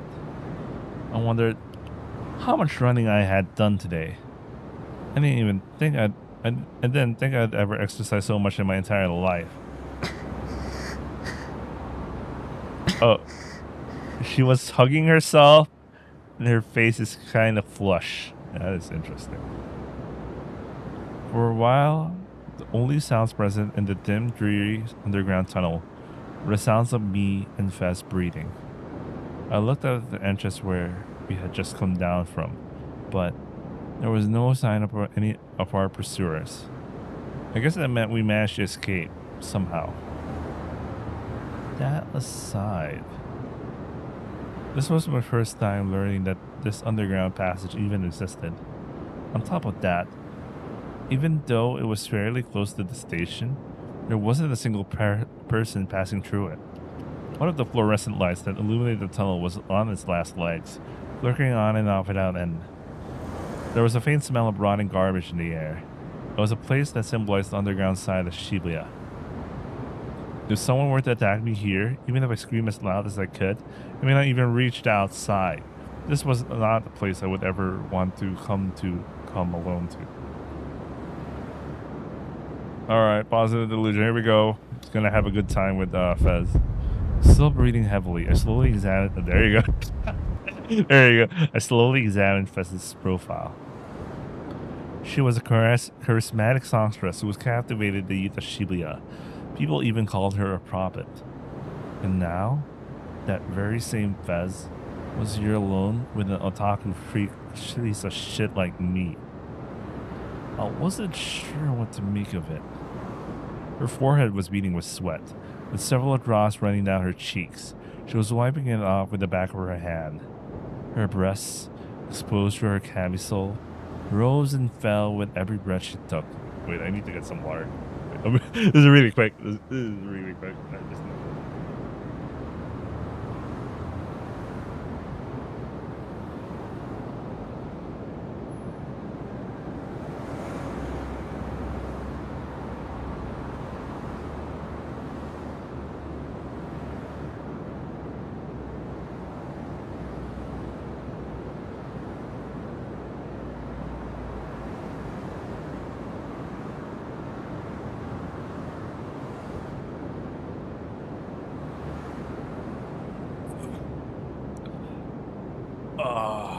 Water. Don't forget to hydrate, dudes.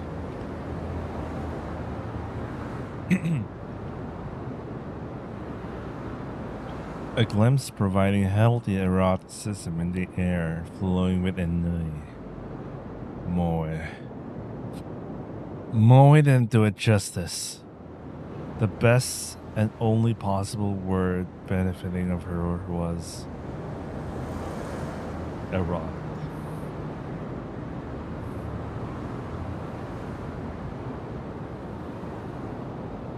The camisole with its straw-shaped design was downright criminal. I couldn't help but think that it didn't look like she was wearing a bra underneath. Maybe she really wasn't wearing a bra. That would be very interesting, I think. What kind of underwear did Fez usually wear? I wondered. Probably the sexy kind, like black or red. But personally, I'd want them to be nice, clean white. Wait, what kind of stupid shit was I thinking about? Did I forget the situation I was in? 追われてたわね。警察。 I nodded in response. It wasn't just the police. Yua was following me too, but I was too exhausted to tell her that. 私も同じ。 Huh? What was that supposed to mean? 私が書いた歌詞となんとかって呼ばれてる事件との関係について。だってしつこく聞かれたわ。 Yu-chan. The lyrics that Fez had written matched up with a string of incidents. That was why all her sheep wouldn't shut up about with all those rumors. They've been saying that she was a prophet. 私疑われてるみたい。 As a new gen criminal, I thought the same thing back when I first heard the lyrics. Hell, I even thought that Fez herself was Shogun. But considering the fact that she saved me, she probably wasn't. Putting all that aside, I wonder why Fez was even there. Her saving me must have just been a coincidence. Yeah, it had to be. I mean, I'm in right in front of the concert venue, so there was probably just another concert today. 君が追われてるのはなぜ？何か悪いことでもしたの？チクられた。あの女、僕のことチクったんだ。ニュージェネの犯人にされる。 You was trying to set me up. God damn it. Shogun and that girl was going to ruin my life. そう。容疑者候補ね。私たち。 Oh, that's cute. That's really cute. Because she was, you know, very aloof, distant, and cold. And she does. Well, why is she laughing? 僕は無実だ I yelled out frantically. My voice reverberated loudly throughout the underpass. But I couldn't stop now. 事件を目撃しただけだ証拠品を勝手に持ち帰っちゃったけどそれだけ僕殺してないそれなら Bess whispered, returning to her original dispassionate voice. きっとそれは導きなのよ大いなる存在による Let's go full scuzzle now. Let's go. Another fucking mental case? Another goddamn shooting, yo? Fuck them shooting, man. Fuck them. Fuck them, you know? 君の見たものが事実だったか幻だったかは些細なこと That horrible scene. Was there any possibility that it had all been just an illusion? But it had all felt so real. 君が今抱いている苦しみや怒りは必要なものだったということよ What was she saying? I was utterly dejected. I've been slightly suspicious back at the concert, and it turned out to be right. Fez really was a total schizo freak. Just another day for me, I guess. Anyway, they say there's a fine line between genius and insanity, but this is pushing it. 早く見つけて剣見つけて Was taken aback. That was what Fez had told me back when we met at school. If you do, you'll be granted salvation. He said this before. Aside from the police, what scared me the most was Shogun and his underlings. I had no idea why, but they were trying to trap me, and they all clearly had malicious intent. In order to save myself from them, in order to protect myself, I needed... ディソードそうよ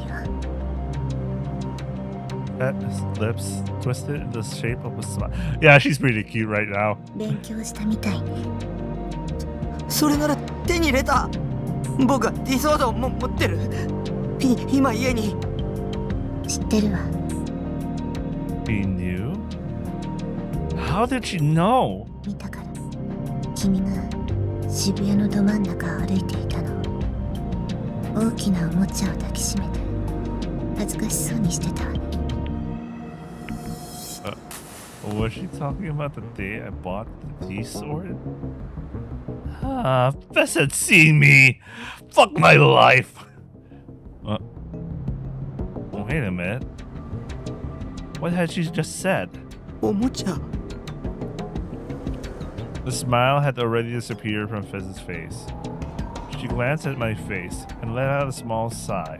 Her sense of ennui, her aloofness was so pure it made me feel uneasy. 偽物だと思うわあなたの買った剣は I wasn't that surprised. I expected it, honestly. The sword I bought was way too cheap compared to the one Senna had, and didn't even glow. Besides, the idea that the sword that would supposedly bring me salvation was being sold for 10,000 yen, alongside sex toys, was the least anime thing possible. So yeah, I wasn't surprised. Instead, I felt a serious surge of anger well up inside me. Anger at the gloomy shopkeeper who tricked me. Anger at myself for being so pathetic that I would be tricked that easily. Anger at Fez for saying nothing meaningful in the slightest instead of just giving me a straight answer. I stood up and moved closer to Fez. Normally, I would have never done something like that, but I was desperate. I've been chased by Yua, the police, only a few moments ago, and I was absolutely terrified. Not only that, but in the past month or so, I experienced countless bad thoughts. It was all too much for me. I couldn't take it anymore. I had to get my hands on a sword, so I could get back to my peaceful way of life. 教えてよ理想のど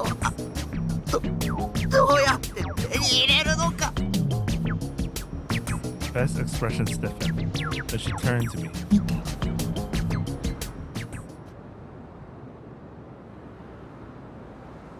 She suddenly thrust the palm of her right hand in front of me, stopping me from coming any closer. Fez curled her right hand into a fist. Upon swinging her hand right behind her in a motion resembling a back fist, together with a sound akin of the glass breaking, the empty space cracked, and then it shattered. My eyes went wide. I was speechless. Fez stared at me. Her expression had not changed in the slightest. Within the cracks of the shattered space was a dark, deep dark spreading wide. With her hand buried between the fissures, Fez pulled out her hand toward her with tremendous force.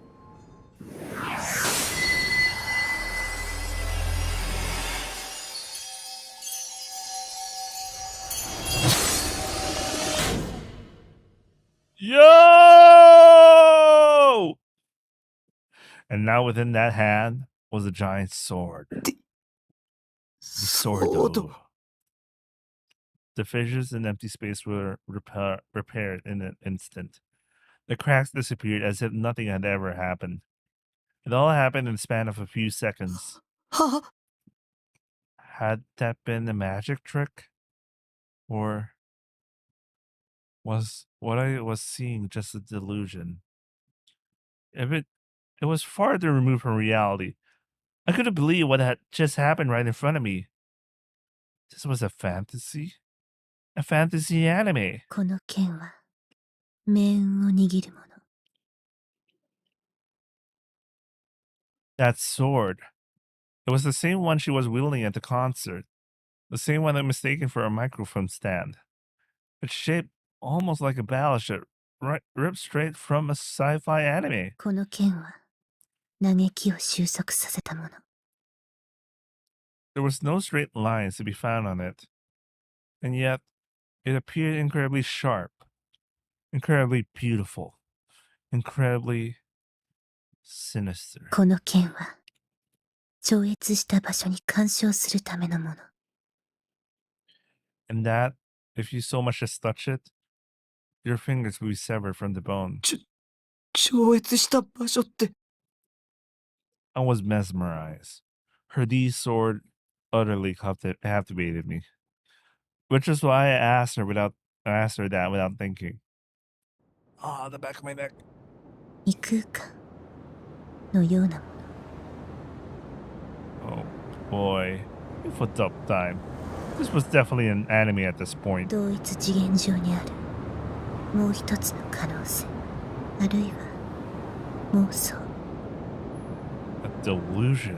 言い方にあまり意味はないわ。唯一確かなの。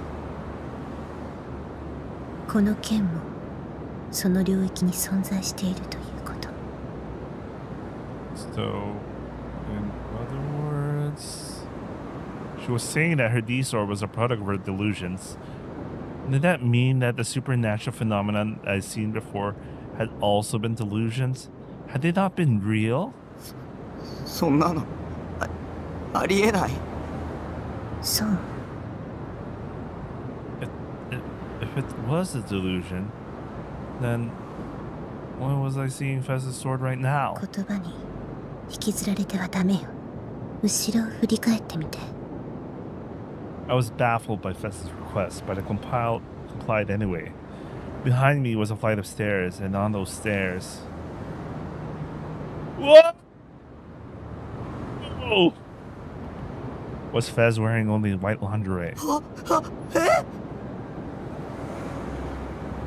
Fez was standing right beside me, and Fez was standing on the stairs right in front of me. Two of the same person in the same place. And not only that, but one of them is incredibly sexy, wearing only her underwear. Completely and utterly flustered, I relentlessly snapped back and forth between the two Fezes over and over again, comparing them. They were exactly the same right down to the facial features, heights, and hairstyles. The only difference were the clothes and whether or not they were carrying a sword. They weren't twins or anything like that, and they didn't just look alike. They were one and the same. I was used to seeing girls in their underwear in eroge, but here I couldn't handle it for some reason. I had to run to Nanavi's piss-stained underwear countless times, so you'd think this would be new. Ew, that kind of lowered my impression of Nanavi just now. Ew. Ew, Nanavi, what the fuck? Ew. So you'd think this would be no big deal, but for whatever reason, I couldn't get myself to follow that line of logic. Ew. Fuck. Well, I still like Nanavi, man. But still, the way that description, man, that fucked me off. Anyway, Fez was standing in the middle of this disgusting underpass only in her underwear. It felt like I was about to lose my mind from how unbelievable the situation was. Even though I knew I shouldn't look at her, I couldn't help but feel like I was this close to stealing a glance anyway. I took an insane amount of willpower to keep my eyes down. I automatically apologized because I knew that only a few minutes ago I'd had a delusion about this very thing. Fez was wearing white lingerie.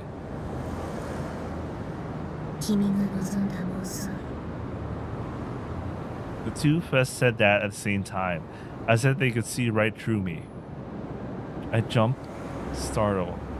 I could feel my face rapidly turning red. I needed an excuse. I needed a way out of this. If a treaty girl labeled me as a pervert, then it'll be over. I'll be socially obliterated. Okay. Wait, while that may be important, the more pressing matter is what the hell is happening?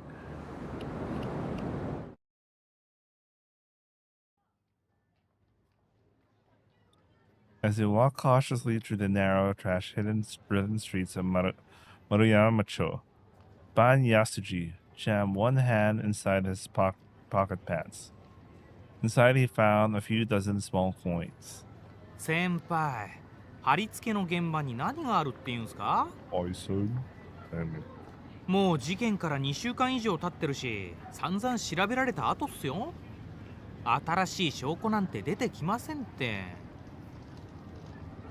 His partner, Detective Suwa, had been walking behind him, grousing in an irritated voice for quite some time.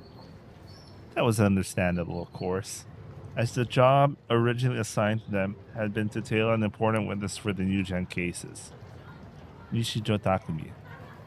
However, the two of them had abandoned their tailing mission and had instead come to the scene of the third New-Gen incident, colloquially known as crucifixion.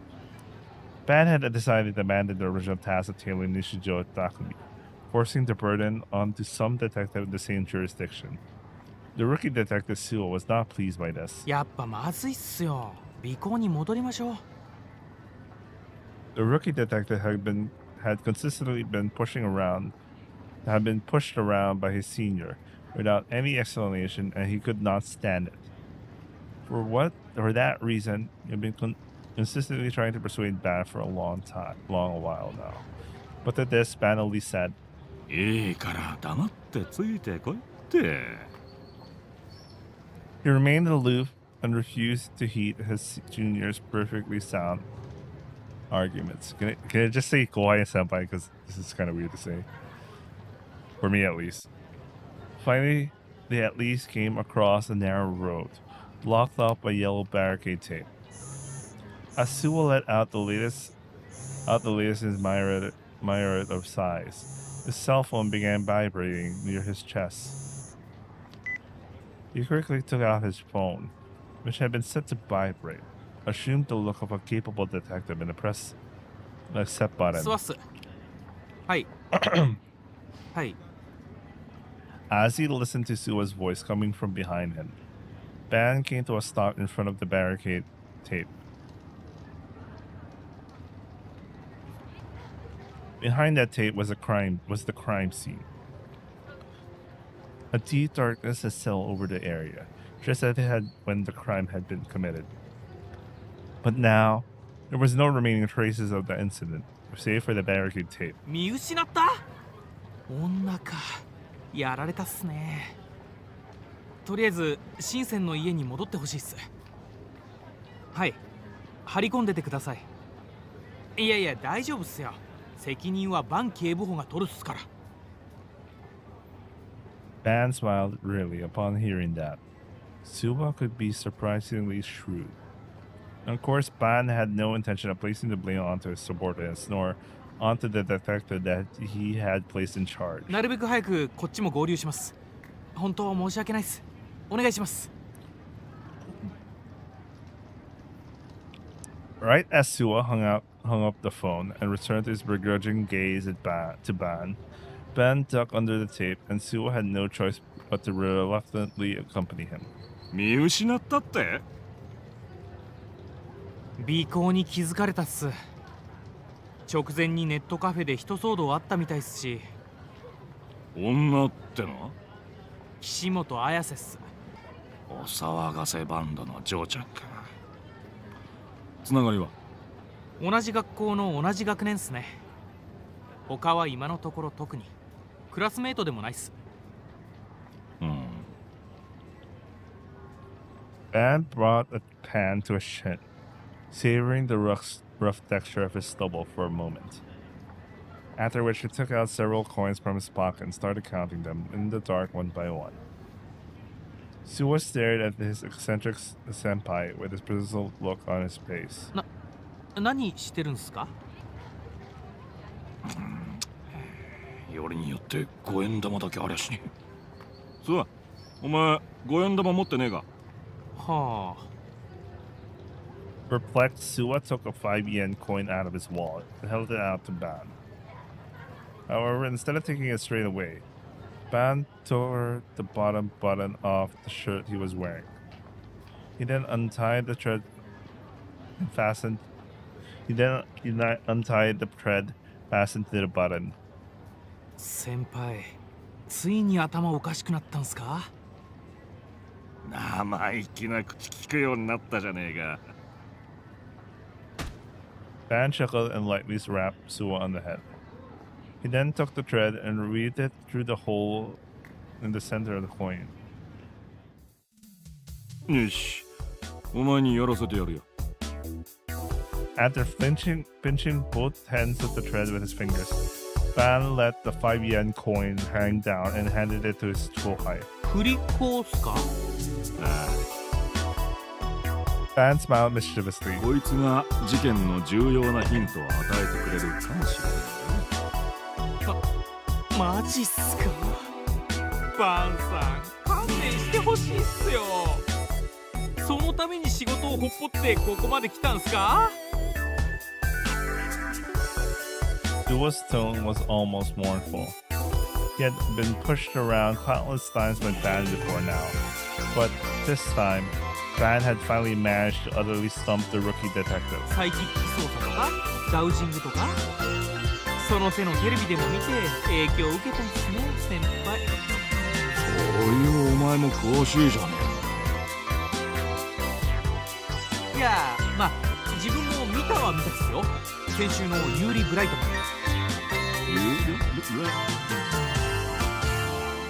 ユーリ・ブライトマンっすよ。今話題になってるアメリカの超能力捜査官っす。俺が見たのはそんなチャラチャラしたもんじゃねえ。どこかのお偉い大学教授が出てたな。でもテレビっすよね。ちいち文句の多いやつだ。やってみりゃわかる。ほら、いいから吊るしてみろって。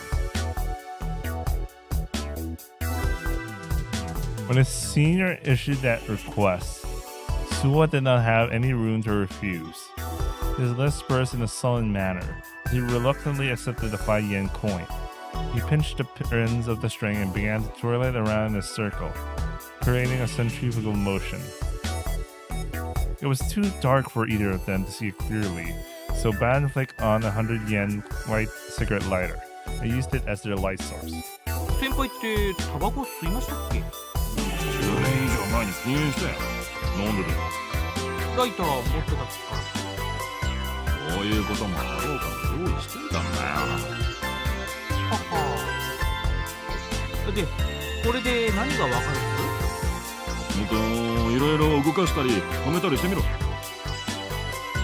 Ban monitored the movement of the 5 yen coin intently. Ban's eyes was intensely serious. Suwa could no longer complain about this being a pointless excursion. やっぱりな。スワ、わかるか？何がっす？5円玉の動きだよ。さっきから少しだけ楕円を描いてるような気がしないか？ Using the thread as support, the dangling 5 yen coin was slowly revolving around in the circular motion. Suwa cocked his head. 力の入れ方とかじゃないんすかね？お前、楕円に回るように意識してやってんのか？いや、結構適当にくるくる。もっと手を動かさねえようにやってろ。はあ。 Suwa consciously tried to move his hand in a circular fashion, but no matter how hard he tried, the trajectory drawn by the 5 yen coin was always elliptical in shape. 意識的に違う形にしようとしてもできねえだろ。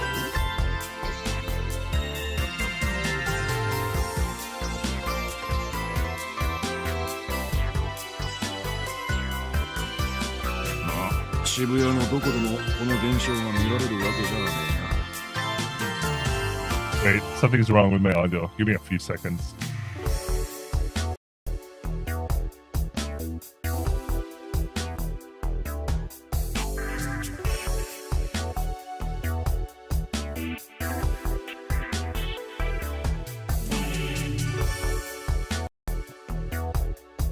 Alright, okay, I'm back.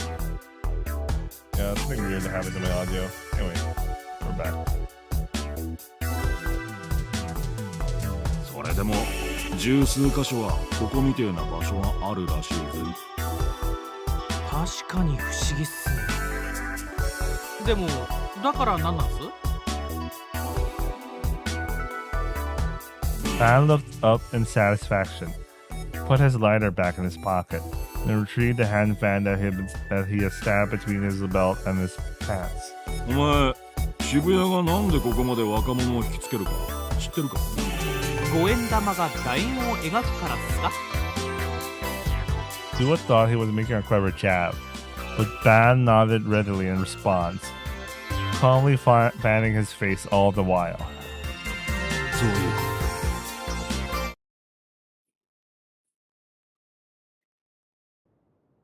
と。なぜこの渋谷という場所は若者たちをこんなにも引きつけると思う？ Suddenly, the conversation I was having with Fez transitioned to something completely unrelated. But I was somewhat relieved by that. I expected Fez to start treating me like a pervert, but she just ignored it like nothing had ever even happened. 日本、いいえ、世界を見渡してみて、こんな場所他になかなかないわ。 But this has to something to do with D swords. If not, I didn't care. I had to somehow find a way to get Fez to tell me how to get my hands on the real D sword. 新宿でも池袋でもなくて渋谷、この街の名前は一人歩きしてしまうくらい。 What in front and behind me, the same words were being spoken from two Fezes at the exact same time. Perfect synchronization. It gave me a somewhat strange feeling. had Fez split in half? Were both of them the real Fez, or were both of them imposters? 日本中の人たちに刻まれている若者の恥という疑問。なぜかしら。 Well, why? Well, that has absolutely nothing to do with me.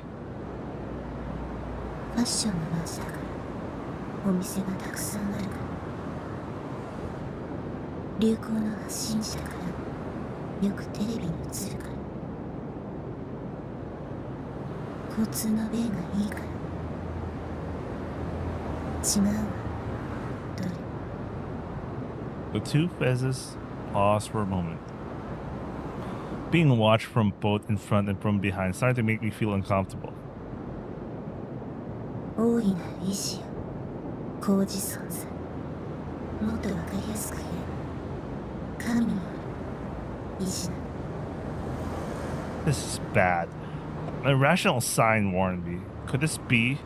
Maybe she was trying to recruit me into some sketchy religious cult. I began to feel uneasy. Man, maybe I should just get the heck out of here. But upon hearing the next thing Fez said to me, I realized I no longer had that option. 理想度のあったその意志による導きよ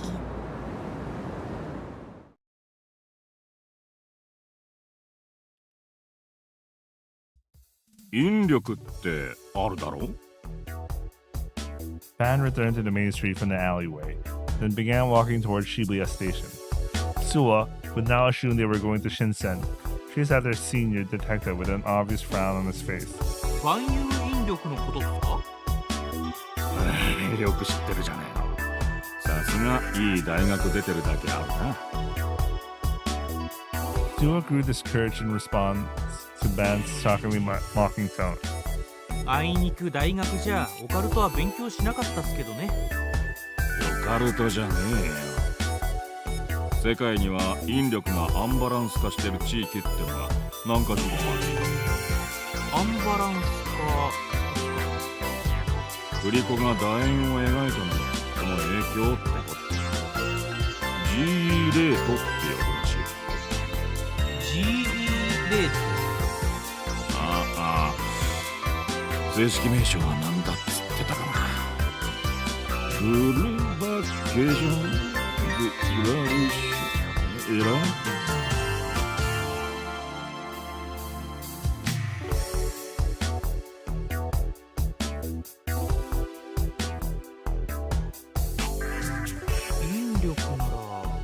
グラビテーションじゃないですか？グラビテーションエラーおお、そうだ。グラビテーションエラーレート。直訳すると万有引力の異常値ですか？物理学の辞典を調べりゃ載ってるはずだぜ。載ってたっすかね。G rate, an imbalance that contradicts the law of universal gravitation. Discovered by Isaac Newton, the law of universal gravitation is a fundamental force of nature that acts between all forms of energy and matter, anything that contains mass. It is commonly believed that the great number of strata laid upon Earth's surface play a large part in this law. A typical example of something that disturbs local areas would be lava beds. This phenomenon can be found at the foot of Mount Fuji, Aokigahara, also known as the Sea of Trees, where there had been several recorded instances of complexes becoming unstable and usable. Studies have also shown that fossil beds, particularly rich in iron and calcium, are another type of stratum in which magnetism is repelled. Adding on to the previous factors, magnetite is also believed to have particularly strong influence on gravity. If magnetite, a naturally occurring magnet with an octahedral crystal structure, were to be found beneath the Earth in a quantity large enough to warrant being recognized as a dike, it would be as if the ground itself was a magnet. This would then result in an extremely high chance of the area producing minute gravitational deviations. The GE rate is the measurement of the gravitational values in the region in which such values have been distorted by a previously mentioned geological strata. Okay. When Van's explanation concluded, the two men who had been walking the entire time was just exiting onto Dogenzaka. The scenery surrounding them instantly turned bright and dazzling. 渋谷の平均 GE レートは世界でもトップクラスらしいぞ。地面に置いたボールが一人でに坂を登っていくようなケースもあるらしい。マジっすか？ Dua, who had been listening in utter silence until now, showed his surprise at the slightly exaggerated tone. まるで SF 映画の世界っすね。お前の好きなな。自分は小難しいのは嫌いっすよ。壮大なスケールの映画がいいっす。知らねえよ。先輩の説明はすごくもっともらしいっすけど、なかなか信じられないっすよ。GE レートなんて聞いたこともないっすし。てめえの無知を一般論として語る。デカに必要なのは事実を客観視することだぞ。はあ。でも What Sua said was equally true. The research into the GA rate was minimal, and it certainly was not something that would be taught to an everyday college student. Van himself had not been aware of it until a few weeks ago. そもそもまだ肝心の答えを聞いてないっすよ。渋谷の重力がアンバランスだとなんで若者が引きつけられるんですか？引力と人間ってのは意外と因果関係があるってことだ。お前、生き物のバイオリズムは月の引力に関係してるって知ってたか？潮の満ち引きだけじゃねえんだぜ。ウミガメの産卵には月の影響があるらしいってのはどっかで耳にしたことがある。ああ、必ず満月の夜に産卵するってやつだな。だがウミガメだけじゃねえ。他に有名なのだとサンゴが産卵するのも満月の夜だ。ああ、海の中が雪降ってるみたいになるやつですね。満月の夜は引力も強くなってるって科学的に実証されてんだ。当然人間にもその影響は及んでる。人の出産にもってことっすか？出産だけじゃねえよ。バイオリズムって言ったろ。普通の生理現象はもちろん交通事故や事件、病気、食欲とか性欲とかにも密接なつながりがある。興奮すると頭に血が上ってるっていうだろう。あれは月の引力に引っ張られてるんだよ。そりゃ極論だと思うっすよ。まるで個々の感情なんて関係なくて全部月のせいだって言ってるようなもんじゃないですか。そこまでは言わねえがね。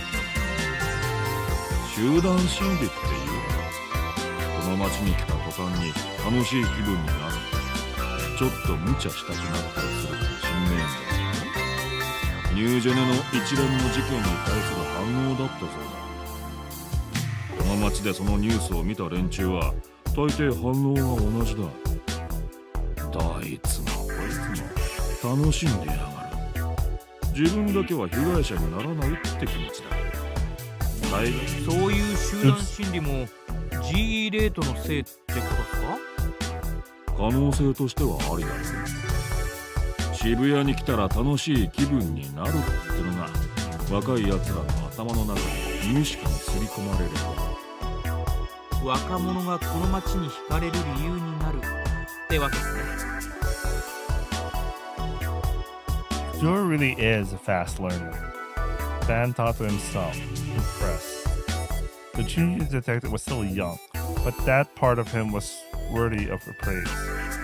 In addition, what set him apart from any other young people was that he did not just follow his seniors blindly. Whenever he had a question or whenever he thought something did not make sense, he would always voice it, despite the fact that he was a junior in name. GE レートについては一応分かったっすけど、それでどうやって犯人を探すんですか？もし GE レートに影響されて今回みたいな事件が起きたってなら、何百年も前から似たようなことが起きてないと変なんだよ。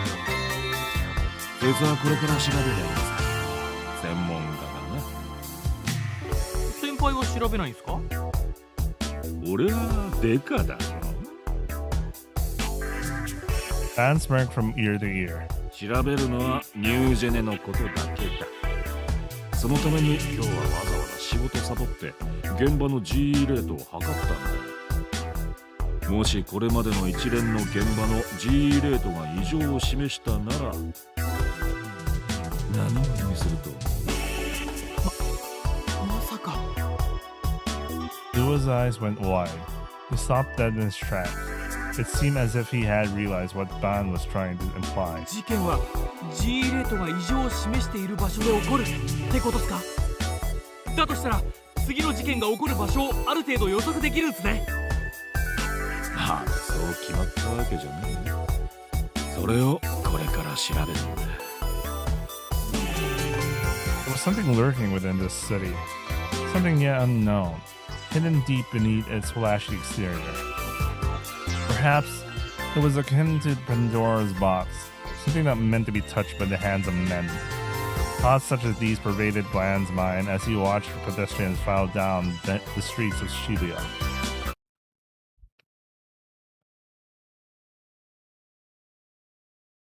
理想度もまたその意志による導き。 As soon as I heard those words, I knew I couldn't take it anymore. Fess had been going on and on about these things I didn't care about, all while continuing to dodge what I actually asked her. I couldn't possibly care any less of some greater will, or why Shibuya attracts young people or whatever else. There was only one thing I wanted to know.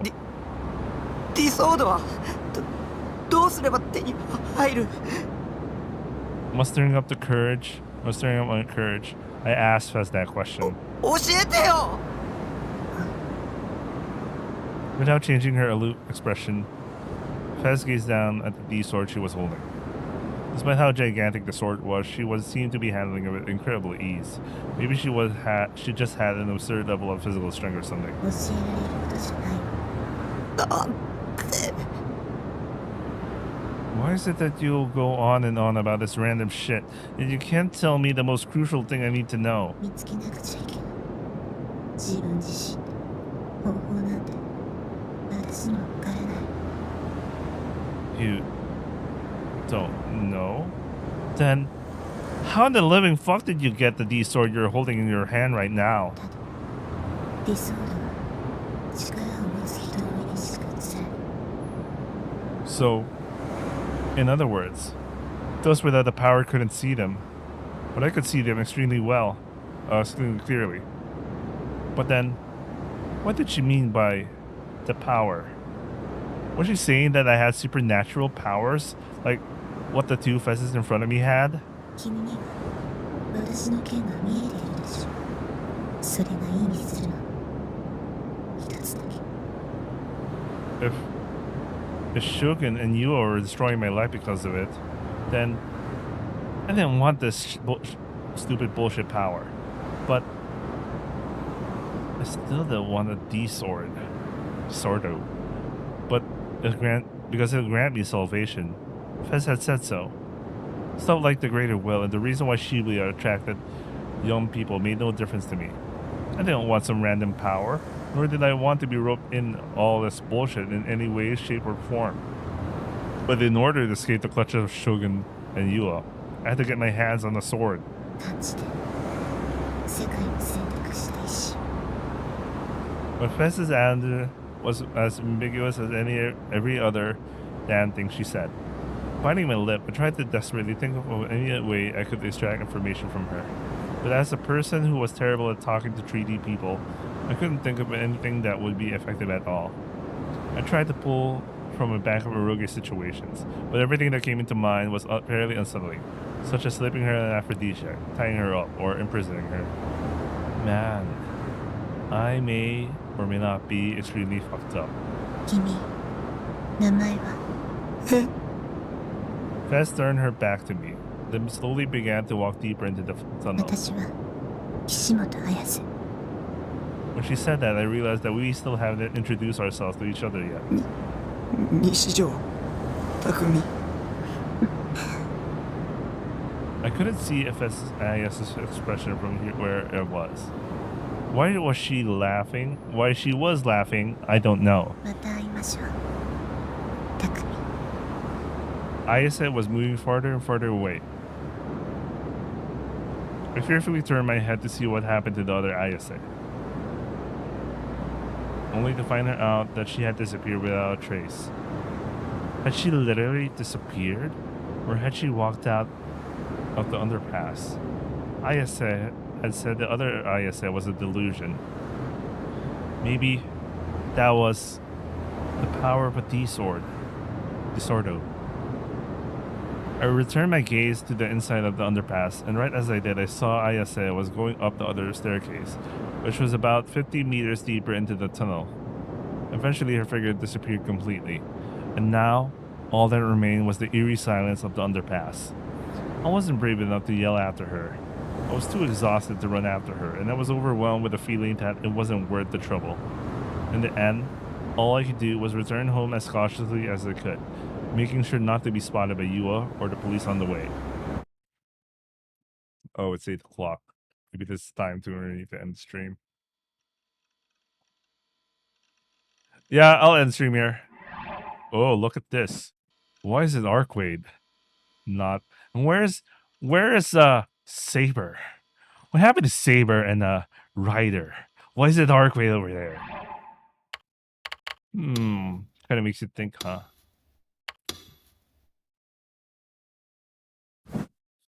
Anyway, I guess that's it for the stream. Yeah, this is it for the stream. I might continue later. Maybe it's 8 p.m. I might continue at midnight or 1 o'clock onwards or something. I don't know. I was planning to do some laundry during that time anyway, so you know, I'll be awake. So I might as well just play the game. I'm gonna have dinner and sort my room for a while. Anyway, I hope you guys enjoyed watching, and I'll see you guys on the later stream. Hopefully later I do that. I actually want to continue because I think it's you know, starting to pick up. Like the slower parts are kind of disappearing now. It's starting to build up.